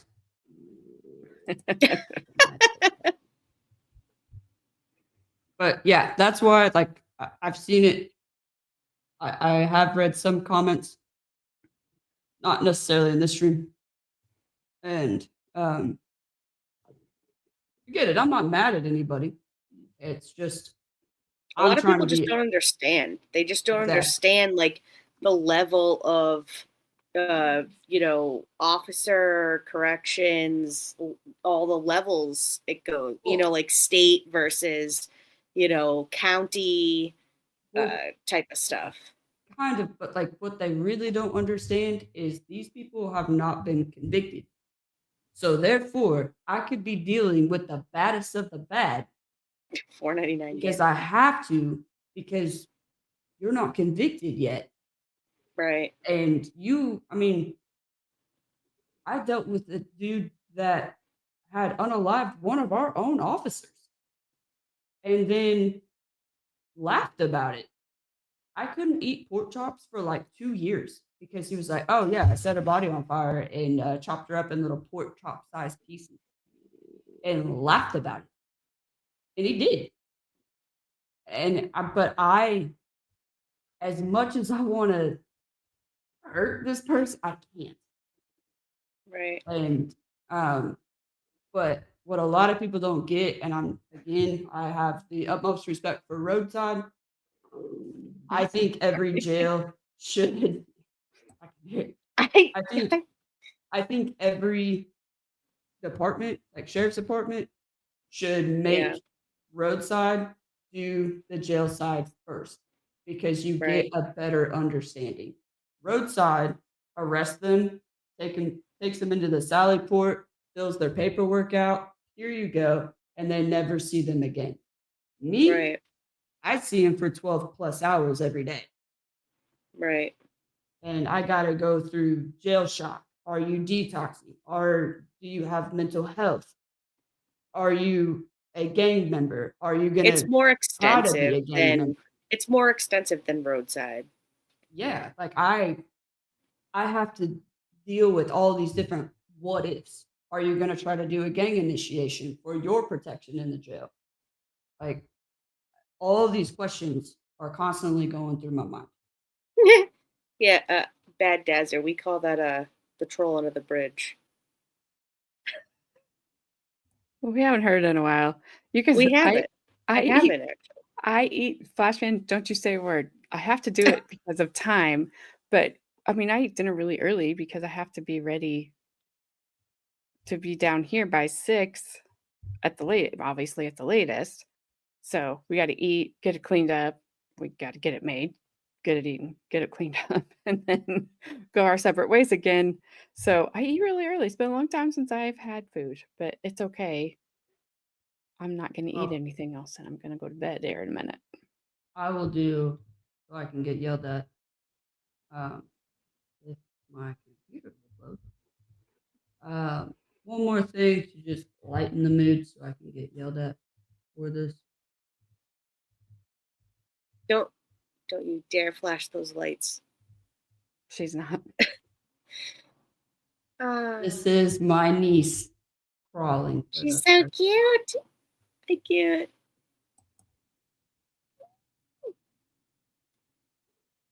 I was bribing the crap out of her. She is so cute. She's doing so good. Look at her go. I had a bottle of Aquifer lotion because when I have her, I wash my hands so much. I've got like spots on the tops of my hands that I cannot get to go away. But that Aquifer or Neosporin will at least help calm it down. And she wanted that. So I'm like, well, come and get it. Like That's such a cute video. She's so cute. Yeah, she was reaching for the bribe. I gave it to her. I'm not mean, and it was sealed up, so it wasn't anything she could get. No, Flashman. Nope. No. Oh my goodness. I All right, agree. here's the last one to make a laugh. I gotta zoom in. Not that much. Wow. My mom says it's okay to talk to lesbians because they take good care of their cats and have a can-do attitude. Look what I can do. Oh my goodness. Frank, I thought you went to bed. I want to do it on my own. She looked so cute. What happened? What do you mean what happened? She still looks that way. That's my niece. That wasn't That's my granddaughter. Frank. That wasn't Carmen. That was Arrested. that wasn't Carmen. That was Super Baby. Love freaking That was Stuart. Mad Dog. Me too. Look what I can do. I need better soap. Probably. I just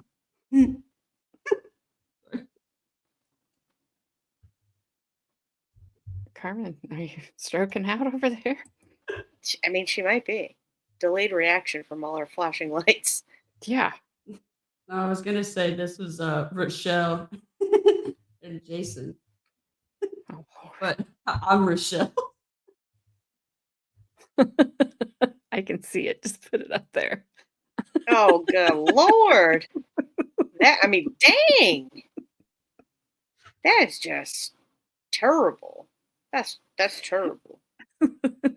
Terrible, terrible.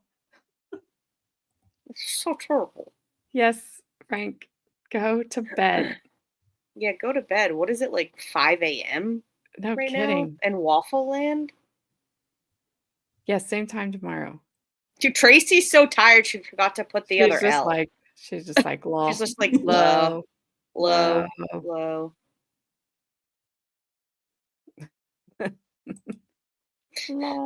Lol.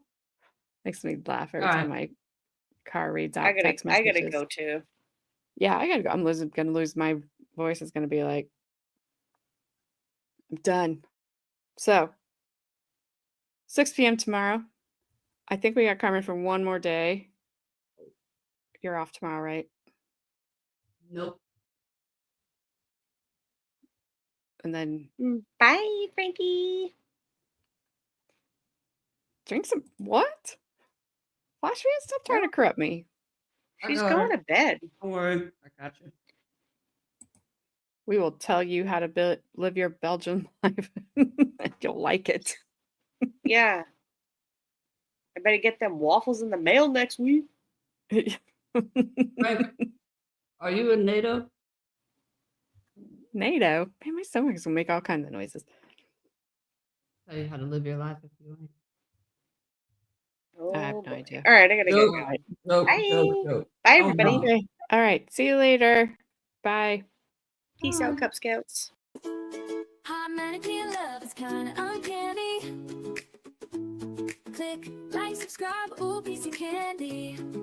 Looking for my spotlight, chasing my vibe. Still looking for my credibility online.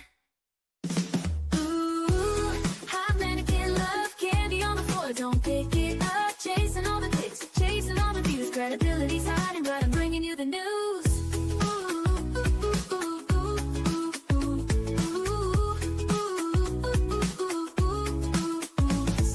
Every little scroll is a mystery, but you stuck around, watch the show with me. Laughs and chaos, that's how we roll. Drop a comment down below before you go.